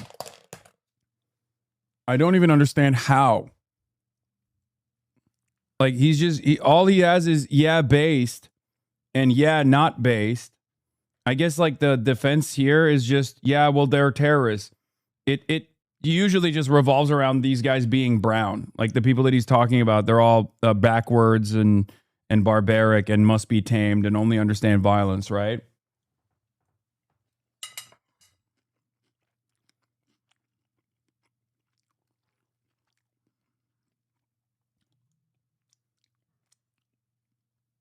terms of the agreement, it was the United States who randomly decided to pull out and then proceed to administer brutal sanctions on Iran, crushing the country's economy in a move that was widely understood to be an unprovoked act of aggression that was condemned by governments across the globe. And of course, the same is true of Israel. They violated ceasefires in Gaza and Lebanon now tens of thousands of times, further displacing millions of people, destroying entire towns, and starving, kidnapping, torturing, and brutalizing the population, Asmongold cites Hezbollah rocket fire as a justification for Israel's bombing in Lebanon. They're firing rockets into Israel. But he neglects to mention any of these violations. In Lebanon, in the same time frame of the ceasefire, where Israel committed literally 10,000 violations, Hezbollah fired a total of 4 rockets. But for him, that's a valid reason to promote the IDF's destruction of a sovereign country. So now, okay, of course, there's a double standard, right? By Asmongold's definition of terrorism, which is killing civilians and breaking deals, both the United States and Israel are terrorists. Asmongold acknowledges this directly in response to a viewer in his chat that brings up Israel. Does Israel do that too? Israel's on our side. Iran's not. It's that simple. And we do that to them too. But it's very simple. It's our side versus the other side. I don't want them doing that. He acknowledges it further while discussing the United States. To the extent that there is even a hint of it, even a slight, tiny, some like little resistance army in Africa, immediately bomb the shit out of them.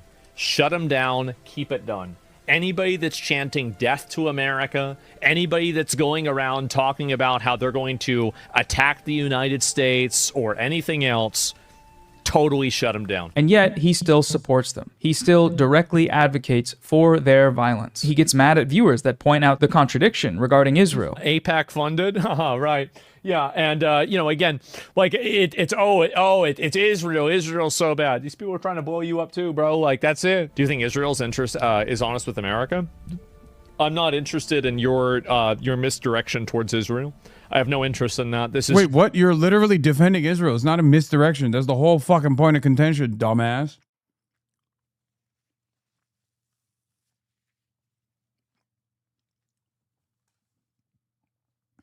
It's like, oh, yeah, why are you talking about Israel as I'm defending Israel's actions? Dana Bash did this to Morris Katz. just terrorist subversion. He even argues that anti-American slogans should be punishable by extrajudicial drone execution, regardless of their validity. I don't give a fuck what reasoning they have. I don't care what their reasoning is. I don't care what they think is right. It doesn't matter to me. Like, the only thing that I care about is neutralizing that threat. So whatever gets rid of, like, I don't care. Like, you think that I give a fuck about what their reasoning is or what their justification is? I don't care. You're doing it. Okay, that's the problem. And why does he do that? Well, the answer is fairly simple. He's just a racist. Fundamentally, he views some groups of people as less worthy of life than others. Terrorism is okay when we do it, but when they even protest that terrorism, they deserve to die. Why do you think they say death to America? Probably because you attacked them first? Well, damn, that's too bad. I guess we're going to have to attack them again.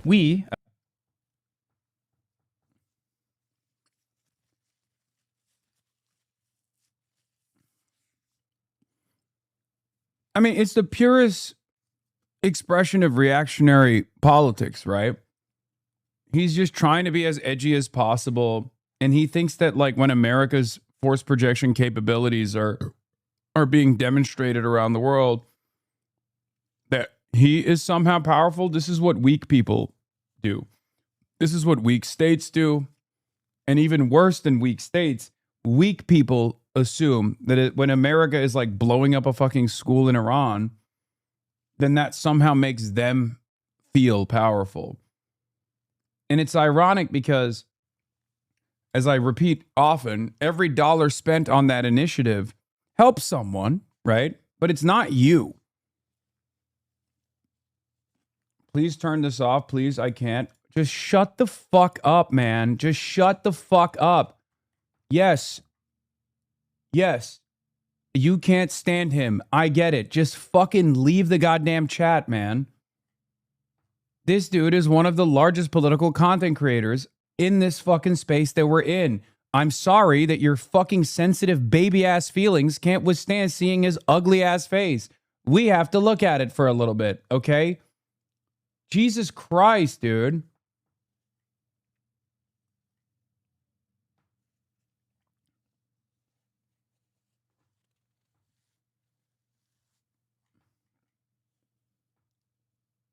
I don't personally love watching Asmongold chirp endlessly. I wish for a world where he could go back to talking about titties in video games, and it would greatly diminish the negative impact that he has in the space that I occupy. But the reality of the matter is a lot of people actually feel this way. And they personally ride for this kind of politics. I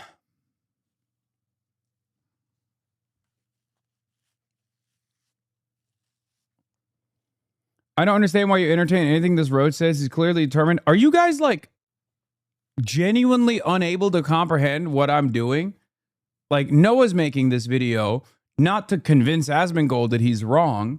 Noah's making this video, and I'm watching this video because there might be Asmongold fans that can understand that he's wrong. Okay?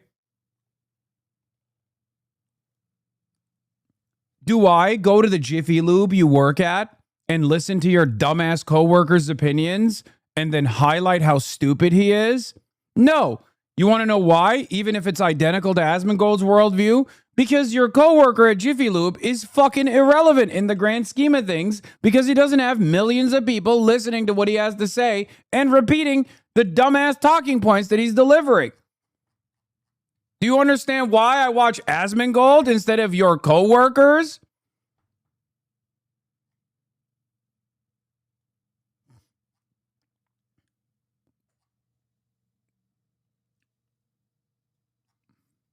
Stop fucking crying. Americans and the Israelis, the inhabitants of our overseas proxy military colony, we have a right to live, and they do not. We have human rights, and they do not. We are human, and they are not. To quote Asmongold himself, it's really that simple. It's that simple. But for the opponents of racist mass murder, it's not enough to just point to the double standard. Asmongold's position, while racist, is logically consistent because he's a racist. It's also not enough to point out the infinitely disproportionate nature of this violence. The fact that Israel has killed, at minimum, 10,000 times more people than Hamas did on October 7th is irrelevant to supporters of Israel. For them, it can all be explained by Hamas's lack of firepower. If they had the weapons Israel had, they'd do the same. Israel just had to kill tens of thousands of children. Because in a hypothetical I made up in a dream I had, they did the same to us. Israel had to, as Asmongold put it, nip it in the bud. If you don't kill them, they will kill you. Now, they might not kill you today, but they'll kill you in a year. They'll kill you in 10 years. To the extent that they have... I mean, this is genocidal exterminationist rhetoric, the idea that they have to die. It's a justification for why they had to die. This is basically him going back on what he had previously said, that he apologized for because he ate a fucking 14-day ban for, and doubling down on it. He basically said Palestinians are barbaric, they're backwards people, and they will kill all the Israelis, and therefore genocide is baked into their identity, it's baked into their consciousness, and therefore it's perfectly valid to wipe them out. That's why he received a ban. And then as soon as he received that ban, he came out and he was like, I'm so sorry about my words and my sentiment and the things that I expressed. It wasn't like me, whatever. And then everybody celebrated that he fucking cleaned his room. And everybody thought, oh yeah, he's fine. It's been a year and it seems like he's going full blast again. Full fash.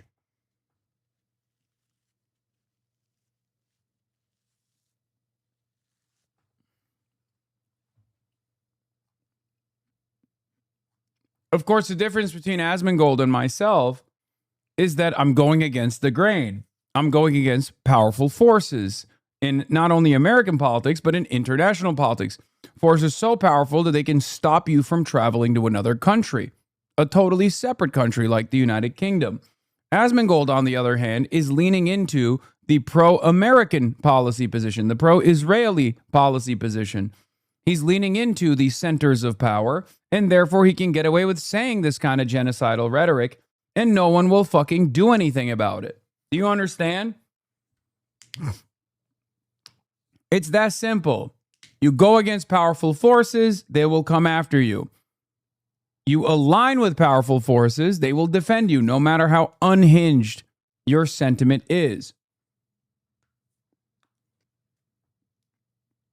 The capacity to, they will use that capacity to harm you. So my goal is always to nip it in the bud, stop it from happening to even stop it from even beginning to happen. No, the double standards and disproportionality are not enough. The only way to get to the bottom of this terrorism quandary is to find the inception point. Where does this all begin? And looking at the historical record, the answer is pretty clear. Before Hezbollah existed, Israel invaded Lebanon, killed tens of thousands of people, the vast majority of whom were women and children, directly facilitated the slaughter and rape of thousands of civilians in the Sabra and Shatila massacre, a massacre the United Nations General Assembly declared an act of genocide. Hezbollah was formed in response to this genocidal invasion, as a group resisting it, fighting to get Israel out of their country. And that's exactly what they did. Before Hamas existed, Israel stole Palestine. Between 1947 and 1949, Zionist forces destroyed some 530 villages, and about 15,000 Palestinians were killed in a series of mass atrocities, including scores of massacres. 750,000 Palestinians, over 80% of the Arab population of what became Israel, were ethnically cleansed. This event, the Nakba, and all of the violence in its wake, this is the inception point. Regardless of the label you use to describe these groups, the moral calculus doesn't change. Resisting invasion, occupation, and genocide through armed struggle is moral and just and legal under international law, and it should not be condemned. Your own personal feelings towards the methods are irrelevant. They do not matter, not when you live in the West and not in Palestine, and especially not when those objections are weaponized as the pretext for genocide, which is what Asmongold demonstrates in his video here. So, as I said at the start, Asmongold is one of the most widely viewed live streamers on YouTube. He gets millions of views per day, several times more than any other political live streamers in most news channels. And when these millions of viewers click onto his show, this is what they are greeted with: terrorist propaganda. Israel should keep bombing Lebanon because Lebanon has terrorists in it. They have Hezbollah in it. Profoundly ignorant, factually incorrect, and morally demented propaganda for US-Israeli terrorism. I don't know how convincing any of his videos are, arguing that terrorism is okay when we do it because we're the good guys. It's not as compelling to the average person. He paused your videos as well as other people's videos every 2 seconds just so we could gather his talking points and not allow yours to get across. Yeah, but there's only so much of that you can do. His audience must also recognize what he's doing here, right? With respect to his defense of Israel. I'm fairly certain that there are probably people that see his defense of Israel and they're like, this is fucking bullshit. This is like totally ridiculous,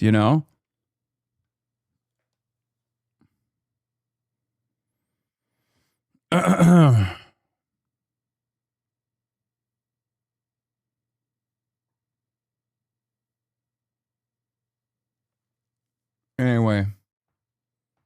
Nah, most of his audience are fucking stupid. Do you think he's getting paid?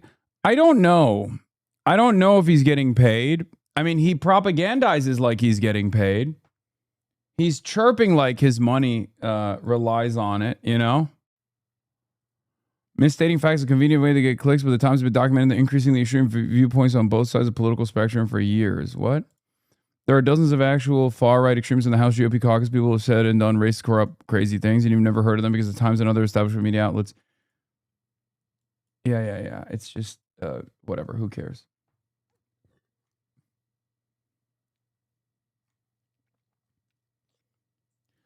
I think it doesn't really matter if he's getting paid by Israel or not, but it would be stupid for him not to be. Notice how none of these clips are seen on Twitter. It's almost like the entire Twitter clip economy revolves around defending Israel. I think people don't really care about Asmongold's opinion on Israel at the end of the day.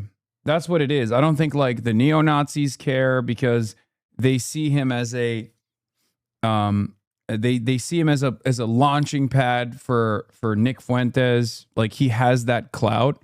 And he's very openly said, like, he's a funnel for Nick Fuentes. Like, he's actually actively trying to move his audience in the direction of Nick Fuentes. So, obviously, someone as clout obsessed as Nick Fuentes is never going to fucking turn around and shit on Asmongold and rock that boat for himself, even if he is supposedly at odds with Asmongold's very clear defense of Israel, right? Not that it matters. I mean, he gets to hit both angles. He gets to both say that he is like in support and actively aiding and abetting a neo-Nazi movement, but then he also gets to defend Israel this way, and therefore he will not receive a ban. Like, you can say whatever the fuck you want about how much Lebanese children deserve to die, as long as you're couching it as, well, they're fighting terrorism and I defend Israel, you can get away with it. Could you imagine anyone fucking running around and being like, Hezbollah, like, I'm not even going to say those words because I don't want it to get clipped, okay? But role reversal here. If I was talking about Hezbollah against the civilian population of Israel in the way that Asman has justified Israeli actions against the Lebanese population, I would not make it out. I would not make it out of this fucking the end of this sentence. I would get banned immediately. Okay? Not only would I get permanently banned off Twitch, I would be on the front pages of the New York Times and CNN and MSNBC and all these other platforms that would be like, see, this guy's a fucking dangerous radical. That's just how it goes. If you defend powerful groups and powerful entities, if you defend the American government, no matter how indecent the American government's actions are, you're not going to get in trouble. And the same with Israel.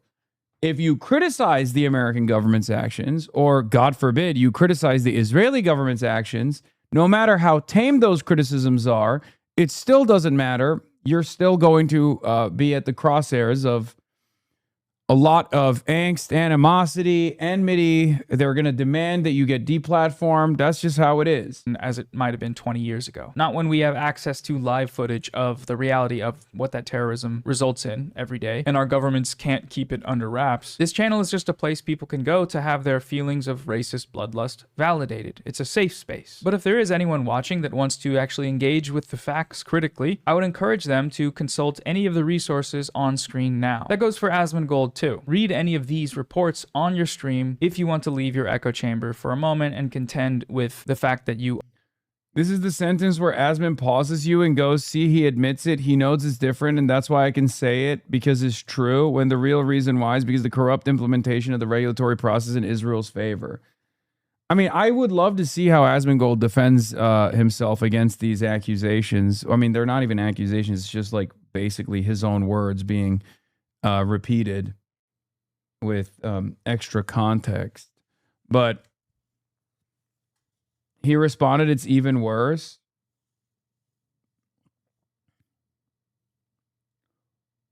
Yeah, I guess. He was reacting to this video earlier. I saw it in the thumbnail. Is he live right now? Is he still talking about it? Like, the thing is that, like, yeah, and it's been better though. So really, like, I don't view this as a war against the Middle East.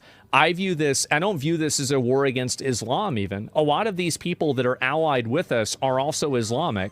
When Iran set off their bombs and they had their crash out at the beginning of this war, the majority of the countries that they bombed were Muslim countries. It's not like they're only, like, it was so stupid. They get bombed by Israel, and then they go and bomb Qatar. What the fuck are you doing? Brilliant. Yeah, One they day, were hopefully, bombing we'll get along with American Iran. bases. They were bombing American bases, and it was actually a very successful initiative from the Iranian side, considering that, you know, they lost, that the Americans lost the war. These are proxies. You can't have American military bases and launch missiles at a sovereign nation and then not expect to receive retaliation. It's an unbelievably low IQ argument. He missed it. He said some crazy shit while reacting to this video earlier. What did he? And I want more people to know that. Citizens, then we need to kill people in Hamas.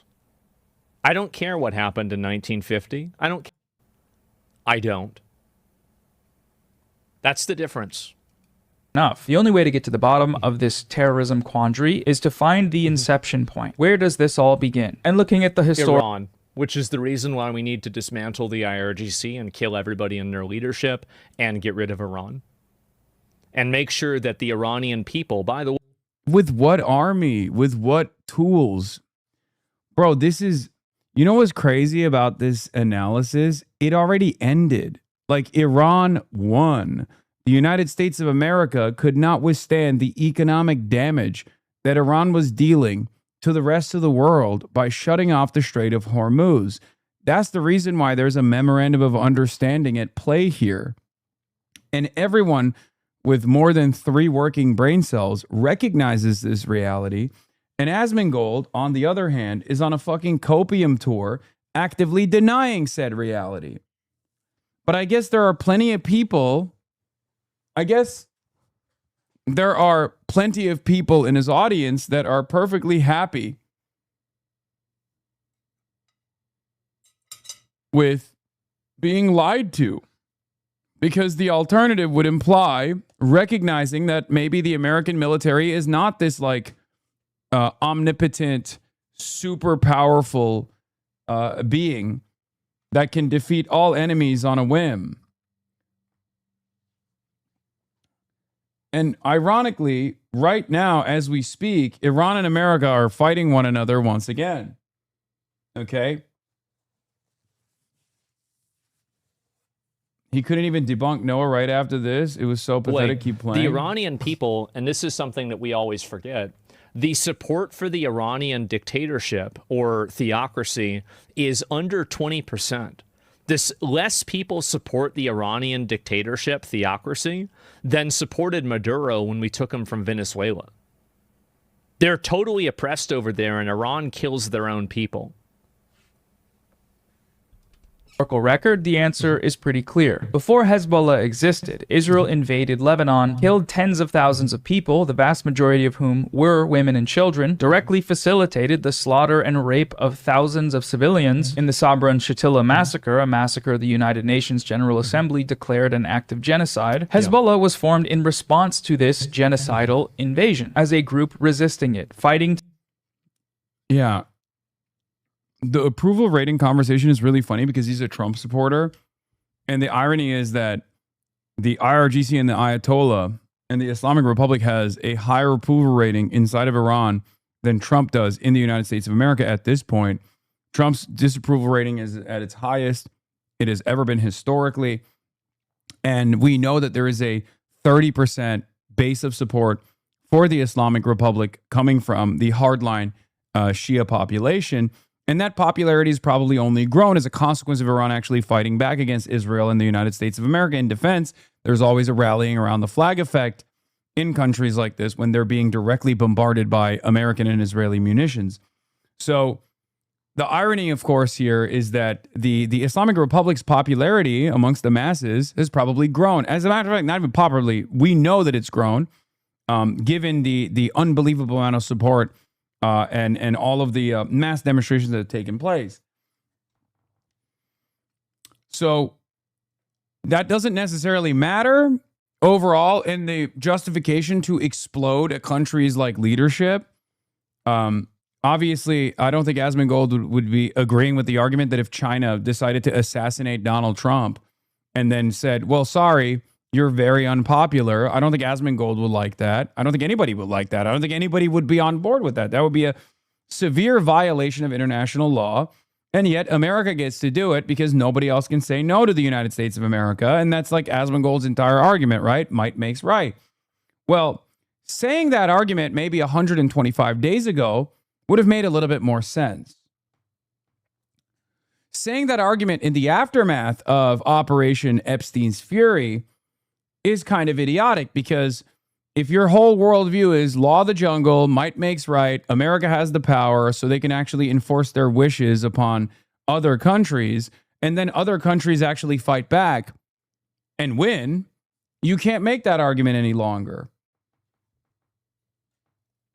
There's a reason why we have to abide by international rules and laws, right? So that, you know, people don't just set off fucking random nukes. To get Israel out of their country. And that's exactly what they did. Before Hamas existed, Israel stole Palestine. Between 1947 and 1949, Zionists... They did. What do you mean? They fucking... What? That's not even a retort. Is this how it goes? Is just Asmongold learning facts? forces destroyed some 530 villages and about 15,000 Palestinians. I'm not interested in the sand wars. I don't care about the sand wars. I'm sure there's blood on everyone's hands. Oh my God, this is the best argument he has. Oh, they're just like sand people fighting one another. Dude, it's so funny when guys who are super edgy have to defend Israel. It's my favorite thing to watch. Okay? Guys who are super duper edgy, who will be like, yeah, based, the Holocaust, Nick Fuentes, based, will then turn around and become the most annoying woke scolds or the school marms that turn around and tell you like, oh, you can't be saying that. You're defending terrorism. That's illegal. You should go to prison, please. You hurt my feelings. And it's really funny watching Asmongold do a variant of this. I've seen a bunch of these guys do it on Twitter too. Like there's obviously the Nick Fuentes coalition out there, the Groypers who hate Jews and use the hatred that people have towards Israel to create more enmity towards Jews. But then there's also the super edgy guys who are still very much in line with the Republican Party and its agenda. And those guys will actually, and have actually, for the last 3 years, constantly complained about me and constantly cried about how mean I am and how much I support terrorism. Yeah, the captive dreamer and the Bapsphere, exactly. The Bronze Age pervert and captive dreamer. And numerous other guys like that, like the Howling Mutant guy, like all these guys, I thought they were fucking straight up neo-Nazis. And then October 7 happened, and every single one of them was rushing over to defend Israel somehow. And it was shocking to me because I genuinely thought they would be just like Nick Fuentes. Turns out, no, they were just being edgy while also maintaining a defensive posture of Zionism and everything that Israel was doing. Is very funny. I care about American interests right now, right here in 2026. Okay, great. If you care about American interests, especially off the heels of a fucking ginormous defeat that America withstood, America had to eat as a direct consequence of Israel's goading of America into military action. You should be begging to sever ties with Israel. You should be demanding that America punish Israel and maybe even take back some of the tax dollars that we've sent to Israel to the tune of $380 billion over the course of 80 years. But no, you are not saying that because you're a dick rider of MAGA and Donald Trump is obviously in support of Israel. And it seems like you might even be getting paid to defend Israel because you're defending it like you're getting paid. All of this historical babble, all of this bullshit means literally nothing to me. I care about what is happening right now. Yeah, what's happening right now is gas prices are on the fucking fritz. There's a massive inflation problem that the American working class is facing. Donald Trump ran on no new wars and started many, including the Iranian war at the behest of Israel. And there it is. You're arguing with an after image Lamau. Buddy, I don't think you can be saying that about Asmongold. I would love to argue with Asmongold in real time, but he actually shits in his fucking diapers every time the thought even comes up. This is all he does.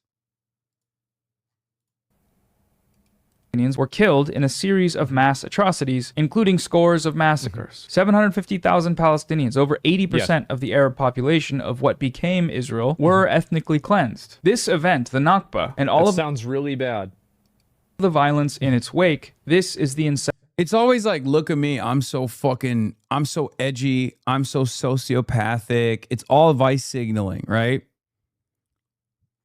It's always like, oh, I don't care about these guys dying. I'm fucking cool. It's not like you're a weak person. You're a weak phony, you know? And not only are you a weak phony, but also America's spectacular defeat in broad display of the rest of the world has actually limited American capabilities now. In an irreparable manner, as a matter of fact. It has made it clear to the rest of the world that America is on a downward trajectory. Our force projection capabilities have been eviscerated by a middle power like Iran, a country whose economy we were able to successfully dismantle over the course of the last 47 years. And we did all of that. We threw all of that. We threw all of the billions of dollars in military assets into a trash fire at the behest of Israel.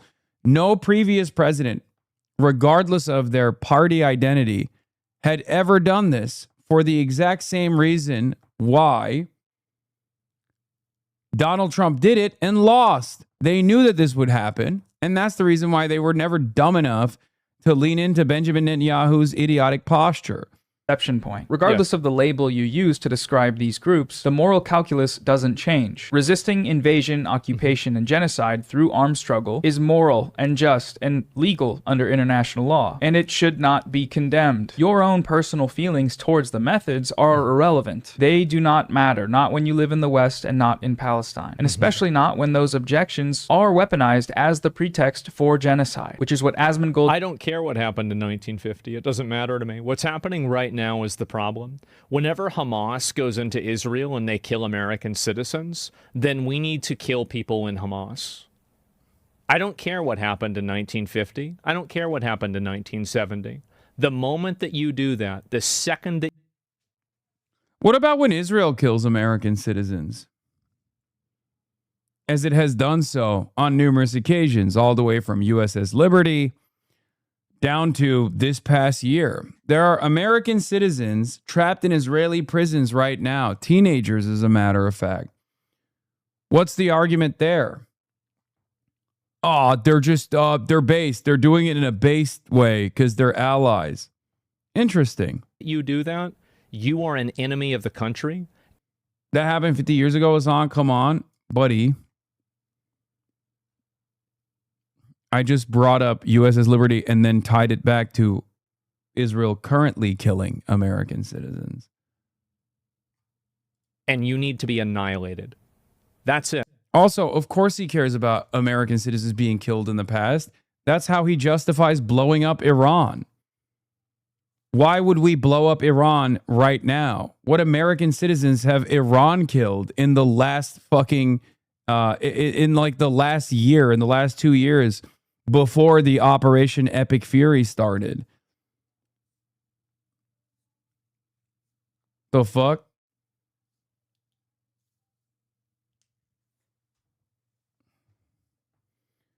His argument is dependent on minimization, which is why he'll pretend the issue is because of actions in 1970, when the reality is Israel was slaughtering Palestinians in every single year of the past 70 years. And his viewers have to have this misinformed view, or they'll see what the root cause of the issue is.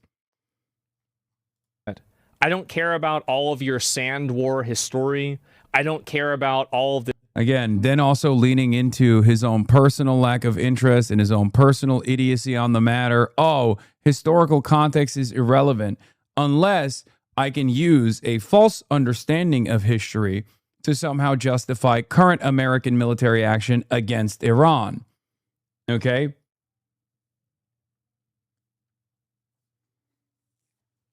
Yeah.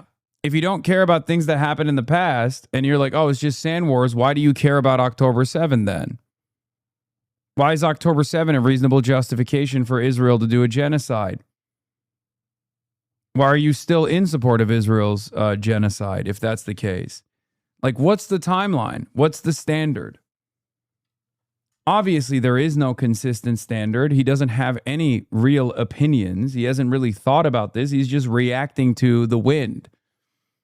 His entire point is to just oppose whatever guys like myself or guys like Noah are in favor of. That's all this is.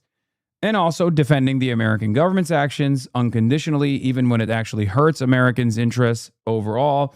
And the same goes for Israel. What's shocking to me is not that he defends America unconditionally. What's shocking to me is that he actually defends Israel unconditionally. That's the reason why I think there's, foul play here, potentially some moneyed interest at play here.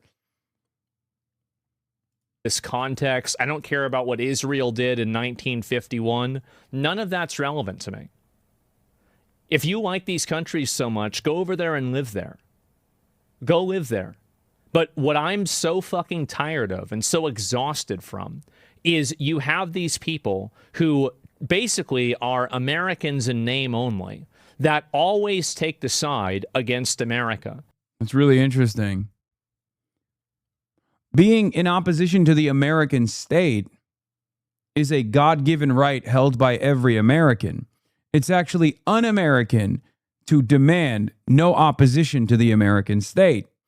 As I've made it very clear, my loyalty is with the American working class, is with the American people. I want to do things that improve their lives, that improve all of our lives. Sometimes the American state is at odds with the interests of the American people. As a matter of fact, most of the time, the American state's interests are at odds with the interests of the American working class. You should understand this better than anybody else as a reactionary. When there's a Democrat in charge, you oppose the government, right? You oppose the government unconditionally. You yell about it all the time. You did with Joe Biden. It's not like you were a fan of Joe Biden, right? What are we doing here? Now, of course, because of my consistently held principles, I oppose the Biden administration when it does a lot of things that actually hurt the American working class. And I oppose the Trump administration in the exact same severity, if not even in more severe manners, because the Trump administration is even worse somehow. That's the difference. These are people that support literal terrorists. Hamas doesn't just simply want... Yeah. Thought terminating cliche, terrorists, terrorists, terrorists, all day, every day. One thing that's true in every country is that the patriots who constantly yammer about the most about how they love their country always hate all the other people in the country. Yeah. A serious country would have already deported these two. Says American as fuck. America first. If you're an anonymous patriot that's America first, why do you sound so Israeli?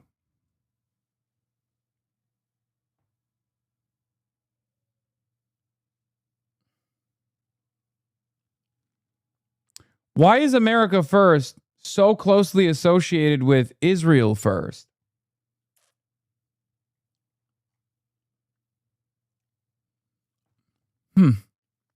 Interesting.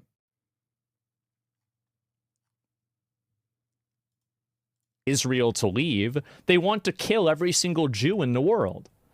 This entire premise that, oh, Hamas are freedom fighters. Well, then if they're such great... Yeah, that's also bullshit. The idea that like Hamas wants to kill every single Jew in the world is fucking wrong. It's idiotic. It doesn't even matter. Freedom fighters, then why are the people from Gaza asking for freedom from Hamas? Maybe there's a problem. Dude, this is Israeli propaganda, hook, line, and sinker. Oh my God. Every single Palestinian, including those who actually have reasonable disagreements with Hamas, will always tell you that the number one problem that they're facing, understandably, is the Israeli occupation. Okay? Also, Asmongold is supposed to be a guy who actually opposes mainstream media and the propaganda coming from mainstream media. But when mainstream media is doing propaganda straight up out of Tel Aviv, he loves repeating it. Remember when mainstream media was talking about, liberating the Iranian people from the treacherous IRGC? And he was like, oh, we got to liberate the Iranian people. Oh, how quickly he turns around and says, I don't care about these sand wars when it comes to actually, addressing Israel or America's actions. He goes, I don't care about these sand wars. Also, we should liberate the Palestinian people from Hamas. Yeah, liberate them how? By genociding them. And when we talk about that genocide, he goes, I don't really care. Wipe them all out.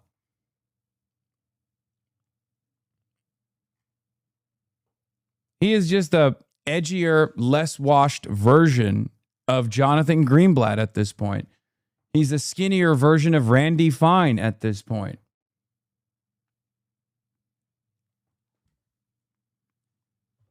Recently, he called to deport a Muslim American lawyer because she's a foreigner.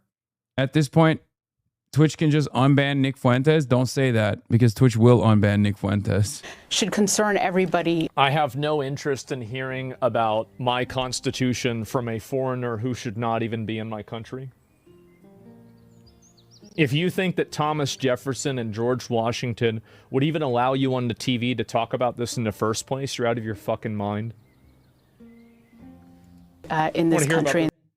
Based. Go back to your country, complain there. All J6 protesters were patriots. They're on my side, so I want them free, and I want all my enemies jailed unfairly. Shut it, fatty. She sounds nervous even talking about this. Go back to your country, complain there.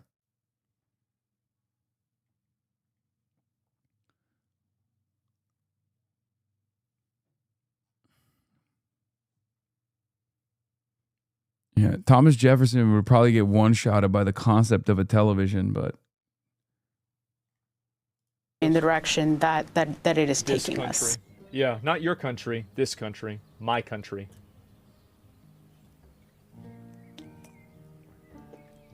Go home. Go home, get the fuck out. That's what I think. please, treason hanging. Trump, a rich man who came to terrorists, wait till they see what a poor man will do to them. My boys would have been dropping bodies a long time ago. America's a melting pot. Well, that's interesting that this guy said that. This whale needs investigating for aiding. She's lucky she even has a voice. Omegalol. Fatty. I don't want to hear about the Constitution from a hog is what I think. Why is a Muslim legal fund defending terrorists in the USA? Based. I don't think anyone died in the attack, but an officer got shot in the head. Thanks for speaking the truth. Based. Want a blanket, bitch? You look cold. Look fat. Yeah, this is you for or against America. State your position. Yeah, this is it. And I'm very and look how scared they are. Look how terrified they are that this is happening. They can. Yeah, I wonder why someone whose entire job is to, defend American citizens would be worried about tremendous government overreach that is directly a violation of the First Amendment that will then illegally prosecute and throw the goddamn book at one of the 9 defendants for simply holding a box of magazines. And not like ammunition, I'm talking like actual zines, okay? Zines, like the fucking written literature. One of the 9 people literally got 30 years in prison for that. That should be terrifying to you if you're an actual American citizen and not someone who hates America. If you care about the Constitution, this should be a terrifying prospect for you too, you fucking idiot. A government that does that to anyone can do that to you as well. And one day they will. You just don't think this government will ever do it to you. He said the government should have killed them. Conspired and attempted to kill a federal officer. They were found guilty by 12 jurors beyond a reasonable doubt. And not to mention the fact that a bunch of the defendants literally admitted that it was an Antifa terror cell that was planning on killing. Yeah, all this is bot bullshit. Anyway, where were we? Problem here. We're watching this. Maybe there's something wrong. And to be honest with you, while I can commiserate with them, it's fundamentally not my problem. What they do over in Palestine, Dog, Israel doesn't do any of this without American tax dollars, okay? And not only that, but Israel also violates your constitutional laws in the state that you're in, the state of Texas. I communicated this to Asmongold the last time he actually had a conversation with me in real time. He obviously did not like that experience so much because he felt like it was a lecture. He felt like he was learning things, and perhaps even worse, his audience was learning the truth. Do you remember when I talked to him after his anti-Palestinian statement, which he received a ban for when he justified the genocide of the Palestinians by claiming that they were barbaric? I told him about anti-BDS measures. Okay? I told him that in his own state that he's lived in his whole life, in Texas, that in order to be a public school teacher, you have to sign a loyalty pledge to the state of Israel. This is a direct violation of the First Amendment. And he was like, wow, that's shocking. I didn't know that that happened. I can't believe it. That's actually something that I oppose.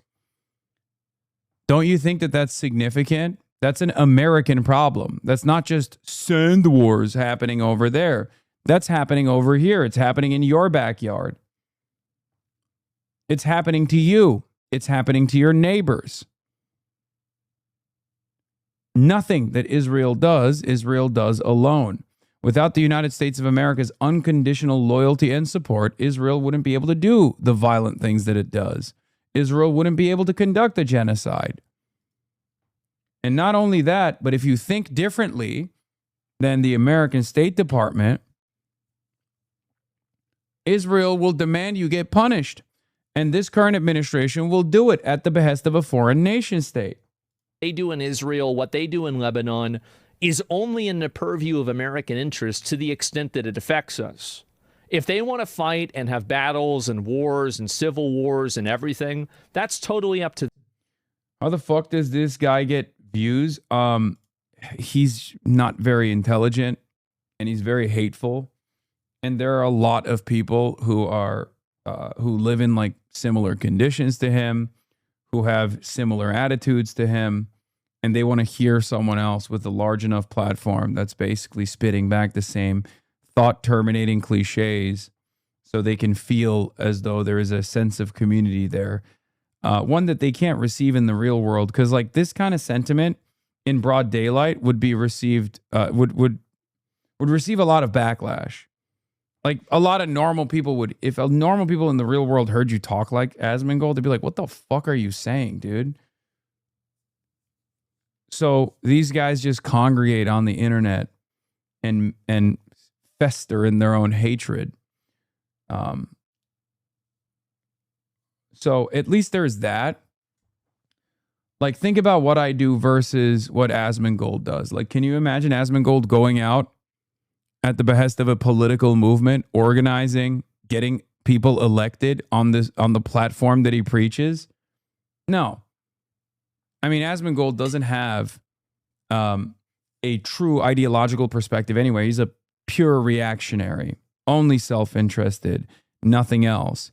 Nick Fuentes is a version of Asmongold that actually does have a political vision, an agenda, a clear-cut goal of what he wants to turn America into. So that's even a better example on the opposing side, right? Look at Nick Fuentes' movement and look at what we've been able to do.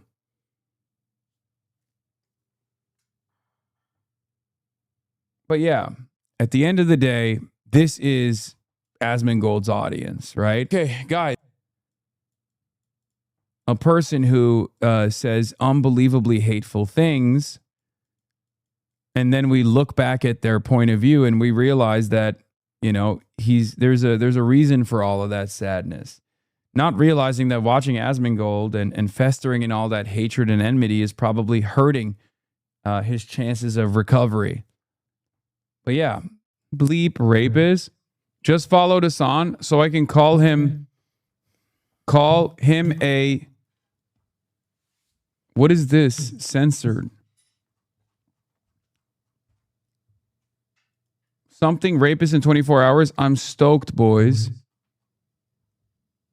Did you see the fighter jet that got shot down over Iran? The pilot saw alien drone swarm before ejecting. Pentagon released the info yesterday. I always wonder why, like, certain like identifiable silly stories that come out of the Pentagon, like who that's for, and now I'm seeing it in real time. I'm still here, bro. 9 hours. Fuck Islam. Muslims make it dangerous, dumb fuck. Fucking R-word ass cucks. That's it, pussies. Be nice to Muslims so maybe they'll stop raping kids. Make amazing fucking sense. I'm a father and a U.S. Marine, and I'm so depressed I want to kill myself on Father's Day because my family and child hate me. I hate me, but I'd rather watch Zach Rar and die later.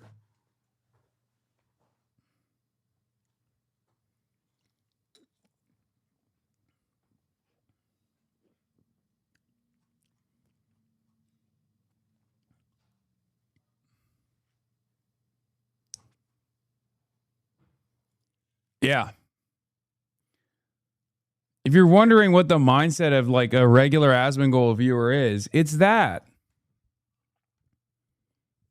That's Asmongold's demographic. If you're truly wondering what the mindset is of a guy who just like sits around in Asmongold's chat and says like, yeah, base, kill all the Muslims or whatever, that's it. That's what it is. But fundamentally, the focus needs to be on American interests. And right now, American interests are not in the best interest of allowing these terrorist cells to continue operating. We have to spend billions of dollars every single year to create countermeasures for Iranian terrorism by proxy. Anyway. So yeah, it's just, that is what it is. I wish these people well, because I mean, even from a point of self-interest, I feel like if they were doing better overall, they probably wouldn't be so hateful and wouldn't be spreading such odious ideology all around the internet. But I wish them well on its own virtues as well. I don't want anyone to fucking feel like that. You know what I mean?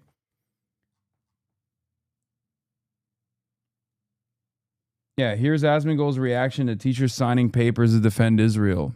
Family members that are school teachers, you have to sign a piece of paper that says you will never participate in boycotting or demanding sanctions or demanding divestment from the state of Israel. Holy fuck, are you kidding me? Yes. Oh my God. What a joke. I never heard of that. So that's so fucking stupid. So that paired up with the new... I mean, like, no, here's the thing, right? That's fucking terrible. You're totally right. Yeah. That's all, like, I mean, because, yeah. This is why he doesn't want to have a conversation, by the way.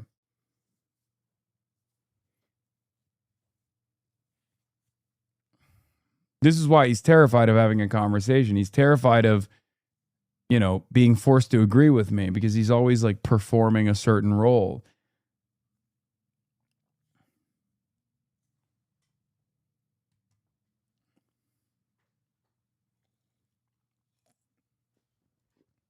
Banning congressional stock trading. Yes. Yep. Ending America's war on Iran. And these are easy. Yep. Ending America's embargo on Cuba. Nope. Yep. Ending aid to Israel. Yep. Ending aid to Israel. I don't know about A that. free Palestine. Why?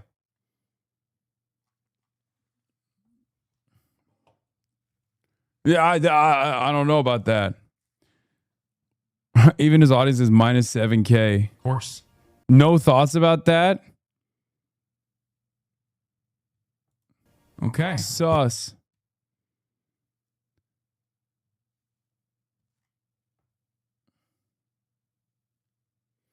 It's like Van Jones doesn't want to talk to you? Yeah.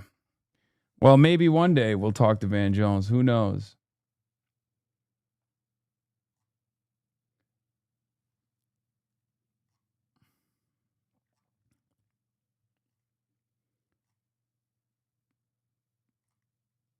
He needs an intervention. I mean, sure, but it's not going to happen.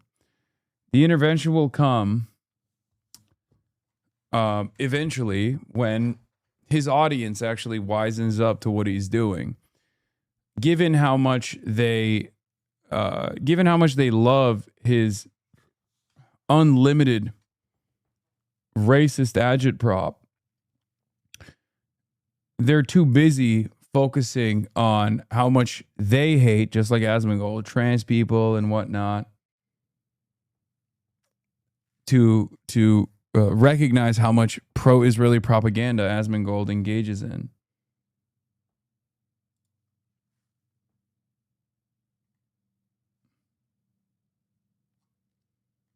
Are supporting terrorism when you say stuff like this. I personally don't think he'll do that, but, you know, I figured I'd ask anyways, just in case stranger things have happened. But anyways, that's it for the video. Thank you for watching. Join my Patreon if you... Yeah, great video from Noah. Let's see, since recently Asmongold watched it. Now do Hasan. Weird, you don't have one of these with Hasan with the same title name. These guys have nothing. All day hat, base Roach King, cry harder, tankies. Why do you hand Asmongold free wins, sire? All bots. They got nothing. They go but Hasan. That's it. Pathetic. United States aircraft just struck Iranian missile and drone storage locations and coastal radar sites for violating the ceasefire agreement again. It is very possible that they will never learn. There may come a point when we are no longer able to be reasonable and will be forced militarily to complete the job that we very successfully started. If that happens, the Islamic Republic of Iran will no longer exist. President DJT. James Fishback stream snipe Speed to ask if he's voting for him. Gross. God, he is so fucking clout hungry. It's nasty.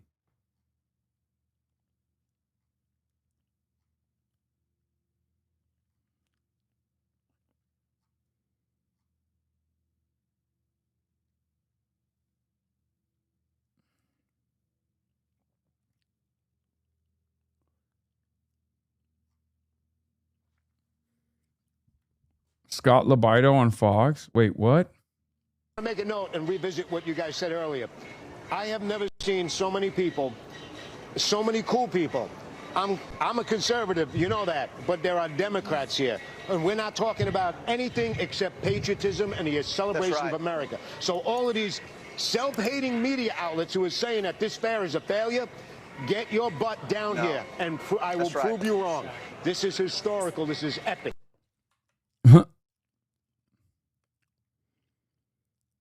Hey, Scott Lobotomy, more people attended my backyard barbecue. Hey, get your butt down here. There's a lot of people here, but you should get here right now.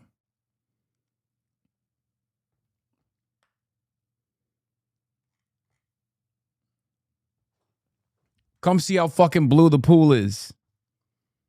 It's not green.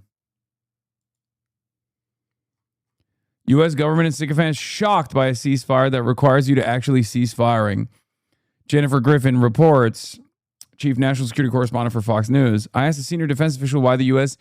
has had to go back and restrike these sites that have been hit multiple times since February 28th when the war began.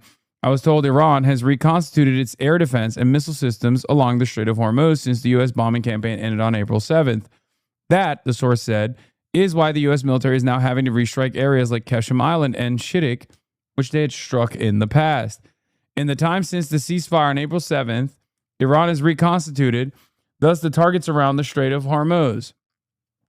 A senior U.S. defense official tells me, there is a lot that is damaged, a lot, but they moved things around. It's been 10 weeks since the April ceasefire was announced.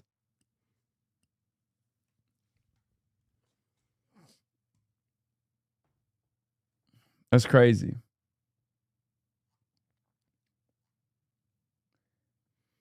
Did you not just see the American-Israeli flag hanging over there at the American celebration? Wait, what? No, I did not.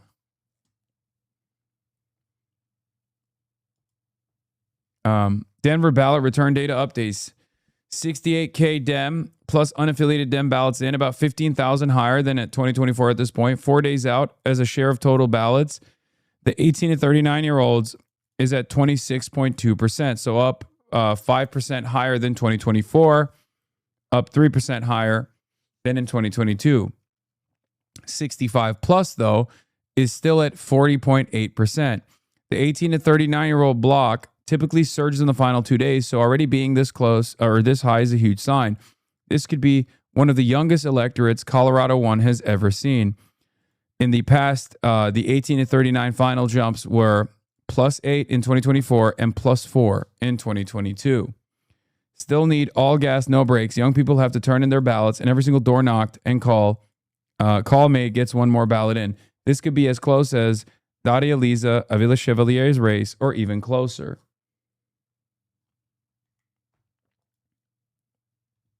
Hello, everybody. What up, Speed? What's up? How's it going?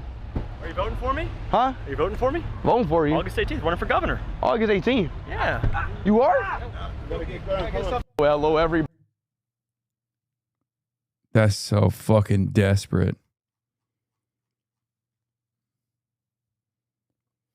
Yes, there's another phone banking session tonight. The phone banking chat strat is so OP, lol. Yes, we got to keep doing it. We got to keep smiling and we got to keep dialing. Just got back from canvassing for the DSA City Council candidate in my district after meeting with him at a house party fundraiser last night, and now he's asking me to join his comms team. Thank you for your part in equipping me to message and communicate politically. Hell yeah, new gooch boofing.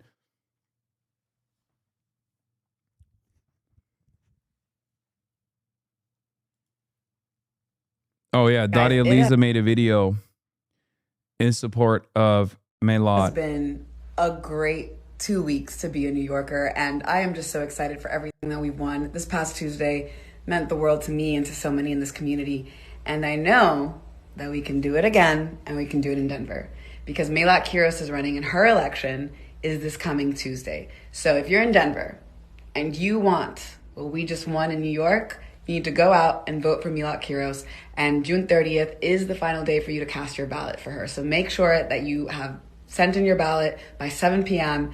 Please go out and support her. She is a working class fighter. She's a former barista. She used to work in a law office where she was fired for standing up for students who were protesting a genocide. She is someone who will fight for you tooth and nail, and you deserve nothing less than somebody who's going to fight for you, for the politics that you deserve, a politics of life, a politics that will fight for Medicare for all, to make sure that we are passing an arms embargo, and to make sure that your tax dollars come back to Denver. Guys, it has been a great 2 weeks to be a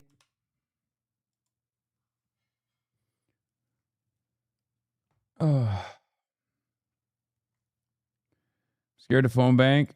I want to do it. Any advice? You should not be scared to phone bank at all. They literally give you the talking points. It's the easiest way to overcome your social anxiety, or your phone anxiety, rather. What is this? Wait until the people find out who fired Melat have to call her their representative? Yeah.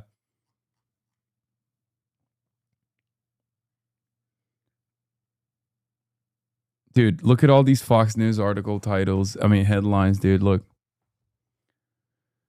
Gutfeld. Now they're not even bothering to hide it. Jesse Waters. This is going to get wild. Liberals allergic to facts. Former FBI deputy director. Hasan Piker. These videos are never going away. Do not let these people. Yeah. 35K views. Running the clips. Wait, what is this? Hamas over... October 7 was done to kill as many Jewish people as possible, I think is incorrect. I'm pro-piracy all the way. Would you steal a car? Like, yeah, sure. If I could get away with it, if it was as easy as pirating IP, I would do it. America deserved 9/11, dude. That's a whole lot of healing. Guy is the... Quit the FBI to get 35K views on a fuck Hasan video? That's crazy. You got mentioned here? Because it gives people like Hasan Piker stage. But at the same time, you don't want to be like the Democrats who pretended like it wasn't a big deal, and now their party's gone socialist. Yeah, and it's really interesting. Like, you brought that up the other day, and it... I like that I've become a catch-all terminology for dumbass boomers who watch Fox News. Like they don't even need to explain who I am or what I'm doing any longer, because they did a sufficient amount of like Hasan is a dangerous terrorist propaganda. So now they just like bring me up to be like, yeah, these guys are giving a platform to Hasan Piker.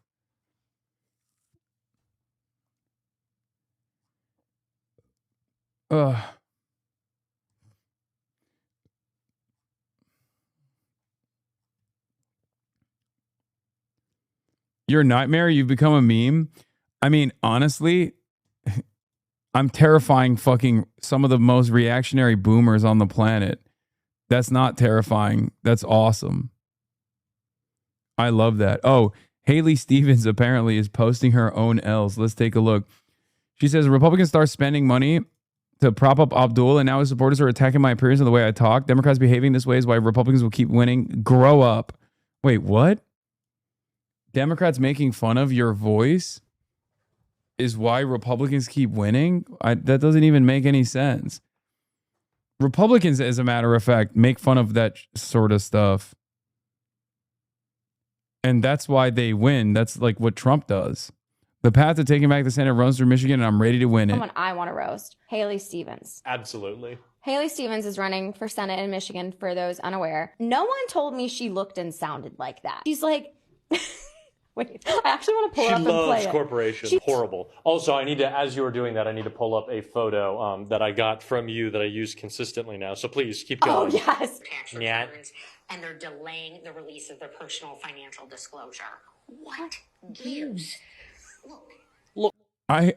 She's growing on me. She's growing on me. The what gives? What gives? She's kind of cute. I'd love to ask. Stop. If so, how? Stop. I'm dreaming of Israel every night when I go to sleep. I kind of... Israel comes to me in my dreams, and I say, stop. What gives? Neera Tanden, for all those old enough to remember the 2020 primary, the media pundit influencer treatment of this race is perfectly distilled down to Biden equals Haley, Sanders equals El Sayed, Warren equals McMorrow. Biden was definitely the uncool one online. Much did you give? Yeah, Biden was a fucking abject failure. Thank you for comparing this mid-white woman. No, dude, I'm not saying... What? Are you implying that I'm attracted to Haley Stevens? I'm just saying it's like she's growing on me because of like a cute, quirky character. If she wasn't so pro-Israel, if she wasn't so pro-Israel, I would say nice things about her too. It's the Midwestern charm, I think. Yeah, it's the Midwestern charm getting to me. Stop. Jesus. I'm sorry, Michigan. You have a terrible accent. Firstly. Apologies to Michigan. It's awful. I've been going, what gives for 24 hours? It's not good. It's my new stim. That's a bad stim. I was about to say bad stim. It's my new It is, but here's the thing about the accent. Giving. Yeah. What gives? Peter? Peter? I'm like, oh, so you talk like Lois from Family Guy? It's a bad accent, but it feels like she's leaning into it. Why are we not talking about this? It's not good.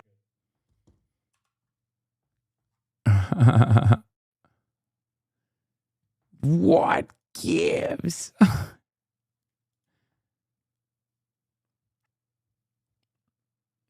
Oh, Gregory Meeks.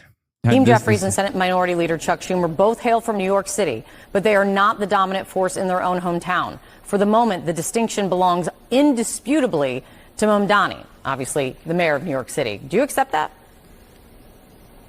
No, I don't. Look, it is a New York City problem that we've got to be focused on because I think it is clear that when you listen to at least some of the statements that have been made, that they don't want to be a part of the Democratic Party. They want to be... Bro, Gregory Meeks throwing fits again. Bad guy, but undeniable swag. Okay? Grandpa's got fucking swag, dude. I have to reckon with it. Okay? Genuinely swagged out. Crazy style. Divide the Democratic Party. Hakeem Jeffries.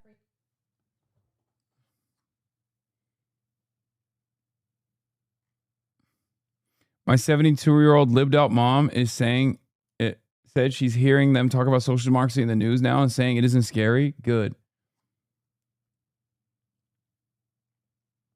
Why is he villain? Why can't be our stalk them for DSA? What?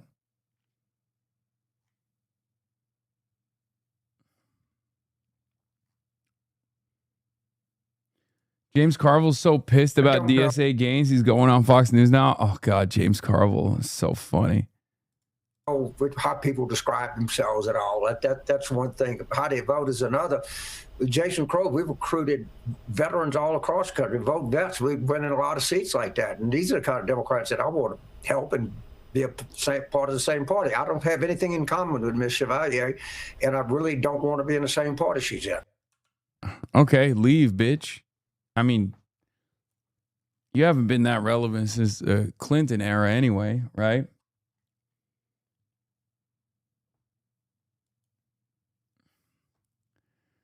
What is this? The biggest national security threat facing the United States is not coming from China, Russia, or Iran. It's coming from inside the country. It's the threat to the middle class and the erosion of the American dream. When people can't get ahead, when you work hard and still cannot save money, cannot buy a house, cannot pay your electricity bill. Why does she have to operate like a CIA agent every time? Like, when I hear this from Elisa Slotkin, it makes me feel like she's saying she wants to eradicate threats, both foreign and domestic. It's like, we got to go to the Jiffy Lubes and we got to jail every political dissident. Someone who doesn't look like you or talk like you or pray like you. And what we typically think of as the key to the American dream, that by putting your head down and working hard, eventually it will pay off. It's just not cutting anymore. Like, I don't even disagree with the argument that she's presenting. She's saying that, like, the greatest threat to our united nation is the material struggles that face the working class are facing. I can't even talk. Yeah, the New York Times reported, and I have the quote right here. I'll get to it. She is against pass off all their views. It's funny because he had to suck it up and defend Graham Plattner recently. And now an even more radical challenger comes to mind.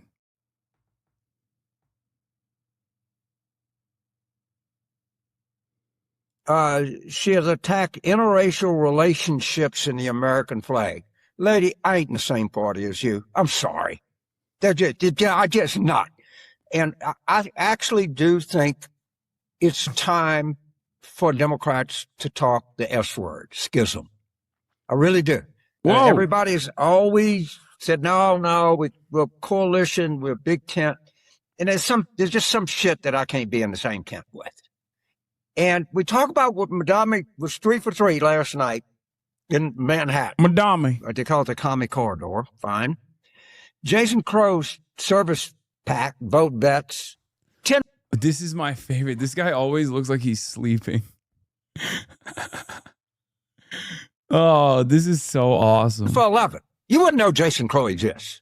Okay. No, you wouldn't. You wouldn't know it. You wouldn't know Abdel Sandberg exists. You wouldn't know. I want to be very specific. I understand the free press for being here because if they nominated David Duke or something like that, we'd be the same way.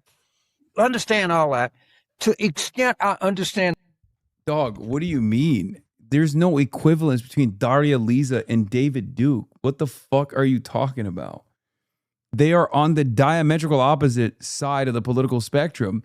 You, as a matter of fact, are far closer to David Duke than you are to Daria Lisa, which is why you're complaining. And that's the fucking problem. Okay? And guess what? You're also far closer to David Duke than Daria Lisa is to the actual voters. That's why they voted for her. It's not like they duped people. She didn't run on like a policy platform that she doesn't believe in. She ran on her positions and won on her positions. The Times, because they are the New York Times, so they have to cover, they are the hometown newspaper. But the idea that we must neglect everything else that's going on. Yeah, immediately run to Fox News and be like, listen, these people now, they're different. They're different. I don't like them. They're that gummit. Dag nabbit, they different to me. I don't like different opinions in the Democrat Party. Okay? Carville was wrong in 2000, 2004, 2008, 2016, 2020, and 2024. I mean, he's consistent. All these other primaries, all the recruits Jason has, all huge, phenomenal successes we've had, and declare that the party is now under the control of the Democratic Socialists of New York City is insane. But and understand, these people do not like Democrats. Not only are they not Democrats, they wish Democrats poorly. So I just cannot. Yeah, they don't like Democrats. That's why they run as Democrats. And they wish Democrats poorly. That's why they try to get the rest of the Democratic Party to abide by a much more popular agenda that actually encompasses a far greater number of people than what has led Democrats to lose to Donald Trump twice. Yeah, that's what it is.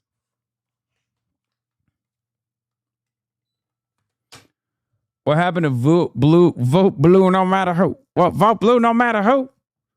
Well, I got limits to vote blue no matter who. All right? There's a limit. When you start, you start talking about, how about no deportations? I say, how about some? How about some deportations? You got to have some deportations, dagnabbit. Like my neighbors. They haven't been doing their lawn work. So I called the INS on them. Told me INS hasn't existed since 2001.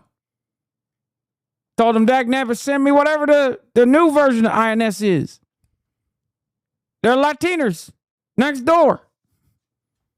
Get them out.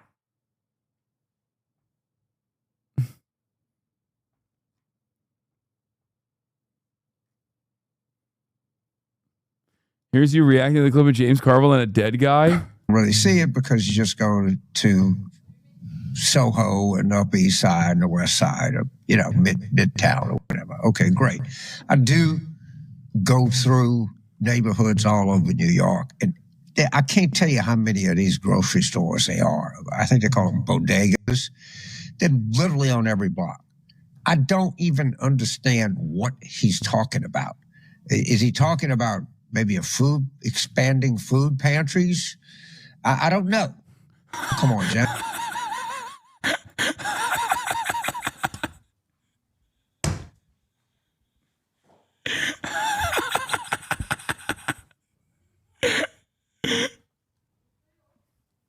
Come on, Jeff. You fell asleep again. I'm making a good point. Wake up, Jeff. The chatter that linked me this video said, here's James Carville talking to a dead guy. And I didn't know what he meant.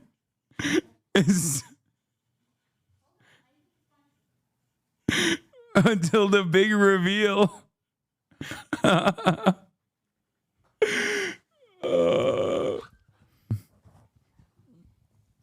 God damn, dude. You're laughing, but he's dead. Food pantries? I don't know. What are they? Come on, Jeff. Wake up. Jeff, you died again. Oh, my God. Isn't Carville the one advising Bill Clinton on his racist sister soldier bashing, where he dog whistled all the Southern white retrogrades that, despite being a Democrat, he wasn't all that different from them? Yes.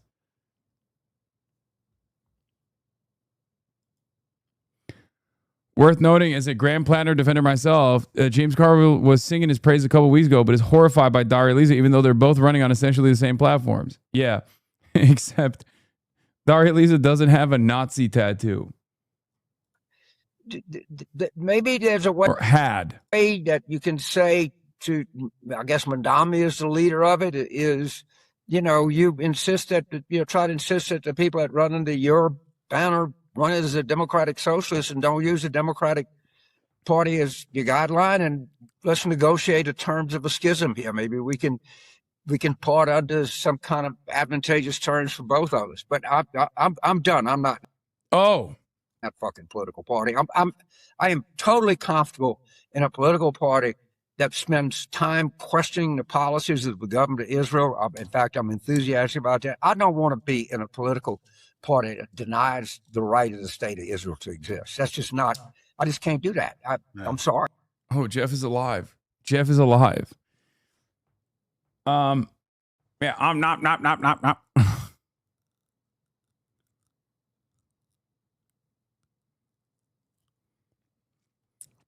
It's cool. 10 years ago, he wouldn't have been comfortable being in a political party that even wants to criticize the state of Israel. So that's nice. Progress, baby. It's just not doable. They are a great gift to Donald Trump.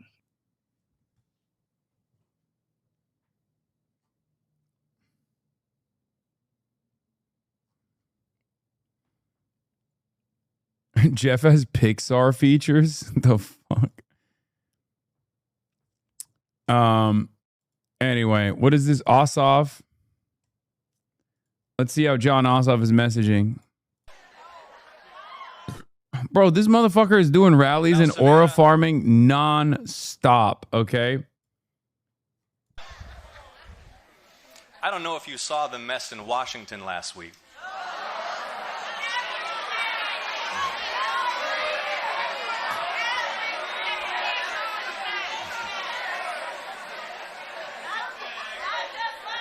The president was Someone said not just last week. So humiliated in Hormuz.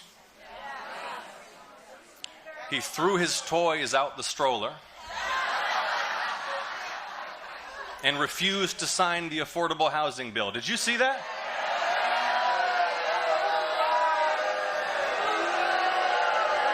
But wait, that's after he gave some felon donor a no-bid contract for the reflecting pool and it filled up with algae, which for some reason required the deployment of the National Guard. And then because of his war and his tariffs, inflation rose to over 4%. He promised to bring down prices on day one. Do you remember that? Do y'all know what today is? Today is day 524, and groceries, rent, and health care are at their all-time highs in American history.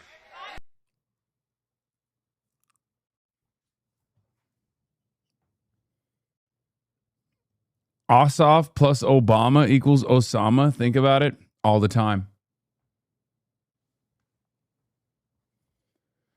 Oh, we can't be living out to this. I'm not living out to it.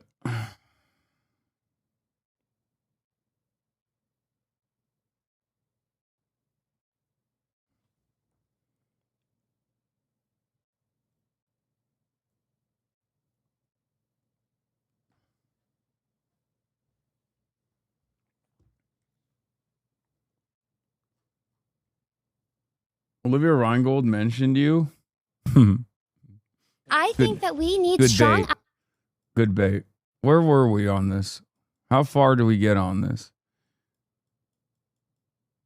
I feel like we watched this shit. Half ago, keep it in mind that macroeconomic indicators are things like inflation. End up. Oh, we watched this lady. Would you be okay with that woman getting an abortion? All right, I'm going to skip this lady, and we're going to get to Trump is a terrible president. It's right. It's time for the Jube. I'm going to watch the Jube. Okay. I cooked Dean last time I watched it. We're going to fucking watch the Jube again. Jube is back on the market, boys. It's back on the menu, boys.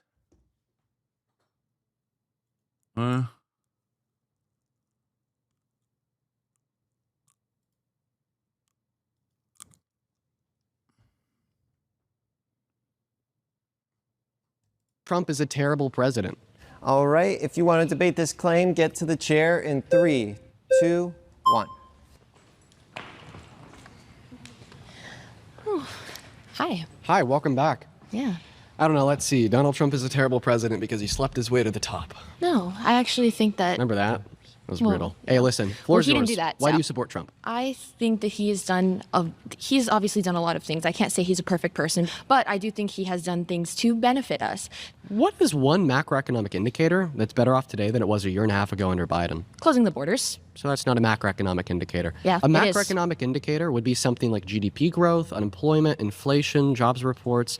And by definition, a macroeconomic indicator is just simply a gauge that we could use to determine the health of the economy overall. So yes, once again, absolutely. speaking about GDP growth, inflation, like wages, Well, so on and health so of forth. the economy, if I can dive into that. One indicator that's better off today than it was a year and a half ago under Biden. The amount of drug use and fentanyl in society has gone down Okay. miraculously because he has closed the border and illegal drugs are no longer allowed to. Oh my God. I hope Dean knows what actually took place here, because this is fucking bullshit. This is one of the things that actually annoys me to no end. It annoys me for multiple reasons. Do you know who is responsible for fentanyl overdoses going down? It was not Donald Trump. It was Joe Biden. It was mass availability of Narcan and safe needle injection sites that and numerous other harm reduction initiatives that the Biden administration implemented while they were in charge. And for the first time in American history in the last couple of decades, overdose deaths went down in the last year of the Brandon regime. The reason why I'm annoyed by this is because the Brandon regime, partially because it was led by Brandon, who was a decrepit old man and not a very good communicator of some of the W's that he should have been fucking proudly disseminating, and partially because they were so fucking scared to talk about these sorts of initiatives because they were worried that the Republicans kept hammering them on, oh, you're giving crackheads more crack, refused to even stand on that W. Unbelievable.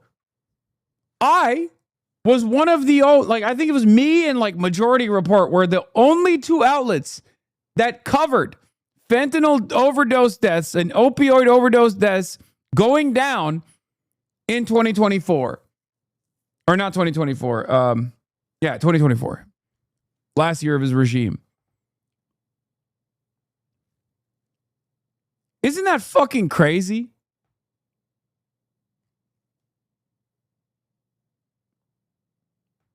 Yeah.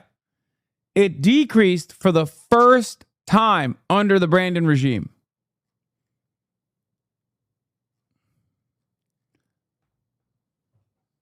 That's so goddamn annoying.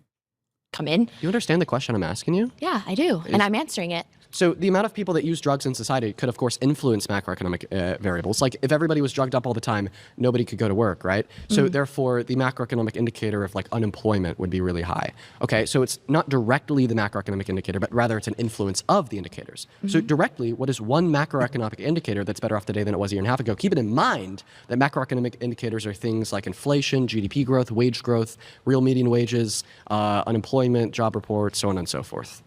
Same thing. I'm going to go with drug use. Dude. Okay. Dude, listen. girl. So what macroeconomic indicators did drug use influence? Are you saying that now we have a lower level of unemployment because of that? By closing the border and not allowing illegal people in here, giving me and so many other people job opportunities that they weren't allowed to have before because companies were employing illegal immigrants, just like the weed farm in California that Newsom was directly supporting. They had children. So you want to work at the weed farm? Would you work at the weed farm? Is that what you're doing now? Are you working at the weed farm now? What jobs have opened up in your mind that you have taken or anyone that you know has taken now that undocumented migrants have been fired from them? At the age of 9. You're an influencer, so you probably are oblivious to this reality, but the job market is absolutely fucking dog shit. No, not Zaza Bert. What the hell is this? Zaza Bert, stop. Don't get to the bottom of that joint. Zaza Bert, they'll kill you. No, Bert. No. 9 years old illegally here working for them. Those people are no longer allowed here, giving job opportunities to others. That is benefiting the economy. Period. So is that why we added the lowest amount of jobs to the economy in 20 years, ignoring recessions last year under Trump? Is that why we have the highest level of unemployment since the pandemic? Is it not opening opportunity? Yeah, it's not. The reason why mass deportation... It is, actually. It is. The reason why mass deportation doesn't open up job opportunity in America is very simple. Because ultimately, undocumented immigrants as a demographic are very economically productive. They pay over $100 billion in taxes and per those year jobs on the are federal, now state, and open for local real level. Americans And they to pay have. in $1.1 through $1.7 trillion to the GDP annually. They actually don't. And according... They actually don't. Have you ever met an illegal immigrant that pays taxes? I'm sure you haven't. So my source is the IRS. Do you think the IRS is lying? Absolutely. I'm sure they can. Trump's IRS is lying.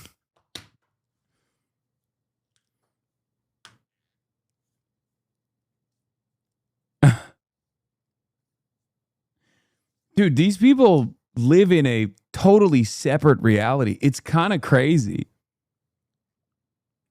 Like any kind of information that comes from the Trump administration itself is still probably a lie. She has a vote equal to mine. That's so fucked up. Wow, you don't want women to have equal votes. I see how it is. I guess this video is already creating more misogyny in this community. No. Nope, you said it. Wait. Nope, you said it. You said it. Too late. Take a second off. Lie about statistics all the time. So Donald Trump's IRS is lying about how much... It's not Donald Trump's IRS. Well, that's what the IRS is saying today. Who's the president? No, well, the statistics came in from years ago. You've used that since the last time we were here. Do you know who Scott Besson is? No. He's the administrator of the IRS. Do you know who he was appointed by? Donald Trump, Donald I'm Trump. going to assume. And Scott Besson and the IRS under Trump still report that. And listen, it's not a contestable fact. So you don't believe that removing a certain population can allow opportunities for others to come in? You because realize it makes the economy less productive. I have family that are refused. Yo, businesses go out of business, ironically enough.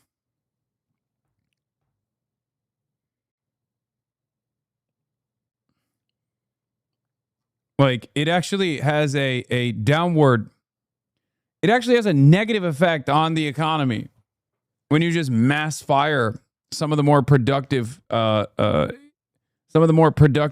the labor force. You're not opening up job opportunities. You're crippling entire businesses that are all interconnected. Opportunities, healthcare, and other resources due to the fact that it's oversaturated by people who do not have a citizenship here. And by closing those borders and not allowing those people to come in, it gives them the space to have that, because that's what my tax dollars should be paying for. So do you think that undocumented immigrants can access like federal Medicaid, Medicare, They so on and so can, forth? actually. They can. Do you know what the Personal Work Order and Responsibility Act is? I actually know that they can, because I Do have you know family what the members Personal Work Order that and can perfectly walk Responsibility in Act? and they can get checked. Wait, she has undocumented family members? I'm sorry, what? What the fuck is happening, bro? Yo, this happens way more frequently than you would think. And it's still crazy every time I hear a mass deport Trump supporter turning around and being like, I have fucking family members that are undocumented and they can get all of the federal aid they want. Month per month, living month per month, and we support that. Our tax dollars that we pay, we support Can I that. get a yes or no? Do you know what the Personal Wait, never mind. She wasn't saying she has undocumented family members. I misunderstood. Order and Responsibility Act is? I believe it has something to do with jobs and paying taxes no matter your... No.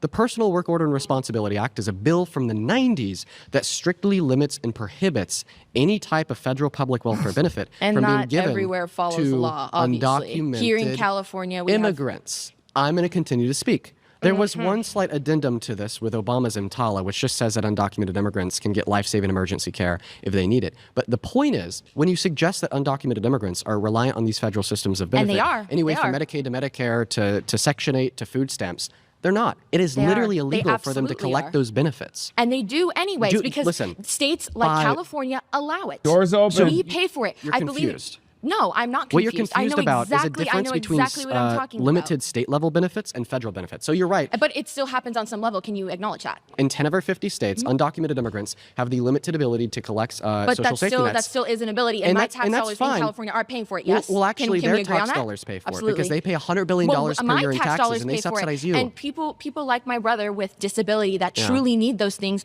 are being cut. They're completely different systems. They're being absolutely not. Yeah, they are. Nope. What's Medi-Cal? Medi-Cal, my brother gets Medi-Cal, and they also get No, Medi-Cal. it's specifically a system of benefit for undocumented immigrants that no longer exists. My brother literally just got something in the mail that says for Medi-Cal. Your brother's on Medicaid. No, on he's the not. state level. He's on Medi-Cal. Listen, honey. The point that I'm trying to make here. I'm filing for a conservatorship for my brother. I would know exactly what he gets. The point that I'm trying to make here. And it is getting cut day by day because of the oversaturation and the overpopulation of people we don't even know exist. Okay, and I'll we wait are for you to paying finish. for them. Okay. So do we not acknowledge that by closing the borders, like I'm going to go back to my point, just like you like to do with everybody else, I'm going to go back to my point that by cutting that population off and allowing more space for opportunity for Americans would benefit the economy. So you're saying that you pay for the benefits of undocumented immigrants when they're paying over $100 billion per year in taxes on the federal, state, and local level. Well, guess what? They're paying for their own benefits in the 10 limited states that give them. In fact, do their jobs. I mean, this is just anti-intellectualist propaganda. That's what the IRS says. That's what the Cato Institute, who's ran by libertarians, which is right-leaning, says. That's disgusting for you to say. Okay, we have I to think pause it's there. We have to disgusting pause for you to there. be hating You've been on voted other out. Hater.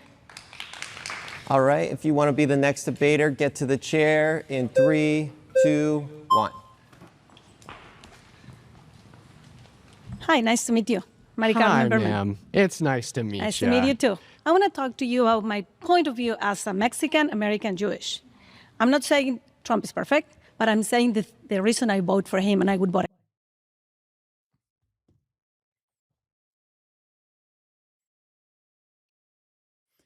How come they get to have Claudia Sheinbaum and we get to have this Trump supporter? Why is Mexico's steak so juicy, lobster too buttery? Okay? Because there's not a lot of Jewish Mexicans out there. You know, there's not that many. How come Mexico gets Claudia Sheinbaum, one of the most goated politicians in the Western Hemisphere, if not the best, and we get this lady? How'd this happen?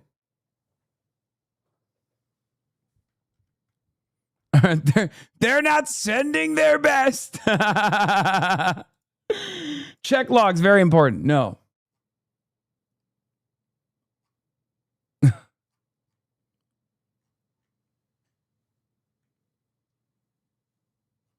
Again, first of all, I want to touch the point that she said about borders, but not about the people. I'm talking about the drugs and the traffic that is coming from my country. Mhm. And it's from my government, because Mexico has a narco government. You know who's the only one who has the guts to go right now and deal with the president? Trump, because the other administration didn't do it. Yeah. Who went to bring Venezuela, Maduro, to the jail? Trump. And this is affecting United States. Yeah. I mean, I'm not saying everything he's doing is great. Yeah. And I'm Jewish, so I support Israel. Who is the only one who's supporting Israel? Trump. Otherwise, I don't know how we're going to do right now. Dude, I love when people say that. Like, yeah, the Democrats insufficient in their support of Israel. That's awesome. First of all, fuck Israel. Okay, that's number one. Number two, the notion that the notion. I mean, Joe Biden deserves this so bad. He deserves this. Okay, he's such a piece of shit. Genocide Joe did everything, blew bubbles on it, did everything in his power to allow Israel to continue murdering children in Gaza. And everyone in America is like, every Zionist in America is literally like, he was so bad for Israel. No one does it like Trump. Oh yeah, let's support a state that's committing genocide and ethnic well, don't talk cleansing of about it because Palestinians that in Lebanon. And let's make sure to throw $1 billion a day at a war that's killed 13 of our servicemen and women. You're the biggest anti-Semite. It's freaking ridiculous. You only said that about her because she's Jewish. You're a piece of shit. Wait, what? Said what? Because I only criticized their pro-Israel takes after she said something about Israel. Beforehand, I was just saying, you know, that there are only a handful of Mexican Jews out there, and Mexico has Claudia Sheinbaum, we get Trump supporters. Do you understand? Like, the joke is, I love Claudia Sheinbaum, and I don't like this lady because she's a Trump supporter. It's also a joke about Donald Trump saying they're not sending their best. The joke also factors my praise and admiration for another Jewish Mexican lady, her name being Claudia Sheinbaum. That's the joke. As in, this has nothing to do with Judaism, which is something you could understand if you had 3 working brain cells. Yeah, that's right about not sending their best, you fucking scumbag. No, you're lying, as you always do. It's because she's Jewish. Just say it. Quit being a pussy. So you think when I said, they're not sending their best, that was my sincere position. Like, as in, like, I wasn't doing a Trump voice and repeating Donald Trump's statement. Do you like Donald Trump, by the way?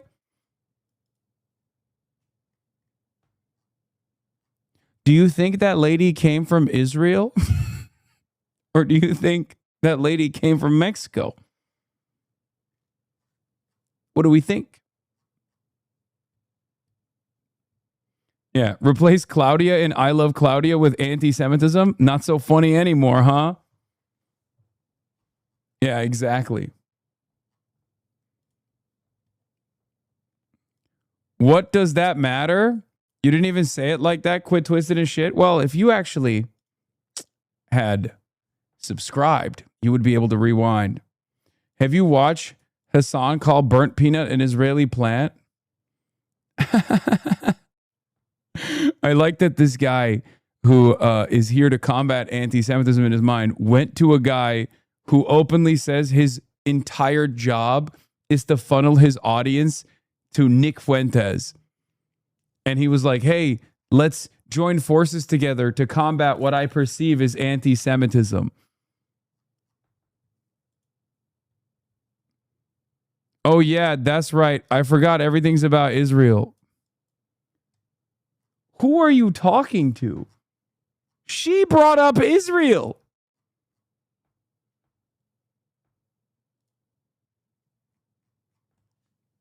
When will you start streaming on YouTube? It's so much better. Viewers can rewind. It's the best feature. Also, I can't listen while in my car because Twitch. It's imperative that you fix this immediately. I'll never understand why these people, how there are people that actually watch us on. His stupid laugh is so infuriating. Not to mention his take on anything.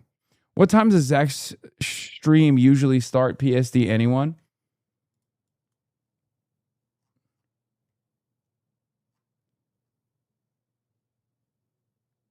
It's not fair of you to like Claudia because that 100% undermines this dumb fuck chatter's point, and that's not fair. It's totally unacceptable for you to undermine his point of assuming that I have blind hatred of Jewish people with factual praise of a Jewish socialist in Mexico. Do better, please. Yeah, I know. He's like, please just say you hate Jews. Just say it so I can feel comfortable, because in my mind, I've made it up that like everyone that must hate Israel must also hate Jews.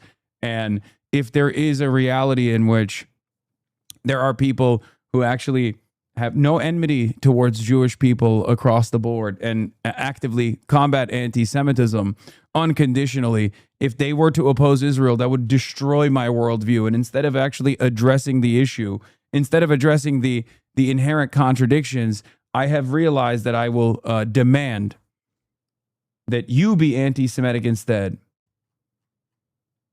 No, by the way, this is your favorite... This is your favorite content creator, Asmongold. Asmongold fully agrees with Nick Fuentes.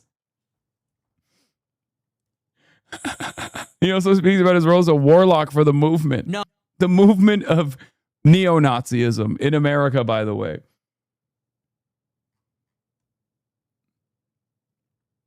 Oh, we need a brilliant white man. We need a brilliant, handsome white man to point the way, dark triad, to point the way, dark horse candidate that's going to be America first, right wing. They don't need to be some like trad. You don't need to be like a Catholic integralist necessarily. Obviously, you know, people who defend Israel are pretty fucking stupid. But I never thought that you'd be so stupid that you would think that this guy is actually invested in defending Jews in any way, shape, or form.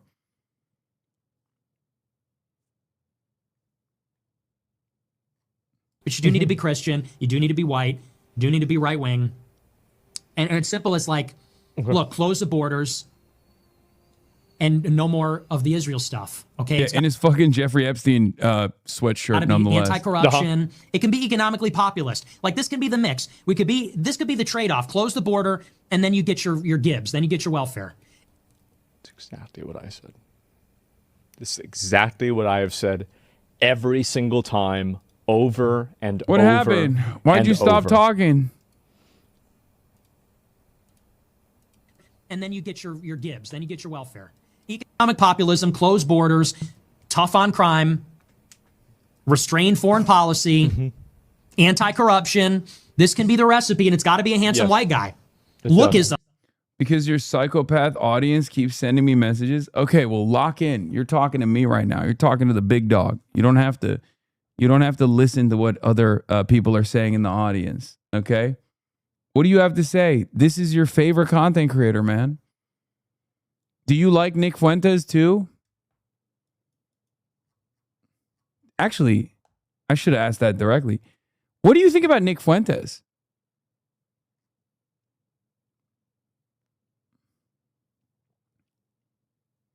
No, I don't watch Nick. Well, what do you know about Nick Fuentes then?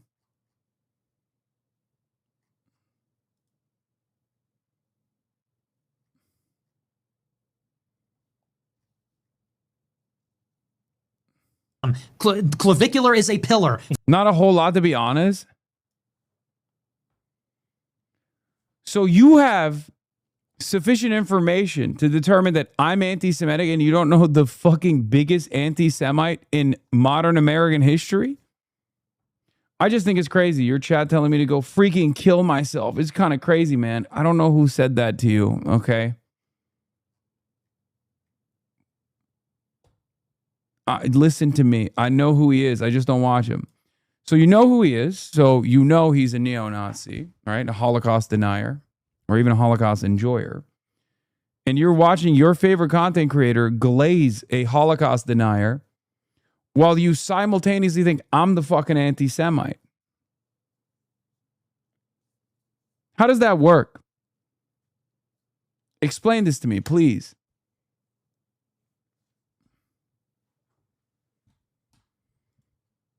How does that work? Fuentes is a pillar. There are many pillars. There are many pillars that are going to build this edifice. Lookism is unironically one of them.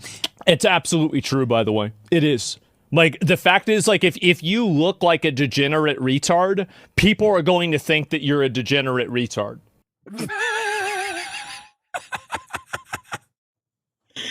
Bro, Asmongold saying that is so funny because you replace Israel when you're talking about Jewish. You do it daily. And I don't want you very often. I've only been in chat for like 6 minutes. Buddy, in the age of avowed anti-Semites gaining prominence, because I think you and I will both agree that anti-Semitism has, exploded in popularity. Why would I feel the need to shelter my opinion, to hide my opinion? No, my opinion is just on Israel. That's it. You're currently watching a guy who very openly says it's the Jews, as a matter of fact. And you're, better yet, watching another guy who defends the guy who says it's the Jews. I don't, because I don't believe it. Not only do I not believe it, I actively fight back against this kind of attitude, this kind of lie, this kind of conspiratorial thinking.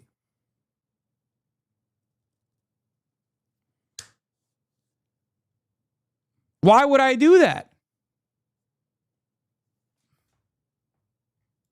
This is absolutely true. Lookism, anti-feminism, that conversation's part of it. Huge factor. White identity is a part of it. It's so stupid. I know. That's why it's true. That's exactly the reason why. Wait, what? Okay, sounds good. What the fuck? Okay, we take those. We take those. That's one conversion. Understanding Which, by the way, this He's is going to safe. be like a meta level thing for me. This is one of the reasons why I don't get involved more in mainstream stuff. It's because I know that I'm a ghoul, and anybody that sees me and sees the way that I act are going to be immediately put off by it. Like he said, I am a warlock. I cannot represent anything on its face because I am a degenerate ghoul. Variety of anti-Semitism, quote unquote, that we are. That's I don't think that's the only thing stopping him from, taking a more hands-on approach. That would require him to leave his house for anything but like a Wendy's drive-through. You know?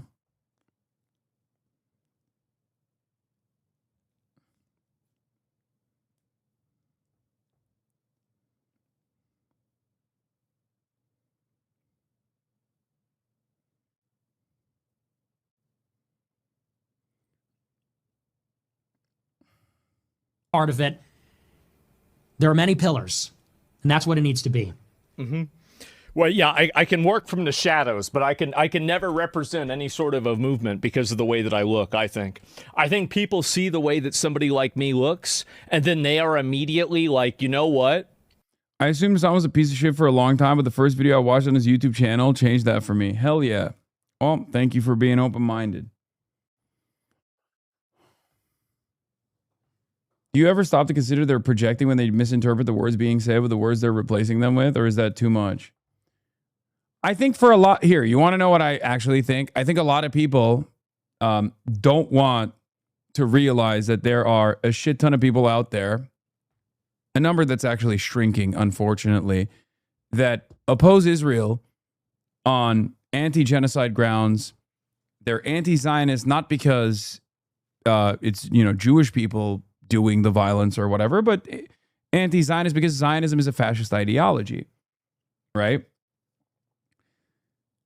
And for these guys, in many instances, they've designed this world where, like, no, I'm progressive. I'm a progressive person, right? So when they actually encounter another progressive person who criticizes Israel, that is so profoundly important in their development, where they believe that if Israel ceases to exist, that, like, another Holocaust will happen, or a litany of other hysterical opinions like that, that they can't comprehend that someone could have a consistent moral position on this issue. So they just assume it's coming from a place of anti-Semitism, hidden anti-Semitism. Okay? Oh, this person must hate Israel because he hates Jews and he's just substituting Jews for Israel. They can't even think of a world where someone just simply doesn't believe that Israel means Jews because they believe it. And you know who else believes it? The neo-Nazis, ironically enough.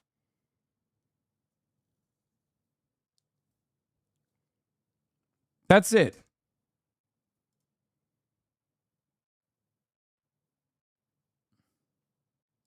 That's it.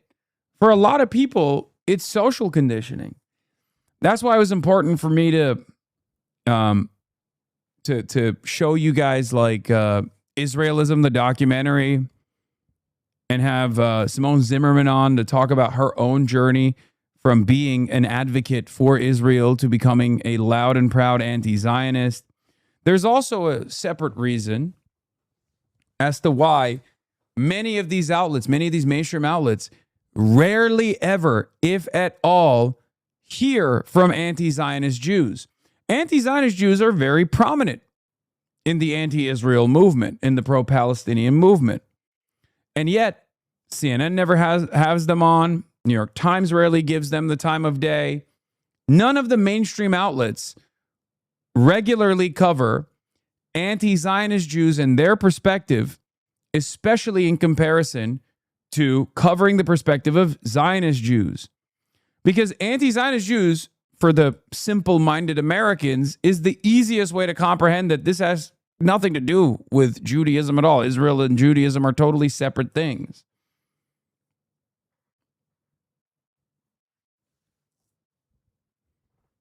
It's that simple. For someone who has the same exact opinion as an anti-Zionist Jew, myself, my Muslim background makes it a much easier argument to make that, oh, he must be secretly a hater of Jewish people, because that's just how all Muslims are. Do you see what I mean?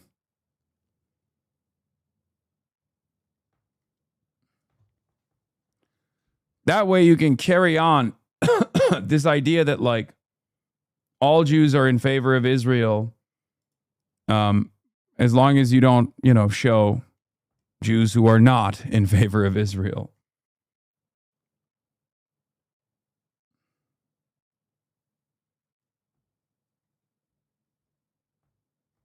For another state, per the testimony of Joe Kent.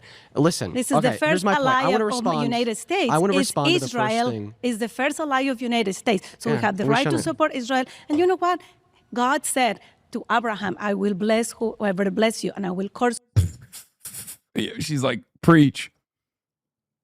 Optimus Prime in the background going, preach. Whoever curse you. Yeah. If you want to be blessed, and this country needs to be blessed, needs to bless Israel first. Every single Be the country prophet. every single country who has been cursed Israel is, look how they are This right is now. religious you know, psychosis. It's not religious. It's genuinely It is. religious. Wait, what do you mean it's not religious? You literally just said the Bible. What is the Bible if not a religious document? What the fuck? My source is the Bible, but also my argument is not religious. That one I think is the craziest one. And whenever someone drops that, you're like, oh. Now people are going to say, Hasan, don't you always say Am Israel Chai the moment that your stream Fs? And it's true, I do that. So I guess I am also blessing Israel all the time. So I will be blessed. Psychosis. Do you You're see saying- how Chavez ended? listen, He you're cursed saying- Israel from the you were his saying- intestine. He said it. Hugo Chavez cursed Israel and that's why he was cursed? Yo, you are crazy, lady. You're out of your fucking mind. Also, you know who's cursing Israel right now? The motherfucking Pope. You are From him, saying... and he's dead. Okay. Yeah, we have to bless the ethnic... Hugo Chavez cursed Israel and he's dead. The ethnic expansionist, genocidal, terroristic state, or else we're all going to be cursed and die. I want to respond to the first couple claims that you made, specifically on topic with I'm going to be honest, like he kind of going beast mode on Israel a little bit. Okay, Dean. Venezuela and the border. So who brings in 70 to 80% of the drugs into this country per the Homeland of Border Mexico, Security? Colombia, Venezuela. Who is bringing them? Yeah. Who is? No, it's not. It's American citizens. And he just laid a trap. He knows the facts. Actually, it's American citizens. I do that all the time too. Woke Spider-Man is correct on this one. Supporting it is Mexican country, and I'm sorry to say it. I love my country, but my government is Okay, disgusting. I'll respond. It's Thank an you. Thank you for your narco-government. response. So 70% of the drugs sold in America, brought into America, are brought in by citizens. Why do I bring this up? Because when we say that undocumented immigrants are the issue, they're the people that are just bringing all these drugs. Yeah, it's actually 84%, by the way. It's not 70, but that's fine. That's fine. We'll let them have it. Across the border, then they come here to like women and kidnap children and commit all these heinous violent crimes, is nothing more than the demonization of a demographic that's Okay, I actually very never said all beneficial the to this country. undocumented people are the one who bringing. But that's what Trump has to said. become citizens. And that's why you shouldn't support Trump. I'm not telling you he's doing everything perfect. I Yeah. never say that. I'm talking about the borders that we have more than 2,000 miles border with Yeah. Mexico, and that's where they came the drugs, and that's where they came this trafficking. Yeah, 90% of all drugs actually that are apprehended at the border come through regular points of entry. It's only around 10% of drugs that are actually caught in regular border crossings. It also doesn't make logistical sense. What do you think is easier, to shove a bunch of drugs into the cars, like a chopped up car of an American citizen that's probably less likely to be stopped by Border Patrol, or to shove it in the fucking stuffings in the socks of a bunch of random abuelas crossing the border under treacherous conditions? Obviously, it's the fucking first thing, right? That's why it's the most common way that people transport drugs over the border. It's so stupid. The argument that it's like all the drugs are coming through, illegal entries is so idiotic. listen, people I actually trafficking through legal ports of and entry for the most weapons part. that are killing our people in the streets right now. So once again, a vast majority of the drugs brought across the border are brought in by citizens through legal ports of entry. And my Tito was undocumented and he got amnesty under Reagan, is now a Trump supporter. He's also in the closet and most of the family knows. It bricks me. That's awesome. When I give you an explanation for this, it's going to make sense to you because think about it. Okay, when a citizen is coming in through a legal port of entry, okay, well, nobody just has the innate right per the state to pull them over, scrutinize them, check every nook and cranny of their vehicle. No, they should. Because of our Constitution. They should. But when they identify an undocumented immigrant, well, they already have an individual who's culpable of breaking federal law. So then they have all the rights in the world to detain them, arrest them, if they need to pat them down or check their vehicle. And that's why a lot of the drugs that come into this country will come in with citizens. But I think my larger point here is I don't think that Donald Trump has secured the border. I think that the reason why we've seen such a drastic decline in undocumented entry has nothing to do with proactive long-term border policy, but rather to do with fascism and human rights abuse. There are people in this country that are getting illegally deported and then tortured in places like CCOT. Executive Order number 14160 attempted to unconstitutionally reclassify citizens as undocumented immigrants to be lined up and deported by the DHS, where we're watching people like Alex Preddy get murdered in broad daylight by ICE agents. I want to answer to you before you continue. You're talking about legal and deportation. I used to be a foster care liaison. When all these kids in cages, that was not true. I was there. They called us for an emergency meeting looking for families to support these kids. Meanwhile, they were reunified with their families. Reunification with their families. Yes, it was not true that was in cages. That was just the media, what they wanted to portray. So is your argument that Executive Order number 14160 doesn't even exist? What I'm saying is the media wants to say what they want to say because they have already, But this isn't coming from the media. It's coming from the White House You've been voted website. out. All right. All right, if you want to be the next debater, please get to the chair in 3, 2, 1. Love the idea that Jank has a dual key lock nuclear football briefcase somewhere with the necessary documents to deploy a Zoran presidency. Wait, what? Why? The history of the world might change forever if Cenk Uygur decides to share a secret legal case that somehow suspends the Constitution and makes it so you can run for president without being born in the country. Wait, what? Uygur would not meet the constitutional requirements to serve as a U.S. president under Article 2, Section 1 of the U.S. Constitution. He's a naturalized U.S. citizen. That is to say, he became a citizen after his birth. Not being a citizen at his birth precludes him from being considered a natural-born U.S. citizen, which is a requisite for presidential eligibility. Uygur has claimed his eligibility, citing a 2006 UIC law review paper per law school graduate on a 1964 case entitled Schneider v. Rusk. He claims that he has a slam-dunk legal case. He actually did manage to get on the ballot in a few states, so the dream of voting for Zoran for president might not be dead.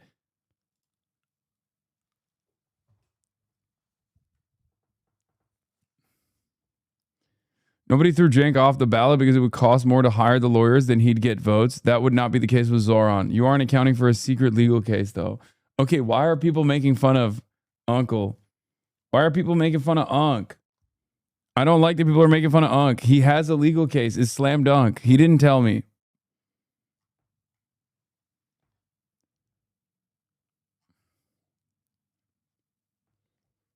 Leave Unc alone. They made fun of you too at Ingermentum. Yeah, I know. He said, hold up. Have I not been loud enough that his homeland is New Jersey? It's the age thing. I didn't know he was so Unc. Oh my God, bro. Come on, dude. I didn't know he was so Unc. 34 is fine, dude. Yeah, and that's edited. He's actually 44, but he tells Chad to keep editing the wiki. Fuck you, Austin Hawks.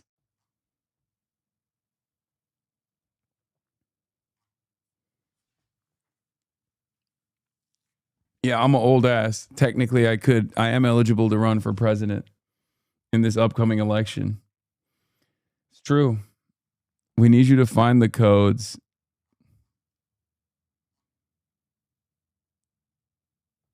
So much for a year of PR. Lol, bro, your fans are really your biggest obs? Always. Always. Always. And also, here's the thing. I will never run for president. Please. Please. It's not going to happen. I'm not running for office at all. Please don't. Please don't think that I'm going to run for office. Okay? Have no fear. It's not happening. Hi, welcome in. I think we should start this off a little bit. I didn't even sit down. I know. I'm talking to you while you're standing up. Hi. Okay. I'll slow it down. What's your name? I'm Kaitia, but you can say Tia. It's a lot easier. Well, it's a pleasure to meet you, Tia. Thank Thank you. you for being here. Listen, I say we start this conversation off a little bit differently. Can I tell you why I think Trump is a terrible president? That's what I was going to ask you. I would love to know, actually. Perfect. Yeah, well, I break it down to the three main categories. His domestic policy, his foreign policy, and his character. Okay? He is the worst president of my life, the worst president of your life, and the worst president of the lives of every single person sitting in this circle. Let's start by evaluating his character. He's a 34-count felon, adjudicated rapist that has boasted about proving the naked bodies of beauty pageant contestants, depicted black people as monkeys on his Truth Social, and was sued in the 70s for refusing to rent to black people because he thought that they were quote-unquote poor. And there's about a billion other things I could say because of the time on the clock. I'll keep it concise. We look at his domestic policy. There's not a single macroeconomic variable that is better off today under Trump than it was a year and a half ago under Biden. GDP growth is down. We got one of the worst jobs report in modern American history last year, adding only 170,000 jobs to the economy after adding 2.2 million under Biden in 2024. We see that unemployment is up. We saw 1.3 million layoffs. We see the highest increase in the price of gas in 1 month since the Vietnam War in 1967. Foreign policy is a disaster. He said he was going to end Russia's invasion of Ukraine on day one. He didn't. He said he was going to bring us closer to our allies. Now they all hate us because we impose unconstitutional legal tariffs on them. He said he was going to be the president of no new wars. Then he started a new war of choice at Iran just to deflect away from the Epstein files. And this holistically is why I think that Donald Trump is a terrible president. The mic and the floor are yours. Okay, thank you. So I haven't been in politics that long as far as like interest. It was like 2016 really opened my eyes. I never thought Trump had a chance, honestly. But I do seem to remember in 2016, a lot of the dialogue around his win was he only won because America's racist, basically saying everyone who voted for him was racist. This is after 8 years of Obama, by the way, who got reelected. So based on that, and after 4 years of not being president and now he's back, why do you think that he won if he's one of the most terrible presidents in our lifetime? Okay, yeah, I'll give a direct answer to that question. I first want to ask. Do you want to know the real answer to it? It's because Americans like what they see. Okay? Because there's a lot of people that are in this surrounded, as a matter of fact, that are representative of tens of millions of Americans, unfortunately. And they fucking love that shit. They're like, no, I want more dog shit. I want more. I want more and more dog shit. I'm a stupid idiot who deserves less. Okay? That's one of the reasons. Okay? That's one of the reasons. The other reason is because the Democrats are also ass. Okay? The Democrats are ass. Let's be real. They're looking at a situation where everyone is screaming bloody murder, where there's a major cost of living crisis and going, things are fine. I'm a small business. My mother was a small business. We'll give you $50,000 in tax credits if you start a small business. And then they move on. Okay? And so, yeah, if one side is giving you nothing and the other side is like, I will lean into all of your dumbest sensibilities. Okay? All of your dumbest, most idiotic, most primal sensibilities, and people are unfortunately very dumb and angry and racist. They go with the dumb, angry, racist. To clarify one, do you think that Biden was a bad president? I don't want to talk about Biden because that's not why we're here. Right. Okay. Well, I'd expect your answer to that question to be no, of course, but Biden got the most votes out of any president in history. We can't say just because people were willing to vote for a candidate to be president that therefore they were the best option. The reason why I think that Trump won the election had a lot to do with propaganda surrounding the negative economic impacts of the pandemic. Okay. We saw 9% high levels of inflation, roaring gas prices, and I don't think that these things were caused by Biden, but Biden never was really too publicly outspoken about that. And I think that was a messaging problem with the Dems. The second reason why I think that Donald Trump won had to do with the fact that Kamala Harris only had a little bit over 100 days to run, which I also blame on Biden. He should have stepped down a lot sooner. But ultimately, I don't think Trump won because he's a good president, and that's undeniable. Has your life gotten better in the last year and a half? My life has gotten better, and how has Trump made it better? Tell me, specifically. I honestly do feel safer with him president. I mean, we can beat a dead horse with the closed border. That means a lot to me. Like, I'm a mom. I have kids. It's important to me that, and I live in LA, which is like crazy, right? Do you live out here or no? It's crazy. Why is LA crazy?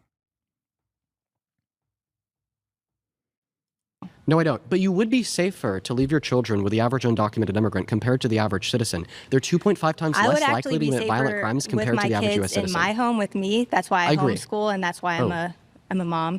And my Oh my gosh, she homeschools. Oh, the next generation is cooked too, bro. children come first. So for me, being able to do that is a blessing. There's a lot of sacrifices that come with that, especially in this economy. I would be lying if I didn't say, like, it's difficult with the gas prices. It's difficult with the groceries and the tariffs. There's a lot of things. Yeah, similar with Biden, there was a lot.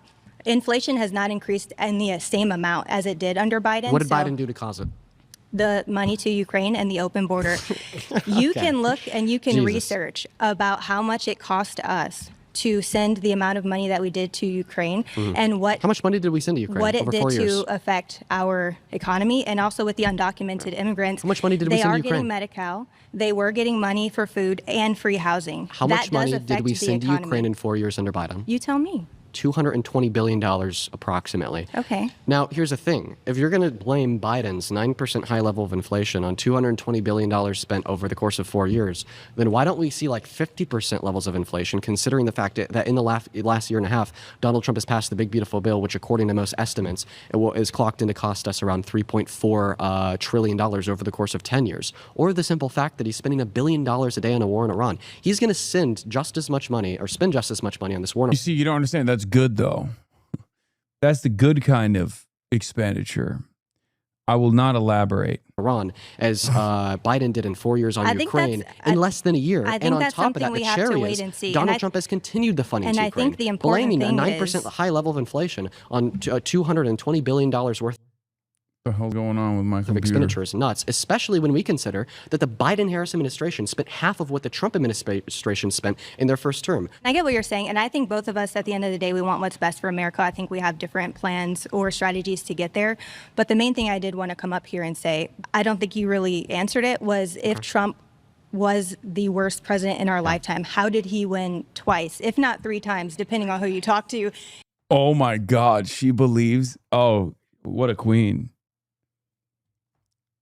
She's lending credence to the notion that Trump is a 3-term president, actually. Exactly. So if he was that terrible, either we're and I mean, you can say, are we dumb as a box of rocks? Like, are we the stupidest people? I've been told I'm internalized racism, Do you want me to be internalized honest? misogyny. I would love for you to be honest. I don't think that anybody in the circle is particularly intelligent. Okay. And I understand that that's how people see us. Yeah, we're gonna stop. We're gonna stop there. You've been voted out. Thank Okay. you. Return to your seat. Well, thank you for your time. Thank you for your time, Tia. If you want to be the next debater, get to the chair in 3, 2, 1. Oh, come on. Hogged him his My prime. name's Leia. Nice to meet you. Nice to meet you too. Just a little background. I am currently active duty in the United States Marine Corps. I'm not here on Be careful, behalf. hashtags. I'm not here on behalf of the Department of War, by the way. I also grew up in Jerusalem, Israel. And I think that Trump has done a lot for me personally. And I feel like that's what we should all be here speaking about. Okay, respect. You know, if someone's going to put their body on the line for Israel in the American military, it should be someone who grew up in Israel. You know what I mean? You don't usually get that. To be fair, you don't usually get that. Okay? Normally, it's a dude from Iowa that's supposed to go and die for Israel. You rarely ever get an American Marine who's from Israel that's serving in the American military. So that's cool. I like that. That's rare. Extent. I've gotten paid more under him. I've gotten bonuses under him. The military is tightened up under him. And from that perspective, he's my commander in chief, and I'm grateful for that. Yeah. Out of everybody sitting in the circle, you have the most reason to not support Trump. Could I tell you why? It's true. Well, you're talking to a U.S. Marine, Dean. Good luck. I would love to know why. Because you've Donald Trump has actually made us get new crayon rations, and they're delicious. So that's another great reason why I love my commander-in-chief. Your oath. You took an oath to defend the Constitution from enemies overseas and domestic, correct? Correct. Can we agree that an enemy to the Constitution, domestic or foreign, would be a person who thinks that the Constitution should be terminated, is intentionally and belligerently infringing upon it?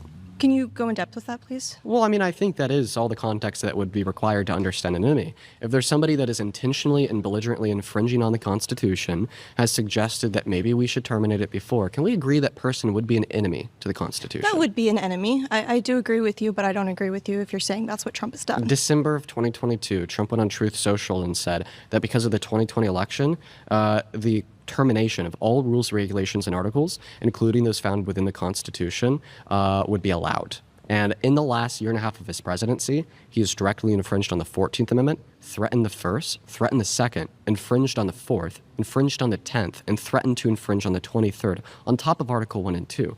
Donald Trump is a domestic enemy to the Constitution. I do not agree with that whatsoever. Respond to the argument again. Just because you're stating all these things, kind of like a fact check, but Yeah. he hasn't actually put those in place. Executive Order number 14160 was put in place. It Okay. attempted to take birthright citizenship away from the children born to undocumented immigrants on American soil. But that is a long withstanding ruling from SCOTUS, regardless of its prior veto in 1989, saying that undocumented immigrants are within the jurisdiction of the U.S., or U.S. versus Wonkamark in the late 19th century, arguing that the only people who do not have a constitutional claim to birthright citizen would be members of militant invading forces, foreign diplomats, and Native Americans, which was later updated through federal law. We know for a fact that the 14th Amendment covers the protection of birthright citizenship for the children born to undocumented immigrants. Donald Trump says, well, I'm going to change that, and passes an illegal, unconstitutional executive order stating otherwise. That is a domestic threat to our Constitution that you, as a member of our DOJ, as an active duty service member of the Marines, should absolutely protest and stand in wide opposition against. So that I would not agree makes him a domestic enemy. This is militant. This is what I signed an oath for and what I raised my right hand for. It's militant, and that has not affected us in that military aspect. I don't think so. If you could give me an example of how so, as far as... Well, what do you say to that, Dean? She went the long road, but she still arrived at the same conclusion. It's called nuh-uh. And it is the most effective counter that Trump supporters have when you can literally go open up the fucking Constitution, bring newspaper articles and be like, see, this is where he's violating it. You could be like, here are some constitutional scholars saying Donald Trump is actually directly at odds with the Constitution and is like actively trying to eradicate due process. All of that work, and you just get fucking owned, libtard. She just said, nuh-uh. Don't think so.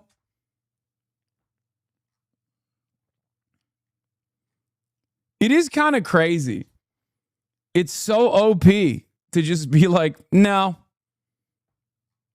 Is like immigration and all these people who have joined the military to get papers for their parents and stuff like that, whether they were born here or not, it's been in effect and it's been very helpful for them. What were your thoughts on Donald Trump calling for the execution of 6 sitting Democrats in Congress who reminded you to abide by your oath? 6 what? 6 sitting Democrats in Congress posted a video saying, if you're given a legal order, you don't got to follow it. And you should know that's what the UCMJ says. Yeah, no, absolutely. And Donald Trump called for their execution because of that. I don't know much about that, Yeah, honestly. I'll tell you. So Yeah, please do. He went on Truth Social. He responded to an article talking about the 6 Democrats in Congress who posted a video saying like, oh, you remember your oath. Don't follow any unlawful orders if Trump were to give you one. And he calls them seditious traitors. Follows it up by saying traitors punishable by death. And then he reposts a follower's comment that says, hang them, George Washington would. Okay? So he falsely accuses them of a crime they didn't commit. You and me could agree it's not treasonous to tell the military not to unfollow unlawful orders. UCMJ once again.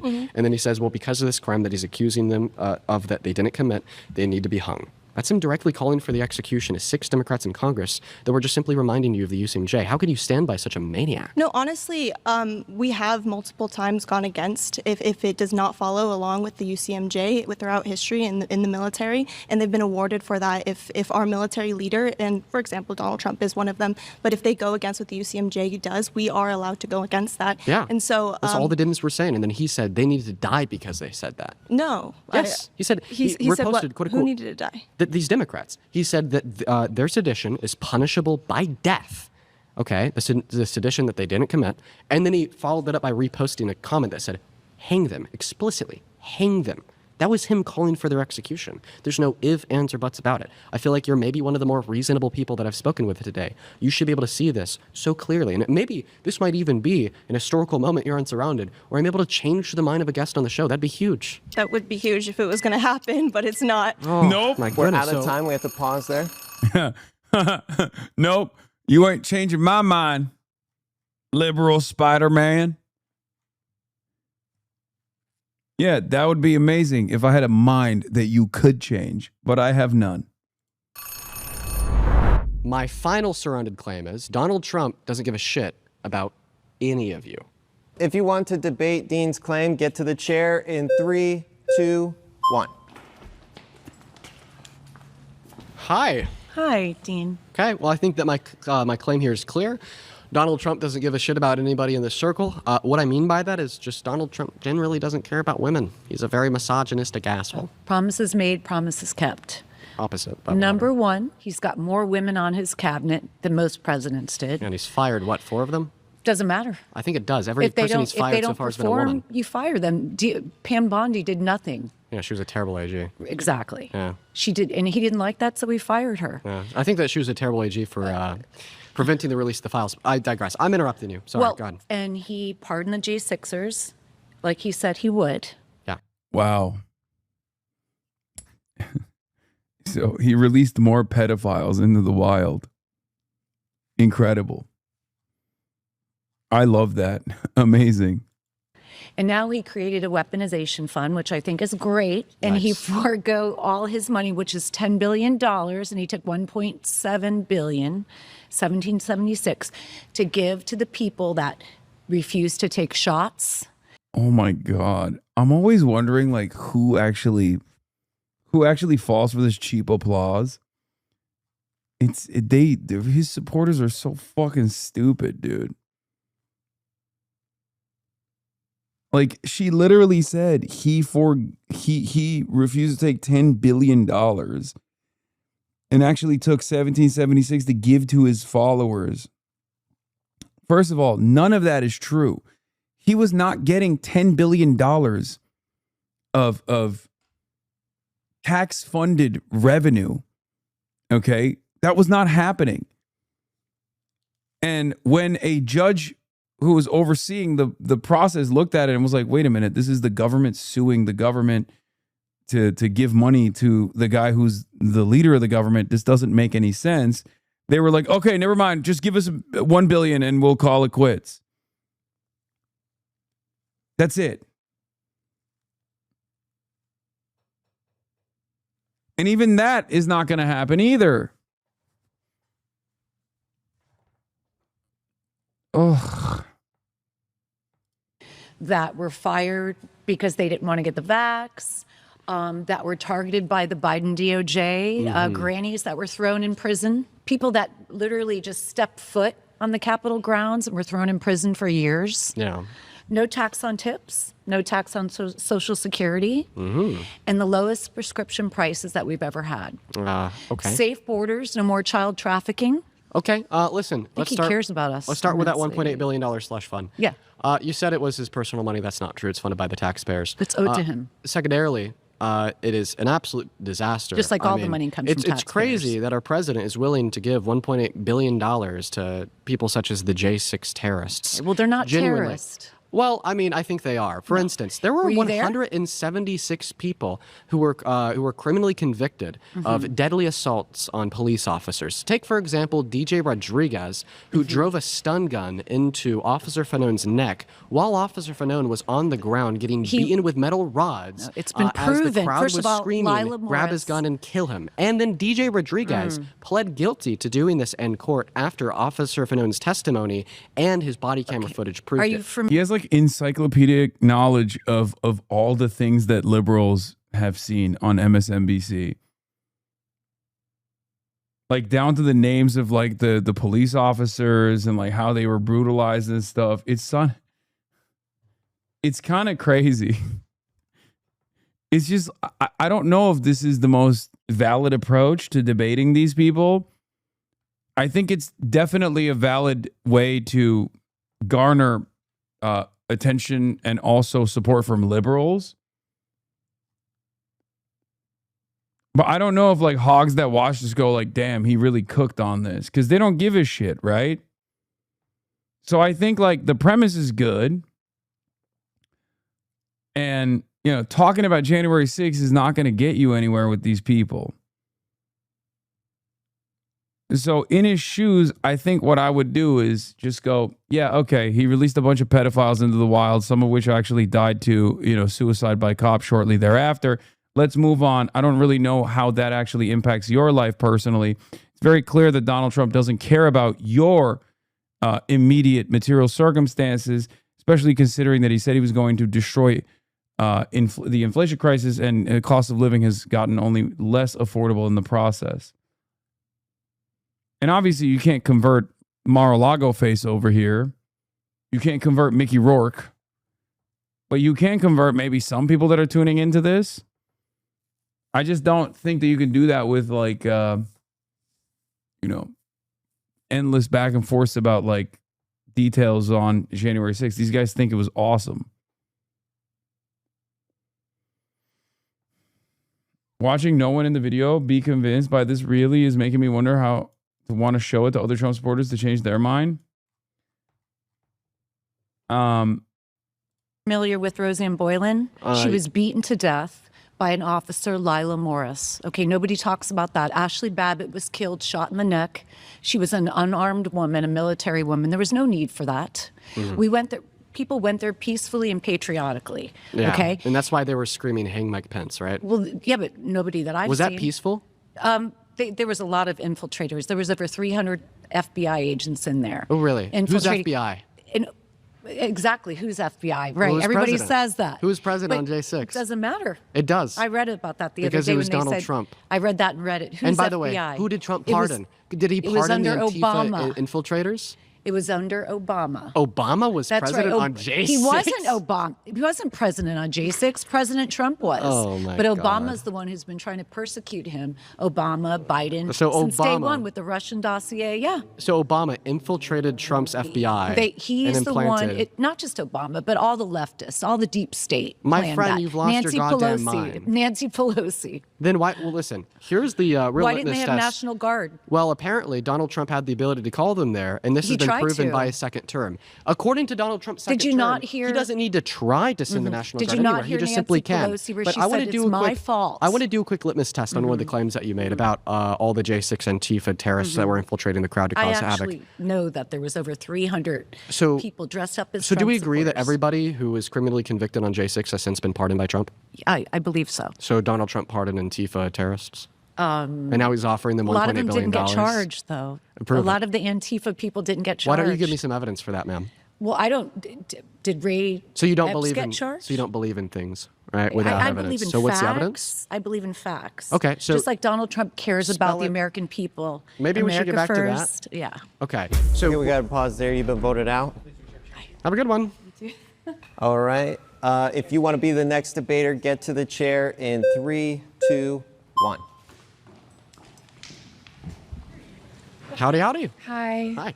Welcome. Thank you. Would you like to carry on with why you think that? Trump doesn't care about you, doesn't care about anybody in the circle, because he generally doesn't care about women. He has had a lifetime of vapid misogyny, like the fact that he's a sexual predator, that he's a rapist, that he's overturned policy that has led to 60 pregnant victims per day being denied access to abortion in 10 of every 50 states, or an attack on our economy. Everything is worse off today than it was a year and a half ago under Giga Chad Biden.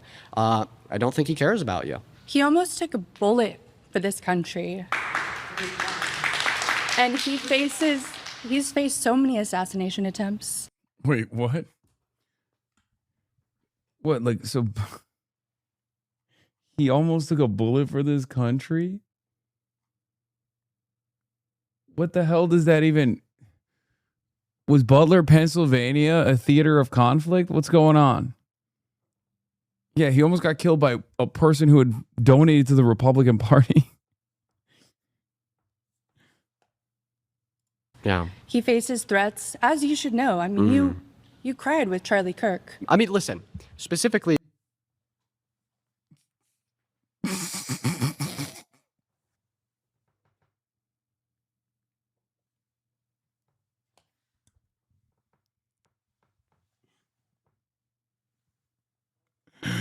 That's 2 for 2. Oh, man. That's crazy. That's crazy.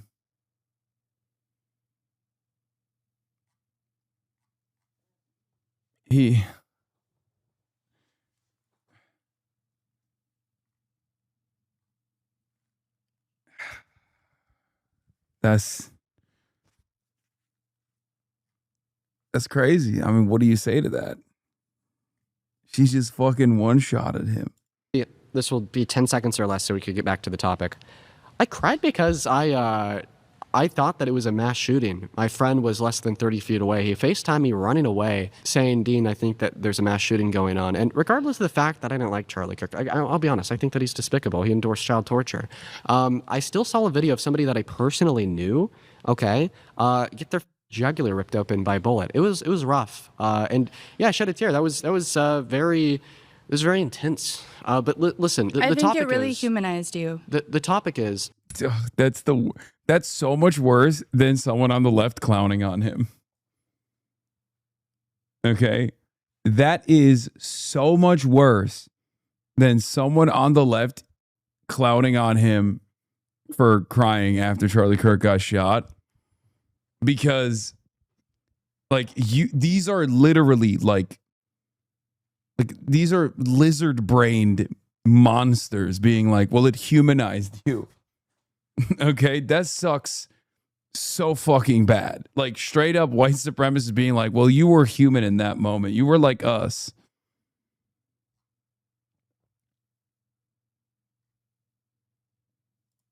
Donald Trump doesn't generally care about women. He doesn't give a shit about anybody in the circle. I would lie. That was AI. Yeah, I'd be like, nah, I wasn't crying. It was the Snapchat tear filter. That's what it was, actually. It was the Snapchat. It was the Snapchat filter that made it look like I was crying.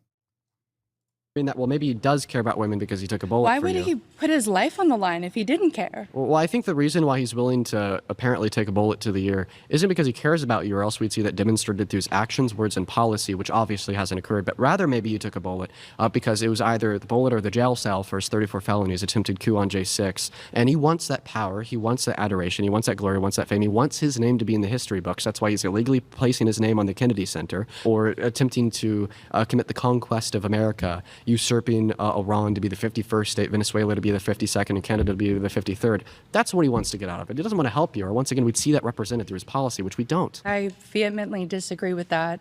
Okay. He cares for law enforcement. He cares for firefighters, No. mothers trying to What? get pregnant. And it's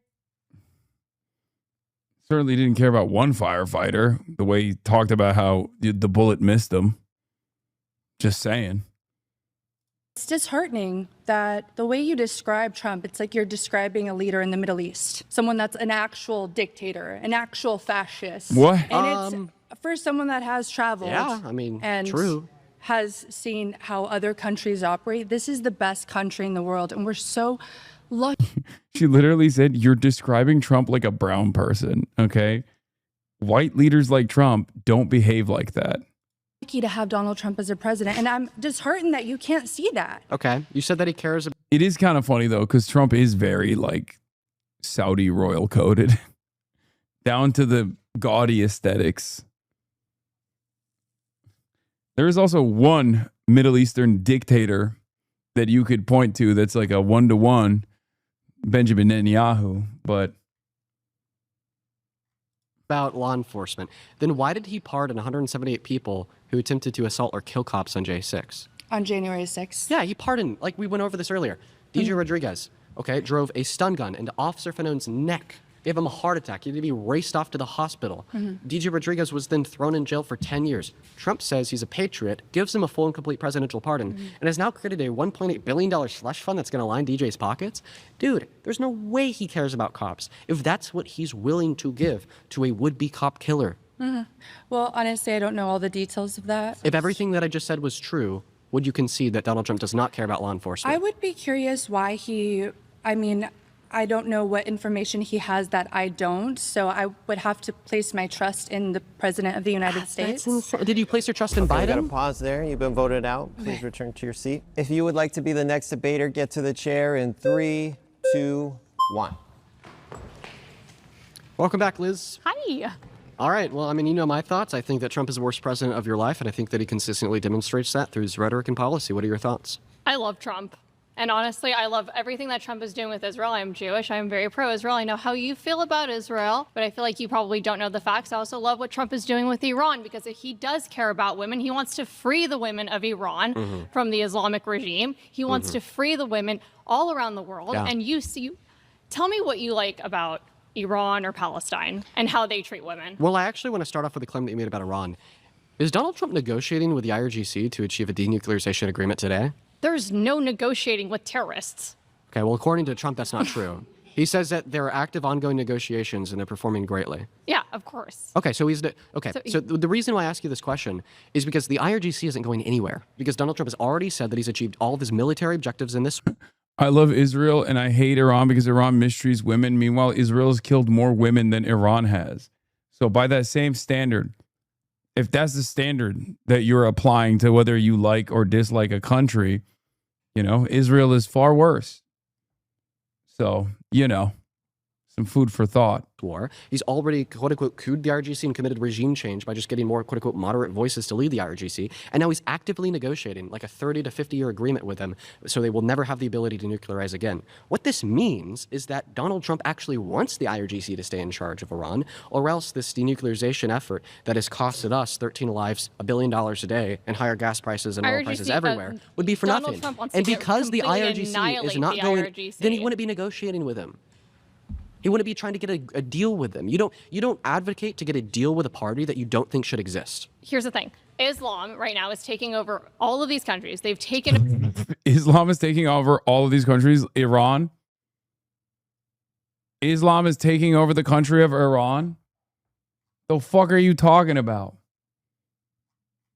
It's been a majority Muslim nation for hundreds of years. What are you saying? over most of Europe. They're starting to take over in the United States. He has to do this in a very careful... Islam is starting to take over the United States. Holy fuck. ...careful manner. There are billions of Islamists who are trying to take over every... They will not stop until they have infiltrated every country. This Their is so words, disgusting. not mine. How it's literally what they say. It's they so say they will not gross. stop until No. Islam is in every single household. This That is is what they insanity. say, and that is why we need Israel, and that is why Trump is going to do everything he can in his power to annihilate the IRGC, which is what needs to happen. Jesus Christ. Okay, so first and foremost, if I could compulsorily puke on this table without getting you dirty, I probably would, because everything that you just said was legitimately disgusting. How is that First and foremost, disgusting? for you to demonize and turn all Muslim people alive Not all Muslim, no, into no, this no. into this model. Islamists, You said that there was Islamists, you said that there were billions of Islamists infiltrating are. every crook and cranny of the But world. they are. So I think Have that you traveled? Listen, I think that we Where was absolutely. the last place you traveled to, Let internationally? me respond to what you said. Or have you gone to New York? I think where that they're literally doing prayer in the streets? Yes, if you pray in public, then all of a sudden you're extremist. Go tell that to every Christian evangelical that put their hand on Trump's shoulder in the Oval Office on camera. It's different because it's another religion. 100% Exactly. different. When it's Because about Jesus. No, listen to what I'm saying here. Christians don't want to go Listen into to- every listen to single what I'm saying country here. and take over. Listen to what I'm saying here. When it's about Jewish Jesus. people don't go into every single country and try and take over. Oh, right, and that's why they're going into the West Bank. That's why they're going into Gaza. That's why they're going in First of all, Lebanon. Listen to what I'm saying here. Israel backed out of Gaza in Listen to what I'm saying here. 2005. Get your facts straight. And what's going on in the West Bank?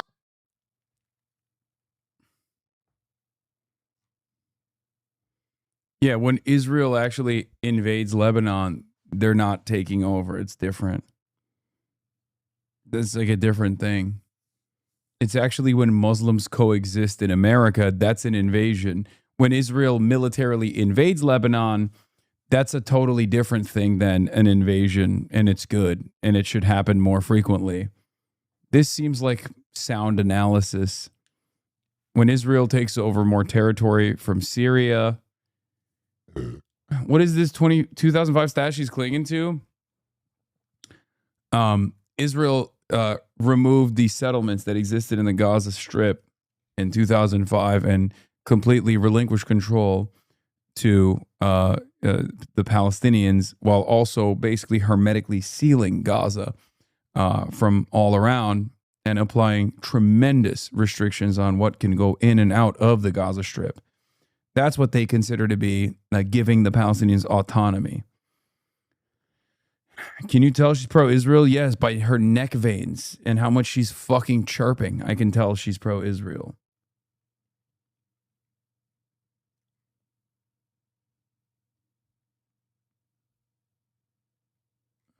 Hamas has literally been in charge of Gaza since 2005. And what's going on in the West Bank today? It is a recognized terrorist organization. And what's going on in the West Bank? Israel literally has backed out. When you have people, you have a tiny little country the size of New Jersey, Well, you have listen, every we're getting single all over the country place. around We're getting all attacking over the it. place. What do you think is going to happen? Well, let's hone this in. Well, what I wouldn't want to happen is like vapid war crimes, Do you like think leveling that a Israel should 25-mile exist? radius. One moment. I don't think that any country has an inherent right to exist. I think that people have a right to self-determination. A country is a collective of people. Countries in and of themselves are not moral entities. Explain I to am me. explaining it to you. No, Let me I speak. have a I don't want you to interrupt me. I want to answer your last question. You sure asked you me a good one. You said, Dean, do you think that Israel has a right to exist? I think that that question is incomprehensible. And the reason why I say that question is incomprehensible is because a state is not a body in which has rights. People are entities in which have rights. A collective of people collectively have a right to self-determination. But the social construct of a state and a government is just a figure of our imagination through the collective of civilization, not an entity in which has rights. How many But Jewish I wanna people live in respond to- Palestine?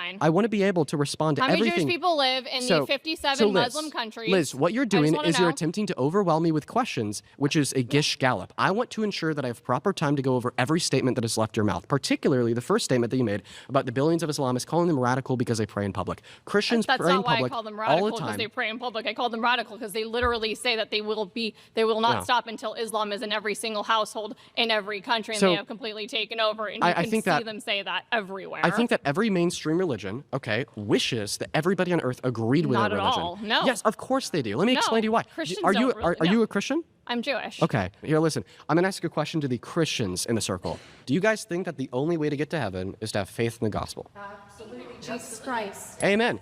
And now I want you to put your flag down, okay, if you don't want everybody to go to heaven. Everybody still has their flag up. What that tells me is that everybody with their flags up thinks that the only way to get to heaven is to be a Christian, okay, and they want everybody to go to heaven. What does this mean? They want everybody to be a Christian. So from this guest's line of argumentation, everybody with their flag up is a radical extremist, no different than the Islamists that want everybody alive to believe that Muhammad is a prophet. Okay, I have a question for the circle. All of the Christians in the circle, do you believe that if someone does not recognize Jesus Christ as their Lord and Savior, that they should be killed? No. Based. Islam unhappy. does. So, wait, what? No, they do. What? That's not true. Okay, this argument is also really fucked up because it's kind of not dissimilar to what like a lot of anti-Semites present as like the way Jesus Christ is depicted in the Talmud and stuff like that. And they'll always say, like the real anti-Semites who hate Muslims too, but they'll always say like Muslims actually respect Jesus Christ because Jesus Christ is considered a prophet in Islam, as opposed to under, you know, the Talmudic interpretation, Jesus Christ is like boiling in excrement or whatever. So yeah, Jesus is in the Quran. That's just completely made up.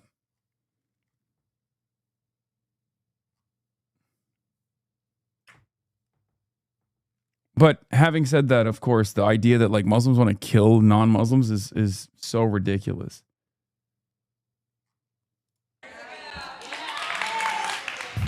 Okay. Yeah, so that's a really argument to rebuttal. Listen, I agree that when you read the Quran and the Hadiths through a particularly fundamentalist scope, you could absolutely yield the conclusion that we should kill everybody that's not a Muslim, 110%. And I disagree with that fundamentalist interpretation of the Quran and the Hadiths. And I think the people who don't are crazy. But we could do the same thing to the Christian Bible. When we look at the Christian Bible and we read it through a fundamentalist scope, well, then all of a sudden it is totally okay to own slaves because of Leviticus 25 verses 44 through 46. Genocide is totally fine sometimes because of 1 Samuel 15:3, and sometimes it's okay to like impregnate kids because the historical representation of Mary's age under a fundamentalist scope. under a fundamentalist scope is that Mary was around 13. And the reason why I'm giving you the fundamentalist interpretation of the Christian Bible isn't to shit on Christianity as a whole, but is rather to say that when you read any religious text Here's the through that thing. fundamentalist perspective, Stop you doing could that. always yield grave immoralities like slavery, pedophilia, or killing people who disagree with you. But the thing is that a lot of Christians, alongside a lot of Muslims, don't hold to that fundamentalist interpretation of their respective religious texts that yield those grave immoralities and rather practice their religion in a quite benevolent way. The issue is you have people in Iran who are literally suffering, people who had to flee Iran for People in Iran who are literally suffering, which is why we have to kill them.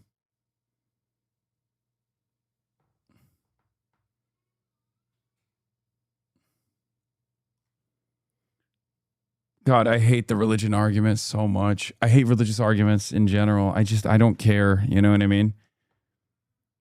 It's all subject to personal beliefs and interpretation. It's all arbitrary. And ultimately, it doesn't matter. And there are billions of Muslims around the world that don't abide by whatever fucking thing you think they do. Clearly, it's just pure Islamophobia. 37 years ago who are still suffering to this day, people all around the world, because the Islam extremists, the ones who are also in charge of a lot of these countries, will kill you. They will behead you. They will do whatever they can to harm you if you do not believe with what they believe in, if you do not agree that the Prophet Muhammad is the one and only and Islam is the only religion, and that should be allowed in the world. Right. So that's the thing. We are dealing with this today We are. with Islam, and that's where the issue lies. Okay, we're going to stop there. We're out of time. Thank you. Yeah, thanks for the dialogue.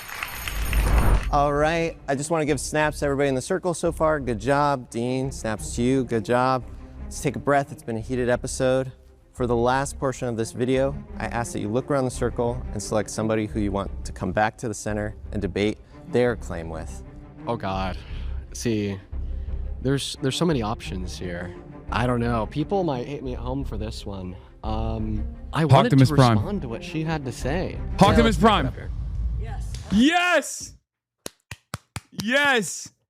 Optimus Prime. Oh, that's amazing. Dark MAGA. Dark MAGA. Oh. Well, I'll give you credit. You're brave to pick me, so that's good. Or dumb. My surrounded claim is that Democrats sold our country out. Hell yeah. She's right. Queen. She's so right.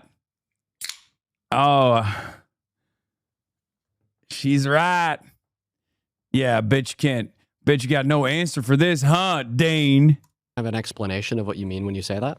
Well, first off, their open border policies, sanctuary cities, which are completely unconstitutional. Thank God we have Sheriff Chad Bianco running for governor. Hopefully we'll eliminate that. They said Russia, Russia, Russia, right? About President Trump. Well, who sold our uranium to Russia? And I love when Trump was talking to all of these European countries. He says, you guys keep screaming Russia, Russia, Russia. Why aren't you buying oil from us? Why are you buying it from Russia? So there's so many good things that Trump has done and the Democrats. Wait. I mean, then she must love Biden, right? Biden rerouted so many of the energy contracts away from the natural gas that Europe was getting from Russia and started forcibly selling them American LNG. Not only that, but also Biden blew up the fucking pipeline too. So, it's kind of, if that's your fancy, I mean, Biden was goated. It turns out Democrats were doing all of those things. But I guess they were doing, you need to get a Jube strictly to get clips with people like this. I do love her. Have completely, I'm from Iran originally. The fact that Obama. Wait, she's Iranian? Wow. I knew there was a reason why I loved her.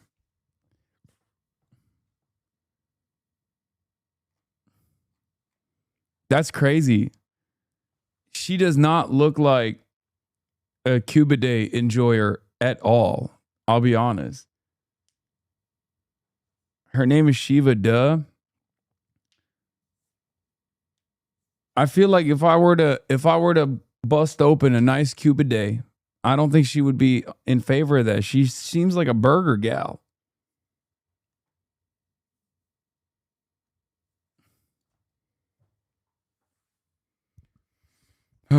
Peep the shirt. She's a Beverly Hills protege. Yeah, Beverly Hills Freedom Rally. President Trump. I gave boatloads of cash to that evil regime. Makes me so angry. So I love that Trump annihilated General. Okay, Trump is. Ooh. Yikes. Trump's giving more money. Trump's giving more money to Iran now. Oops. Soleimani and a proxy guy in Iraq offed him because he killed 10,000 people, including women and children. Okay. So, yeah, a lot. Yeah. So I am so happy for him getting rid of the nuclear facilities, along with Benjamin Netanyahu, with the intelligence that they brought in and the weapons, and they are our only allies. And the liberals hate Israel. Yeah. This was like, it could have been World War III. If we didn't get rid of this stuff, you and I might not be here the next 5-10 years. You should hate Trump then. Oh, I should love him because he just stopped World War III. He stopped the deep state from destroying this world. And that's what Marxists do. That's what Marxists do. They have no grip on reality. They have no God.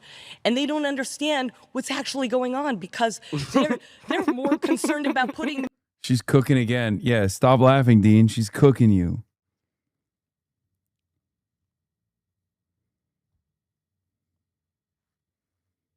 She's fucking cooking your ass, dude. Men and women's bathrooms in their sports. Oh my goodness. What's a communist? Can you define that word? Yeah, it's somebody that thinks that we should not have our own private property. So the government gets to choose, which is, I don't want the government to be my mommy and daddy, okay? It's supposed to be a representative government, which is called a constitutional republic. We are not a freaking democracy. Okay. Well, we're not a democracy. Yes. Go look at John Adams and what he said about democracies. So first and foremost, you weren't necessarily right about what a communist is. Communism is a stateless, classless, moneyless society. Now, on to your second point here about and did it work? Did it work? Have you watched Dr. Zhivago? Can I respond? So you said that we're not a democracy, we're a constitutional republic. Correct. So a constitutional republic would be a type of representative democracy. And what I mean when I say that is these two phrases are used interchangeably. Because under a republic, we have duly elected leaders that then represent, the interests of the constituents of the nation. Under a representative democracy, we have duly elected leaders that represent the constituents of the nation. A democracy is minus a constitution and the rule of law. So what? So it's basically, if you're saying you're a democracy, the 51% could go and kill. Toby Durden liked my tweet. Shut the fuck up. Which one? Was it a video of me yelling about Turby Derby? Oh my God. We just got the Turby Derby. We got the Turby Derby notice. Which one? Link the tweet, Audrey.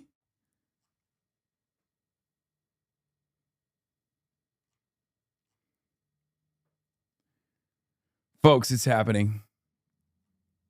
Oh my God. Stop spamming and link the tweet. We just got... Ladies and gentlemen, we just got the Turby Derby notice. It's a big deal. What is this? Wait, this one? Ignore the Toby Doden, please. He was stimming. Which, if you want to carry the flame, we're at level 6 hype of... Wait, where? This doesn't even... There's only 14 likes on this. It wasn't even directly... We're smoking on that Dusty Johnson pack, regardless. Regardless.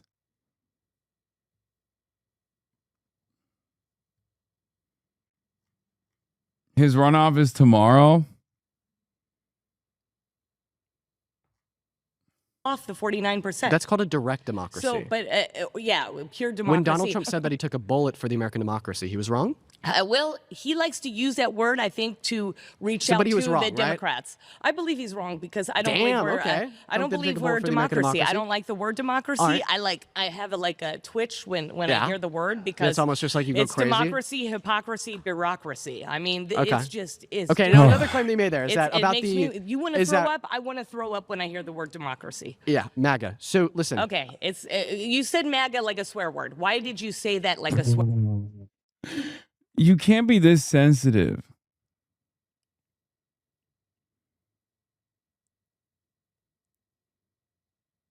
You cannot be this sensitive. Like if you're MAGA, you can't be like, oh, why'd you say MAGA like that? I don't like the tone of your voice.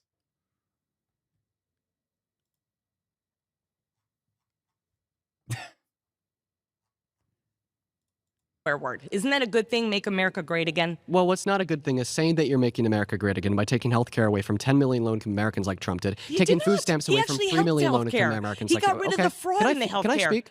Yeah, but Thank you're you. So lying right now. You're lying. So I'll go ahead and restart, and I'll give you my sources at the end. Okay. Composure is important, ma'am. You're going to talk down to me? I'm your elder. You have respect for your elder. So first and foremost, Biden is your elder. And you don't have any respect for him. Well, because so let's stop it with the hypocrisy. He's Just an allow me to evil speak. man. You asked me, why do I use MAGA like a swear word? Because Donald Trump has used that phrase, make America great again, to represent actions like taking health care away from 10 million low-income Americans through the big, beautiful bill. Per the reports from the Congressional Budget Office, which is ran by Republicans, liberal estimates are a little bit higher at like 17 million people. Took food stamps away from 3 million low-income Americans through the big, beautiful bill as well. And according to the Center on Budget and Policy Priorities, he reduced the purchasing power of the average American, making at or under $51,000 per year. He refused to abide by a court order to pay out food stamp benefits for 12 million starving children in America during the last 12 days of the government shutdown. Okay, he's abused his power and privilege as the president to position himself above the law. One of the last things that you said when you were up here on the last prompt was, oh, I thought everybody was above the law,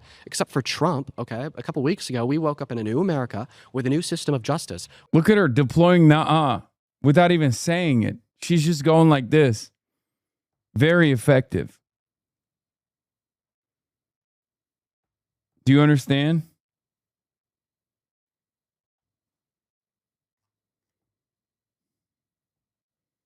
Where you and Trump could commit the same crime, tax fraud, you could be thrown in jail for it, and he can't even be investigated for it because of his deal with... By the way, this was Democrats sold our country out.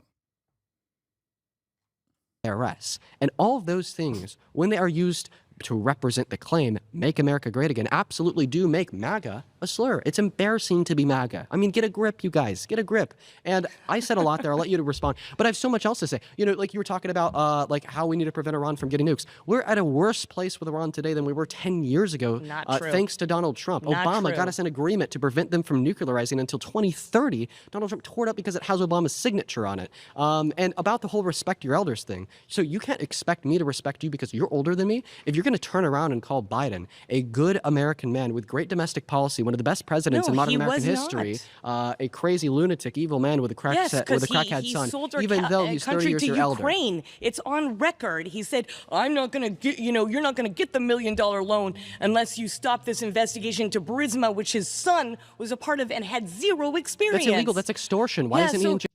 By the way, still running the Hunter Biden was so corrupt, and so was Joe Biden line in the big 226. It'll never stop being funny. Like, dude, Jared Kushner has made like $12 billion. Okay. He's currently doing the Iran negotiation.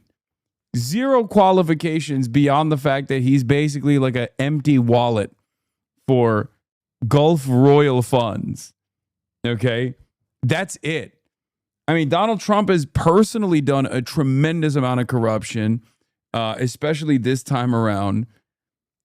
Like, yeah, 226. I like to refer to, I feel like it sounds better when I say 226 instead of 2026. jail. So he should be. But Why is it because, Trump throwing him in because jail? the deep state have the judges. They have so much. They've infiltrated this country. Donald Trump So just hired 400 new judges that are loyalists to him. Why doesn't he use one of them to get Biden thrown in jail? Because unfortunately, he doesn't get to pick which judge is used, and a lot of these judges are just evil. Why doesn't he even So try? He hasn't tried. There's been so many lies coming from your mouth. I'm like twitching over there. Every lie Why that I isn't hear. the DOJ You trying to get said an people indictment died against on Biden? January 6th. I said that they tried to kill cops. No, they did not try to kill cops. Yes, they it did. was self-defense. They were being attacked. 4 patriots. Wait, what? Can you, what? Trump supporter says you can do self-defense to a cop? That's crazy. I guess only if you're doing an insurrection, right? And of course, only if you're doing an insurrection for Donald Trump. Died that day, and you don't hear anything except for the one that got shot by the cop. Yeah. How about this? Can I ask you a question? There's 4 of them that died, and 0 cops died that day. 1 cop died the next day at 9:30 p.m. from a stroke. Yeah. So that was a lie. And I feel bad for people like you in your age because you're being indoctrinated with all this evil. You have no appreciation for life. You're willing to kill the most innocent and vulnerable. But if you were the baby in the womb, guess what? You wouldn't want to be aborted. You'd be like, Mommy, please save me. Please. I don't even know what to respond to. There's just a bunch of, it was a big mess. Hey, listen, let's go ahead and start off. Owned. Exactly. You don't know how to respond to it because you got owned. She did goo goo gaga. She imagined you as a baby in the womb, desperately trying not to be murdered by the abortion doctor. It's over. What can you say at that point? She's so goated. I love her.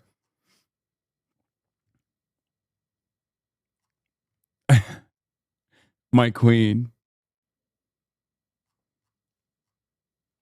With this, I want to ask you some general questions about your political beliefs because I believe that you hold them without much information. Name one domestic policy that the Biden-Harris administration influenced to get passed through Congress, then signed into law that you don't like. Keep in mind, once again, a policy is a bill passed through Congress and signed into law. So I don't know that. I just know what he was saying. How many amendments are there in the Constitution? The fact. How many amendments are there in the Constitution? I don't know exact off the top You don't know of my how many head. articles? Okay, can I? How about this? Okay, how many again, continents are there? You know a lot How of many information, continents and I'll are there? give you that. How many continents are there? Okay, ma'am, how many continents are There's there? hundreds, but I can't There's remember. 7. Oh.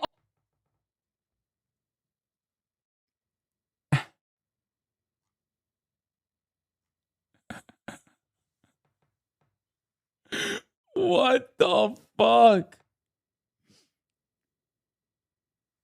There's hundreds of continents? Bro, this is why I love MAGA. Okay, you want to know why I love MAGA?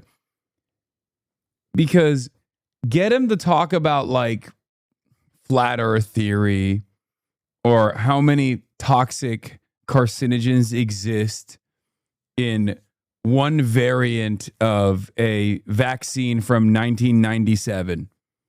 And they will read you the Encyclopedia Britannica.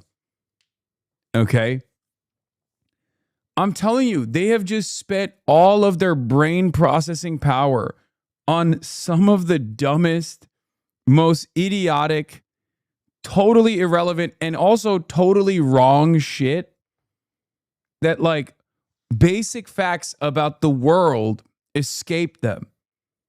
Okay? And it's fucking awesome. It's so awesome. That's why I always say, like, yo, if you know this much about this, like, dumb, irrelevant shit that's just untrue, why don't you get invested in, like, Dungeons and Dragons or Yu-Gi-Oh or something? You know what I mean? Like, it's like, just, if you're going to believe in fake shit, at least deploy that towards a hobby that doesn't make you schizophrenic. You know what I mean? I just don't understand this at all. It's like, why? Why did you use up all of your remaining int points on nonsense? Like, this woman said she doesn't believe in doctors. Okay. Earlier in the debate, we watched the first half. I think that was more powerful. She was on the ball in the first half, especially when she said, "I don't believe in doctors." That's when I fell in love, right? But if you're gonna believe in made up shit, why don't you believe in made up shit that's like giving you joy instead of making you angry?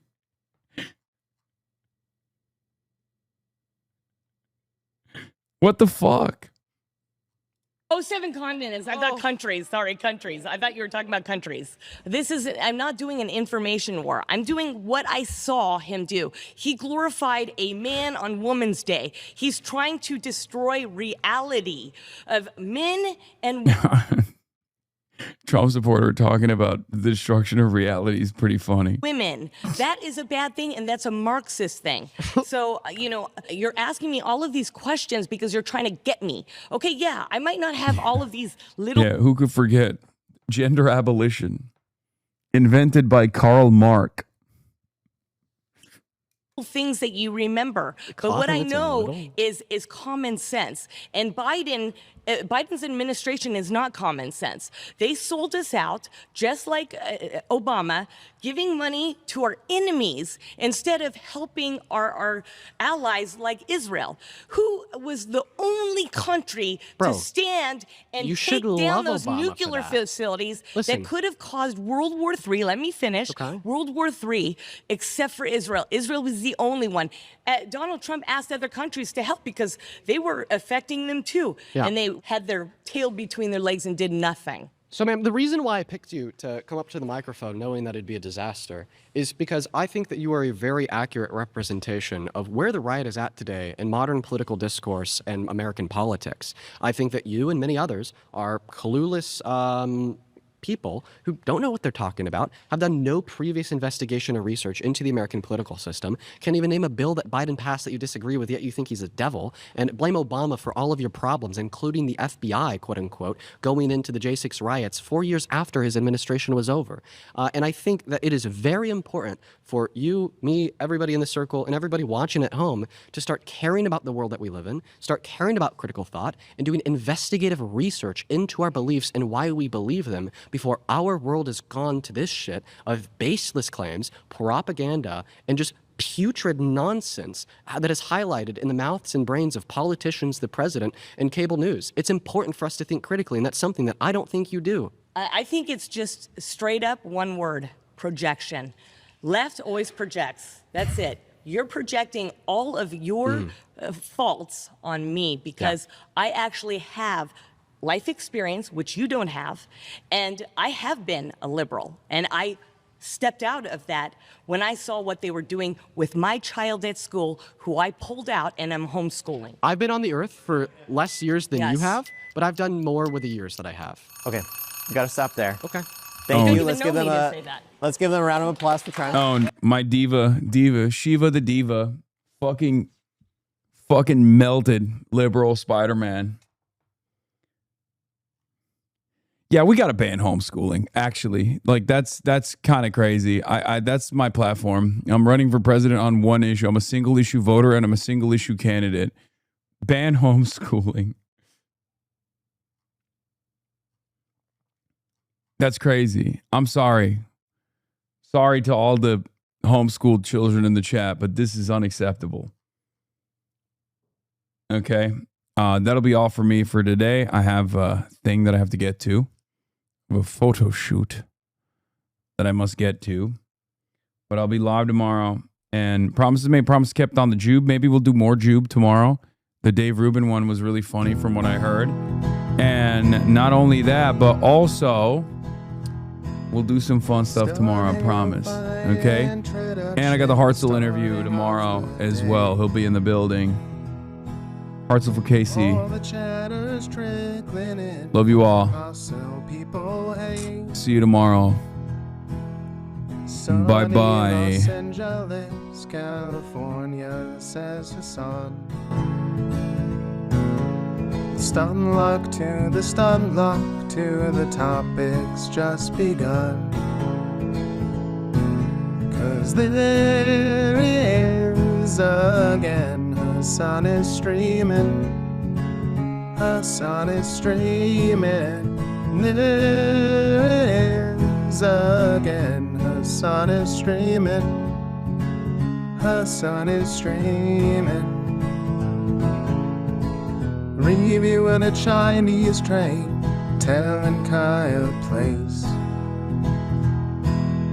Sun and Asmin chatter loves, giving Grinning's grace. Zoran winning NYC, woke two back with the force. The Rogan of the left, to me a dumb himbo still on course. The Charlie Kirk assassination, the Fear and Online show. 8 full fucking years of this, and plenty more to go. Doing fun stuff tomorrow, throw PBS up on the screen. A man-made horror reaction brought to you by this life's dream. 'Cause there he is again, Hasan is streaming. Hasan is streaming. There he is again, Hasan is streaming. Hasan is streaming. Kicked out of the DNC, IRL with March the Goat. Combating the propaganda that shoved down people's throats. CBS Israeli news, a coup, a regime falls. A full-blown fascist takeover, and still the duty calls. Total radicalization coming out to sea. The system will always fail, it's up to you and me.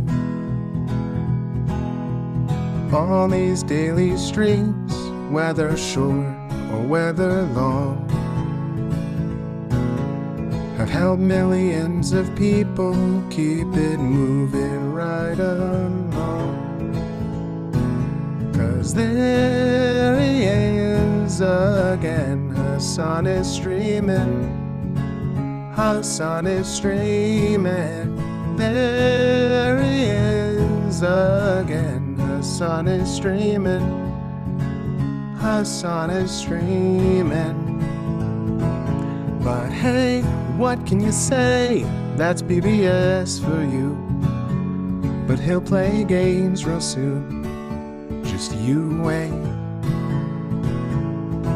Say, hey, what can you say? That's PBS for you. But he'll move on real soon. Just you wait. Ba-da-da, ba-da-da, ba-da-da-da-da-da. Hey, what can you say? That's PBS for you. But he'll pull your lungs real soon. Just you wait. Sha-da-da, sha-da-da, sha-da-da-da-da-da. Hey, what can you say? That's PBS for you. But he'll do jet advice real soon. Just you wait. But hey, what can you say? That's PBS for you. Brought on by viewers like you. Just you wait. Just you wait.